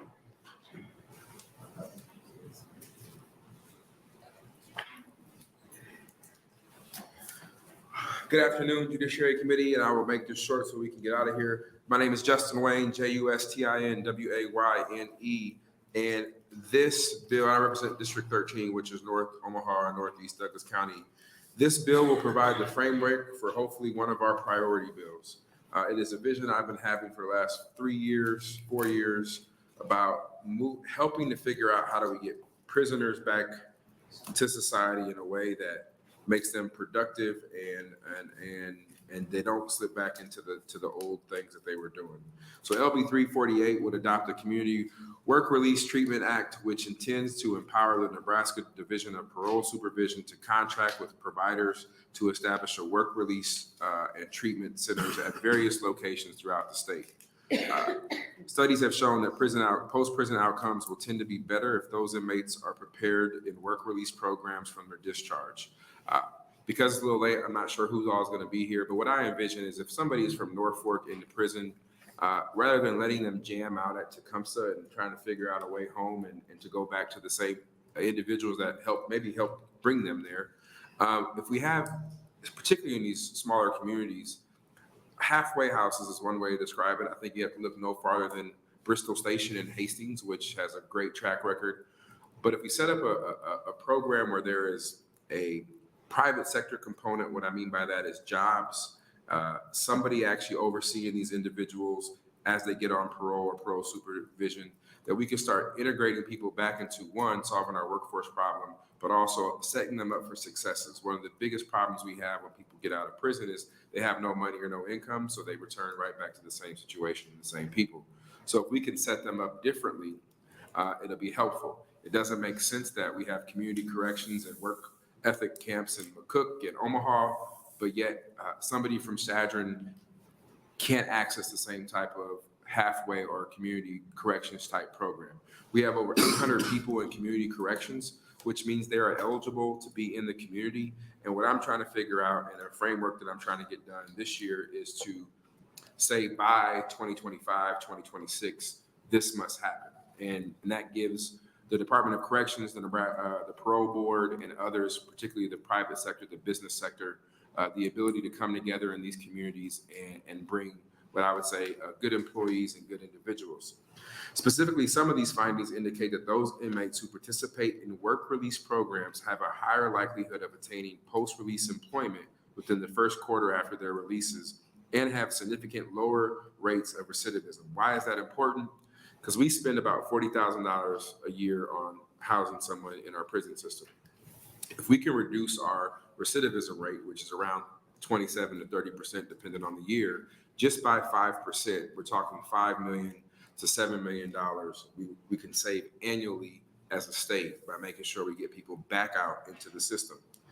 Additionally, studies have indicated that inmates who participate in privately operated work release programs were more significantly to become employed after their release. And this is, again, part of what I'm trying to do is let's take, and I haven't mentioned the steel company by name, but let's just use Norfolk. If they have 30 jobs on third shift that they can't fill, but we can put 15 to 20 people back from their community who are safe, who have gone through programming or can get programming while they're there, then that's a way to solve some of that underemployment or unemployment that we have where people can't find workers. They will be paid regular pay, and they'll be drug tested on a regular because of their post-supervised release. So it just seems like it's a great fit. We have a huge overcrowding prison population. I understand that we'll most likely have to build a new prison, but one thing is consistent about building a new prison is the day it opens, it will be full. That nobody is denying that math. So then what do we do with the 800 to 1,000 people we have in community corrections? And how do we make sure we lower recidivism, but give them an opportunity to succeed? So this is an attempt, and it's been different iterations over the last 3 years, to make sure that we have reentry officers that are trained and assisted by the parole admissions. Kind of stole that from Senator Geist's idea of having more assistance around this post-supervised release and parole. But to me, it's a step in the direction to give parole more responsibility. And now I'm even toying, since I wrote this bill, about like a pre-parole program that we can sign people up for. Department of Corrections has the authority to name any facility, a correctional facility. We just have to make sure we have it secure, that it's safe, and we have the right people running it. And I think we can do that. There are plenty of reentry programs in Omaha, but what I think can happen is also integrate people back into the small towns and rural areas who are looking for employees, and those people are going back there anyway. So let's make sure we integrate them back into society successfully. Again, I'm trying to figure out a way to not let people jam out, to create more programs, and to eliminate the excuses of why certain people can't be paroled. I said a whole lot real quick because it's like, yes. All right, so we'll start with Senator Blood. It's a quick one, don't worry. You So, with the quick question? this is a quick one. So the problem is I think out loud, that's the problem, by the way. I understand, I do the apologize same for thing. that. So if I read your bill correctly, would I be accurate if I said that this also opens us up to opportunities to do public-private partnerships, which would help keep the costs down? For instance, the vocational training, specialized vocational training, you could bring unions in to teach people to be HVAC people or electricians, and then go to those small towns that are lacking those services. Correct. And in no way are we privatizing prison or nothing like that. But what we're trying to do is create this transition where there may be a demand in Ogallala that they need electricians, and there could be 20 people on community corrections right now in our facilities that could go there, start and learn that trade and fill those positions. Because they're going to get out in 2 or 3 years, and they're going to go back to Ogallala. Let's make sure they go back successfully. Right. So you're yes, saying yes, ma'am. All right. I gave you a long answer to a short question, sorry. Thank you, Senator Blood. Senator Decay. I like what you're bringing here today, just from a little bit of personal experience.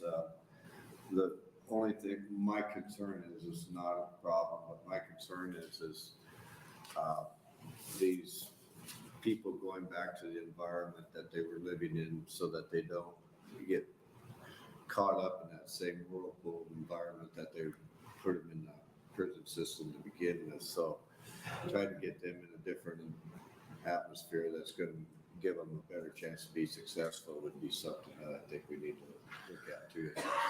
And this bill is gonna have still has a little bit of work to do to figure out how to put those key components in there. But that's the intent, is to make sure that before they jam out the day of, they don't call the same people and say, come pick me up, that they are established, they have a work, they have skills, and they can separate themselves from those individuals. Thank you, Senator Decay. Are there any other questions for Senator Wayne? I don't see any, Senator Wayne. Thank you. Thank you. Let's go with our first proponent. Senator DeBoer, our last chairman or committee chair said that Spike could only speak twice. Well, I haven't heard him speak yet today, so I guess he's fine. Thankfully, he's not presiding now. Hey, good evening. My name is Spike Eichholt, S-P-I-K-E-E-I-C-K-H-O-L-T. I'm appearing on behalf of the ACLU Nebraska in support of LP 348. You've been here all day. It seems like it's been a long week, so I'm not going to read my statement to you. Senator Wayne explained that this is an idea he's got. I think he's really on to something. And I think that as he explained it, this might be a part of whatever this committee does, if they do anything with respect to criminal justice reform and the sort of consequence, if you will, of making it in prison. To my testimony, I've actually attached some selections from this.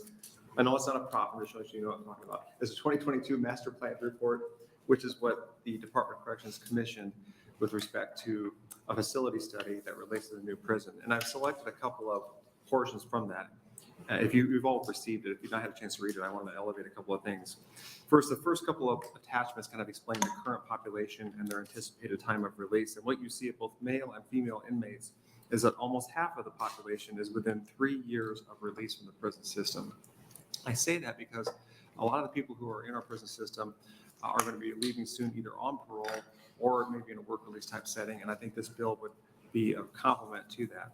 And one of the things that Senator Wayne did mention earlier, and it's on sort of the last 2 pages of the attachment, with respect to the facility studies, are the findings and recommendations for what to do with the master plan and the needs for the Department of Corrections between phase 1, which is 0 to 5 years, and then phase 2, 6 to 10 years, and then further years in the future. If you look at one of the recommendations on page 4-3, it explains that the new prison to replace the state penitentiary, new prison, build a 1,512 bed prison for male offenders, expandable to 2,040 and 3,000 beds. In other words, and I think Senator Wayne may have mentioned this before, if you replace the current prison, the expectation in the next few years is immediately to essentially double that population. This, what Senator Wayne's got in LB 348, might be a more nuanced approach to that. Given the fact that many of the inmates are only there, I think the median time of service is 30 months. This might be a way to sort of address that. I just wanted to put that on the record. You've got the selections from the studies. You probably have the actual facility studies. I just wanted to elevate that, put that on the record. If anyone has any questions, I'll answer them. Are there any questions for this testifier? Senator Geist. Just quickly, I'll ask, the only real barrier that I foresee is maybe employment and the broad availability of people willing to hire people who are on work release. Given where you are and the people that you represent, but also what you see across the state, do you see that as a barrier, one that can actually be overcome quickly, or where are we at? I don't know that I can give admittedly a comprehensive answer to that. I know that in some of the medium-sized communities across the state, they are facing a workforce problem that's even greater than Lincoln and Omaha. I'm just any really kind of employee. And I don't know if we've really had an experience with this state. We have a couple of work release centers. We have one in Lincoln up by Pioneers Park, and we have one in Omaha. And at one time there was the work camp in McCook, but they've converted that basically to a prison. So I don't know that we've ever really had something that's like this is envisioned, where you have an effort to somehow transition the population and re-enter them throughout the state as maybe a kind of a workforce option or something like that. I'm just curious if you think we're becoming more open-minded business-wise about hiring people who are just getting out or maybe have a felony on their record, or are you seeing a mind shift at all? I think so. I mean, you see a number of bills that deal with second chances, like those ban the box bills. Senator Breesy did a bill that's in government this year that tries to narrow on these various professions that automatically exclude people with criminal records because, and I don't mean to be a soapbox, you know, we have a lot of crimes, and it used to be maybe at one time being convicted of a felony automatically meant that that felony was a violent thing. You did something horrible to somebody. Not that felonies aren't bad, but that's not necessarily the case now with our criminal code. And I think that maybe that is a growing awareness. I think that policymakers and really all people are starting to kind of appreciate it. Okay, thank you. Thank you, Senator Geist. Other questions for Mr. Eicholt? Thank you. Thank you. Next proponent. Anyone else who would like to testify in favor of this bill? We'll switch to opponents.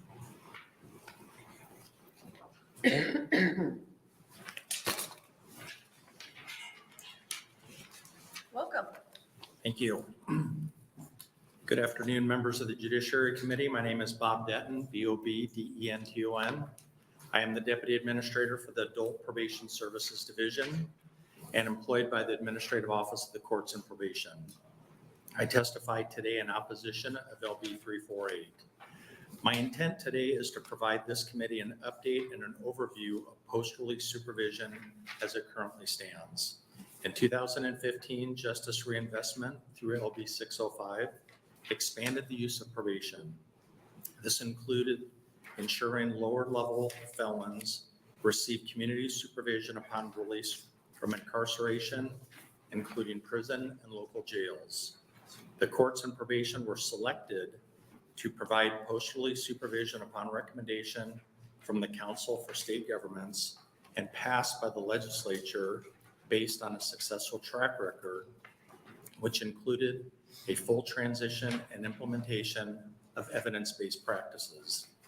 While still incarcerated, probation navigators engage inmates to collaboratively develop a reentry plan, which is then submitted to the judge for approval.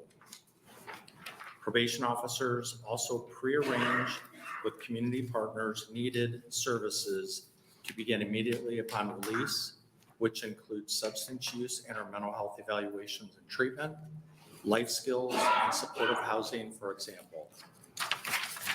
In addition to preparation and planning for reentry by order of the court, probation officers currently supervise over 1,200 post-release supervision individuals, 89% of whom have been assessed as a high to very high risk to reoffend.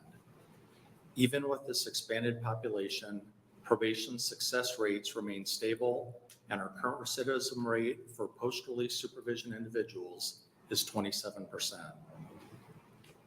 The vast majority of these individuals are assessed with a validated risk instrument and again scored a high to very high risk to reoffend. Supervision and case management involves frequent engagements, conducting employment, home, and treatment visits, and includes an average of 28 drug and alcohol tests per individual. Another strategy for the post-release supervision population has been the development of reentry courts available in Sarpy and Hall counties.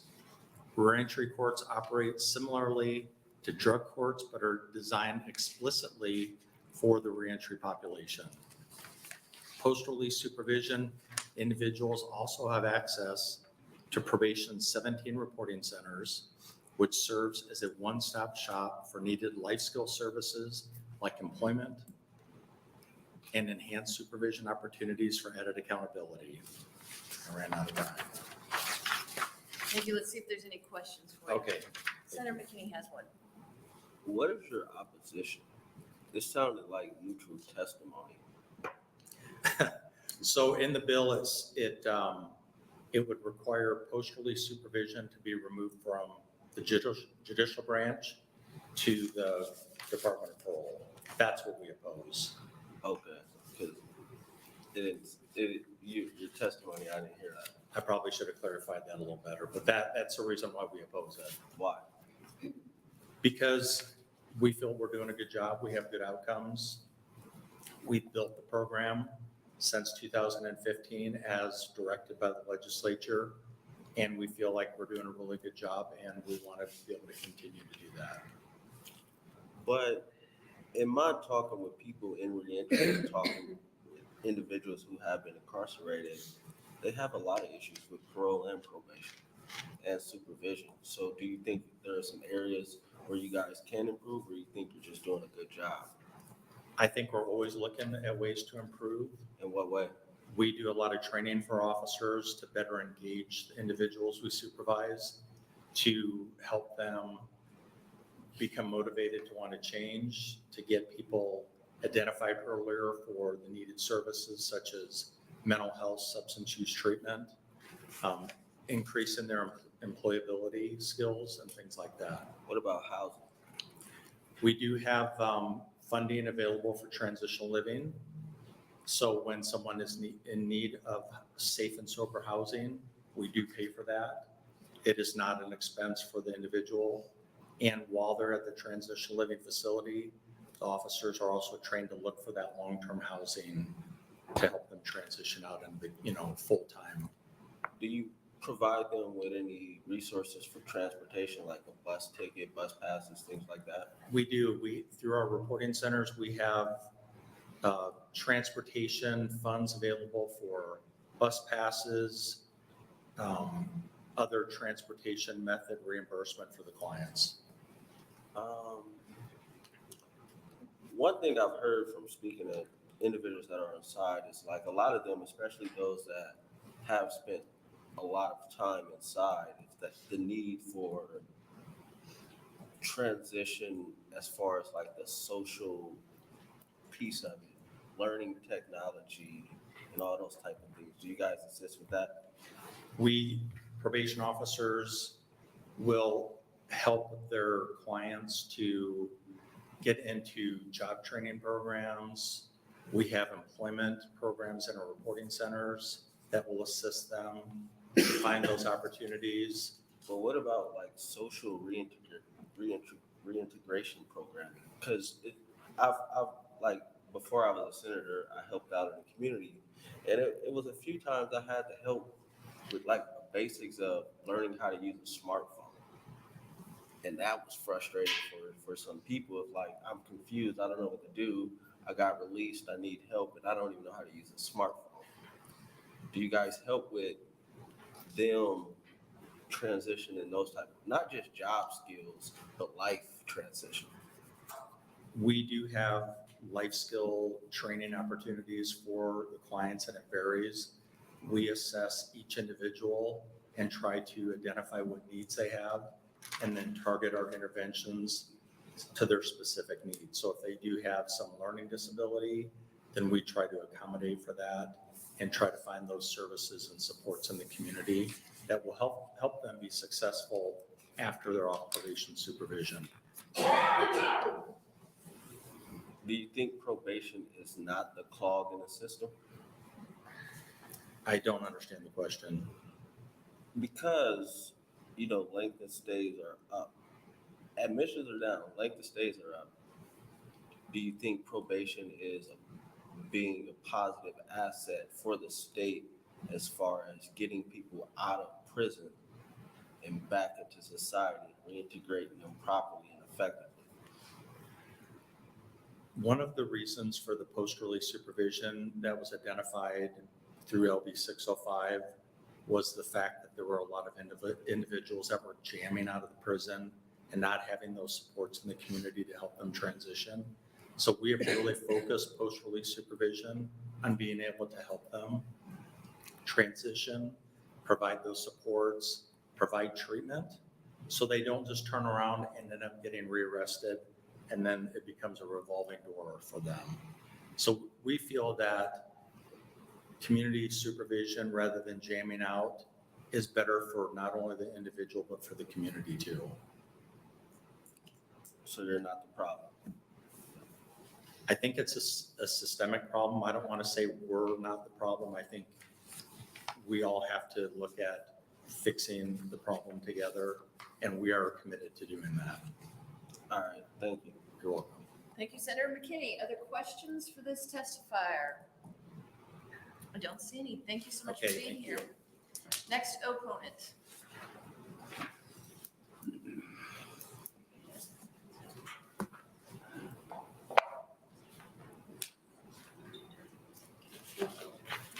Welcome. Good evening, Vice Chair DeBoer, members of the Judiciary Committee. My name is Diane Sabad-Karine, D-I-A-N-E, S-A-B-A-T-K-A-R-I-N-E, and I'm the Interim Director of the Nebraska Department of Correctional Services. I'm here to testify in opposition of LB 348. The department devotes a tremendous amount of time and resources to reentry preparation for all incarcerated individuals, whether they will be paroled, released to post-release supervision, or released without supervision. Our reentry focus and process is integrated into everything we do. Separating reentry, the Vocational and Life Skills Program, VLS, or community corrections from NDCS will make it difficult to maintain our commitment to rehabilitation without the resources necessary to make those services or programs available to all in custody. A tangible example of our reentry focus is evidenced in the reentry planner I've handed out. This planner is given to each person and is used throughout incarceration by individual inmates with various staff. Ultimately, it guides them to develop their reentry plan for success. We are 8 years into building the VLS program and have served more than 9,400 individuals through VLS since its inception. We collaborate with parole and probation to select providers.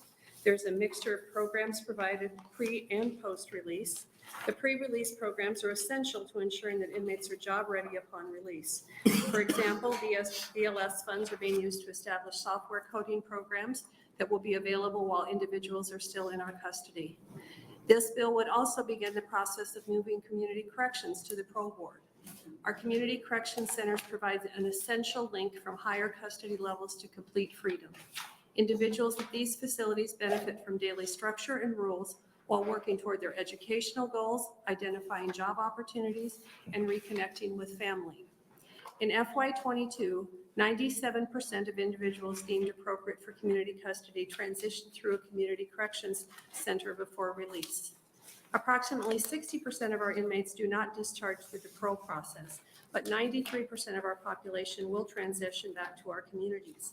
As illustrated in the handout, keeping these programs under the direction of NDCS ensures that every individual, regardless of release type, has access to programming and resources needed to successfully transition by the time they leave NDCS custody.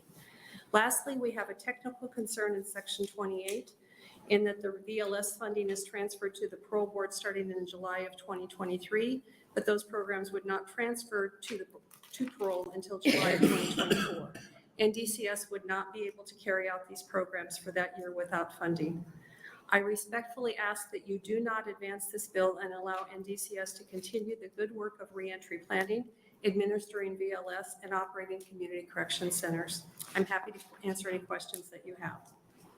Are there questions for this testifier? Senator McKinney. Thank you. If the department is doing a good job at reentry planning, why has the admissions to parole decreased?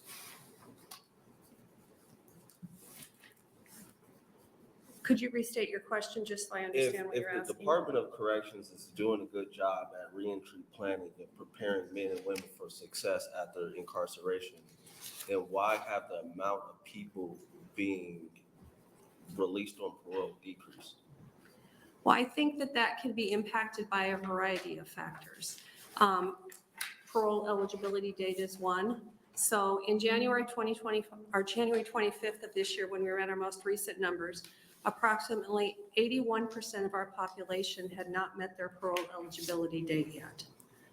So of those that are eligible, the parole eligible population, 83.1% have committed, or they're in the process, or they have completed their assigned treatment and programming while with us. So I can't speak to why the parole board does or does not parole someone, but we are working really hard to ensure that the treatment is completed prior to parole eligibility date and that they are parole ready when they're eligible.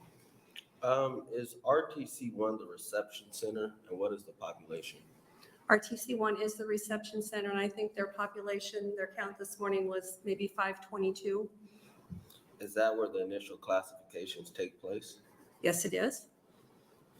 Does the policy dictate that initial classifications is completed within 30 to 45 days? Yes, it does. Does that happen all the time? It does not happen all the time, and we are aware right now that we have a lag, and we have a plan in place to address that lag. When that happens, how does that affect the individual's initial classification? Well, certainly it slows down their initial classification. So are there individuals housed at RTC that fit the criteria for community corrections but cannot transition to community corrections because the initial classification has not been completed? That's a possibility, yes, which is why it is so important to us that we clear that backlog and that we stick to our policy to ensure that those initial classifications are done within the time frame provided. How bad is your backlog? I can't give you the exact numbers, I don't know.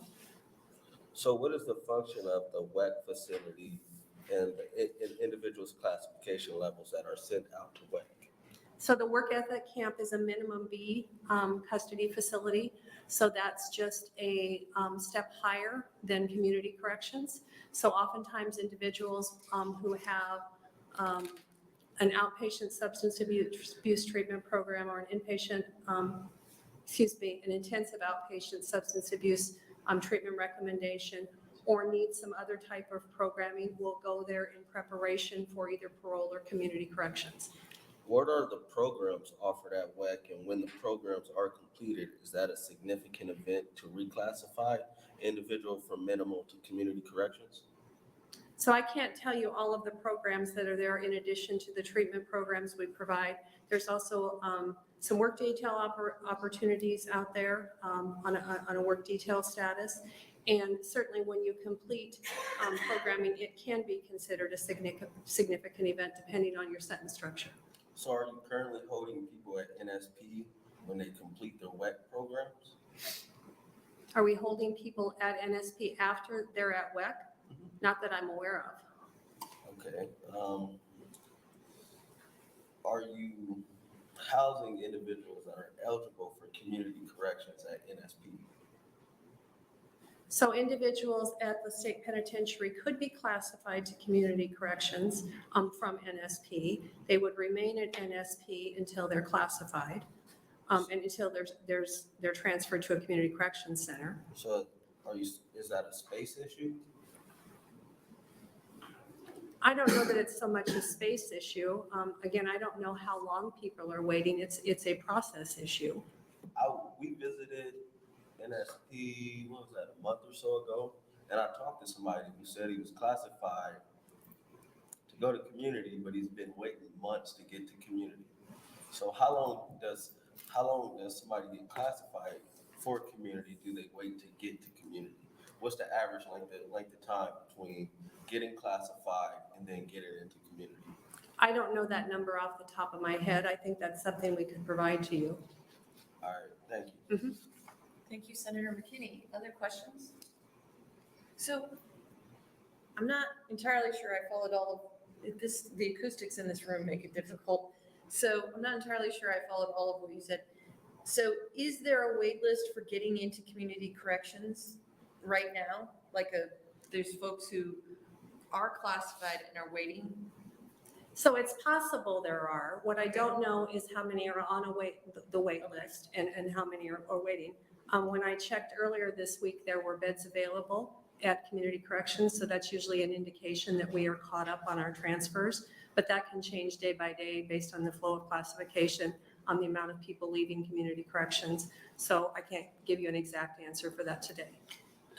Another thing I remember, the years are running together, but years ago, asking your predecessor about there was some problem with hiring enough staff or assigning enough staff, which I know is not such a problem for you now. So I'm just asking about the transfers. So you had some transfer problems. Would that potentially get in the way of sending people to community corrections?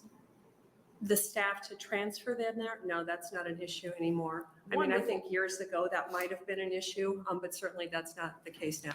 Okay, that's wonderful news. And then when we're just talking about reentry in general, one of the things the parole board member who testified earlier today said, and this is vaguely on topic, so I'll ask you, was that that programming has been a problem in terms of getting people paroled. Is that something that you're aware of? So I'm not sure what Mr. Twist might have been speaking to. So there's treatment. Those are the things that are mandatory typically that must be completed before the parole would consider them. And then there's programming. So those are more the cognitive based things. So I'm not sure what he's referencing. We are doing a really good job of getting people done with their clinical treatment prior to their parole eligibility. We probably have the data on other types of programs, but I'm not sure specifically what he was referencing. I will tell you that I meet at least once a month with the chair of the parole board. And so if there are issues like that, she shares those with me so that we can follow up. So I don't know that it's a significant issue. There could be individual cases, certainly. Okay, all right. Other questions? Senator McKinney? Thank you. Reentry officers are supposed to contact incarcerated individuals about 120 days before they are to jam out. But, you know, there have been complaints that those reentry specialists don't get to them until weeks before they jam out. So why is that? So I'm not aware that that has been an issue, but certainly that's something we can follow up to see if they are not meeting with them, at least that 120 days out. Okay, and I got two more. I'm serious. Maybe, but depends how you answer, I guess. But have you guys put options on land for the new prison? So that would be confidential, and that's not something that I can address specifically. I can tell you that we have looked at a couple of different options. Between Omaha and Lincoln? I can tell you that we've looked at a couple of options. Okay, last, do you plan to close NSP and demolish it if a new prison is voted on this year? Once it's open? Our plan for the agency is that when the new facility is opened, NSP would be closed and it would be decommissioned. What is it? I'm decommissioned as in what? So as I've explained in a previous hearing, decommissioning is a process that we would do in partnership with the building division. There's some statute that govern that. It basically, you review the grounds, you determine if any of the buildings can be salvageable, to be used for a different purpose, what buildings need to be demolished. And So there's potential for NSP to stay open and be repurposed for something else? We don't have a plan to do that for the Nebraska Department of Correctional Services. But it potentially could happen? There's potential for the state of Nebraska to use buildings on that ground for something else. So not a minimal security The facility? department has no plan to do that today, no. Okay, thank you. Mhm. Thank you, Senator McKinney. Other questions? Thank you so much for being here, Interim Director. Are there others who would like to testify in opposition? Is there anyone who would like to testify in the neutral capacity? As Senator Wayne makes his way up here, I will note for the record that there were two letters, both of them in support. Senator Wayne, you are welcome to close on LB 348. Thank you. And so, real quick, just to, one, I just have a constitutional issue, and I don't know, maybe I'll ask for an attorney general opinion on the post-supervised release. And here's why I say that for the committee to understand. Once your sentence is done and you leave the courtroom, that court no longer has jurisdiction. So any appeals, all of that's either at the Court of Appeals, but that court can't call you back in and re-sentence you. And what's interesting is on post-supervised release, they can actually end your post-supervised release early. And that's a commutation of their sentence. And the court can't do that. So that's the issue I was trying to figure out. Regardless, I can get rid of the post-supervised release in this bill. My bigger concern is the interplay between Department of Corrections and the Parole Board. I think we heard today in a different bill that programming and write-ups and the violence crime were the kind of top three reasons. But Correction just testified that 83% of the people who are eligible for parole finish their programming. So there's a disconnect somewhere in there. So I don't know what that is, but I don't know. So my point is we have to figure out how to get parole more involved and get people paroled, and hopefully we can do this. As far as a programming and staffing issue, just real quick, part of, I think, the problem of hiring staff, and I'm speaking particularly of mental health therapists and some programming people, is not everybody wants to work in a facility like NSP, I mean. You have some lifers there, you have people who have committed some violent crimes, and you also have some people who are, Senator McKinney pointed out, waiting for community corrections. I think it's easier to fill this programming role if we had another quasi facility that focused on community corrections. I think there are a lot more people who will go work in a community corrections situation than prison. Not saying right, wrong, or indifferent. I'm just saying that's the reality. So by figuring out how to move these individuals to a pre-parole program or something like that, 3 years out, and then they can go before the parole board while working and doing things, I think is the easiest way for us to reduce our prison population, because whether they jam out in 2 years or we get them programming through those 2 years, have a significant impact on their lives. But either way, they're out in 2 years and they're back in our communities. So let's give them the best chance to be successful. And with that, I'll answer any questions. Questions for Senator Wayne? Senator Wayne, I have one. Yes. What are you envisioning here in terms of what this looks like in an actual structure? Is this a dormitory? Are these houses? Are these? Hastings Bristol Station is more of a dormitory style.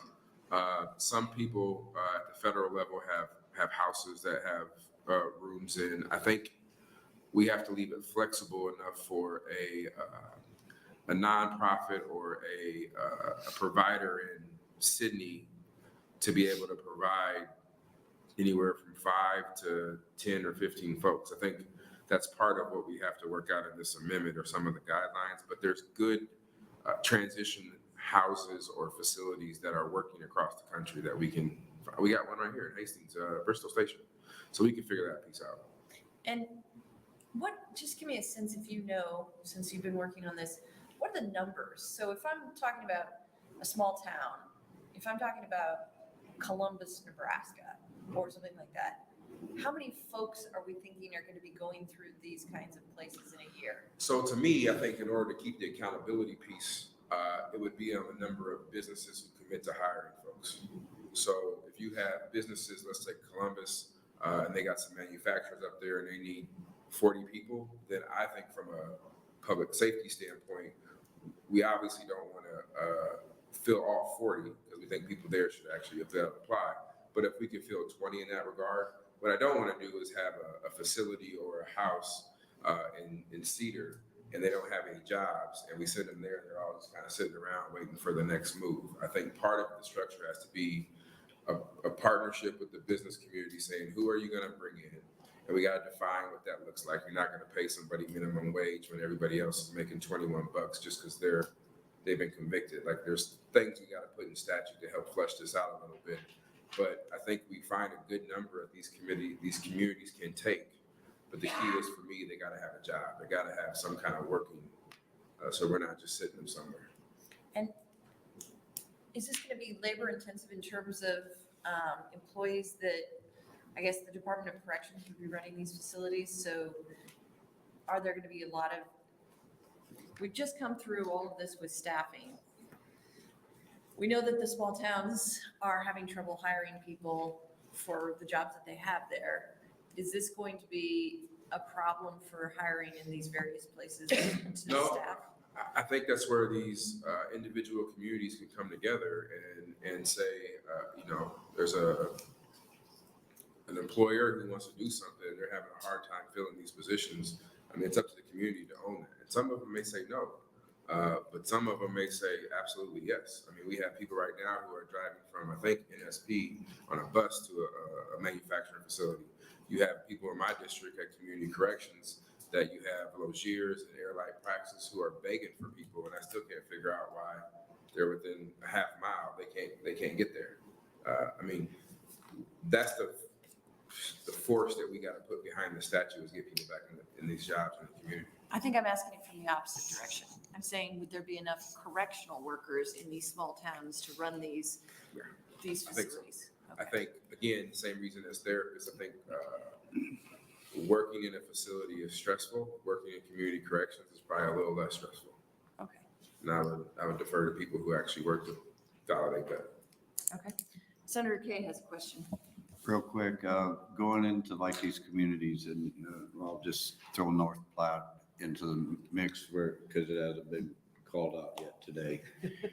But say going into North Platte, would there be a mechanism in place that to help these individuals get job placements in a constructive manner, like in a manufacturing place that's gonna show them working and being very productive rather than the community just filling their needs with filling a night shift at McDonald's or something. Right, so I think part of it is, part of the evaluation, which is gonna be a pretty detailed bill, is not only as an employee committed through an MOU or some type of agreement, but they're also committing to building skill sets to when they can either hire them afterwards, or they have a skill set to go somewhere else, whether you're a tool die operator or a machinist.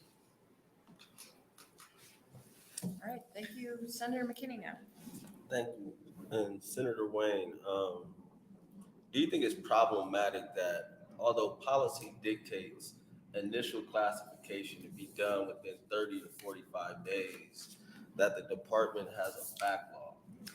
Well, I think if you combine that testimony along with the testimony we heard earlier from the parole board, those who have short sentences, if they're already behind 45, 60 days, then they'll never get an opportunity for parole in their short sentences. So if they're a 2 or 3 year sentence or a 1-to-1, if they're already 45, 60 days behind and they come in parole eligible, then what you heard earlier is we don't even consider them because we don't have time on the parole board. So we literally have people sitting on short sentences that could be eligible for parole that don't need to be there. Thank you. Thank you, Senator McKinney. Other questions? There are no other questions. Just kidding. All right, with that, that will end the hearing on LB 348 and end our hearings for the day.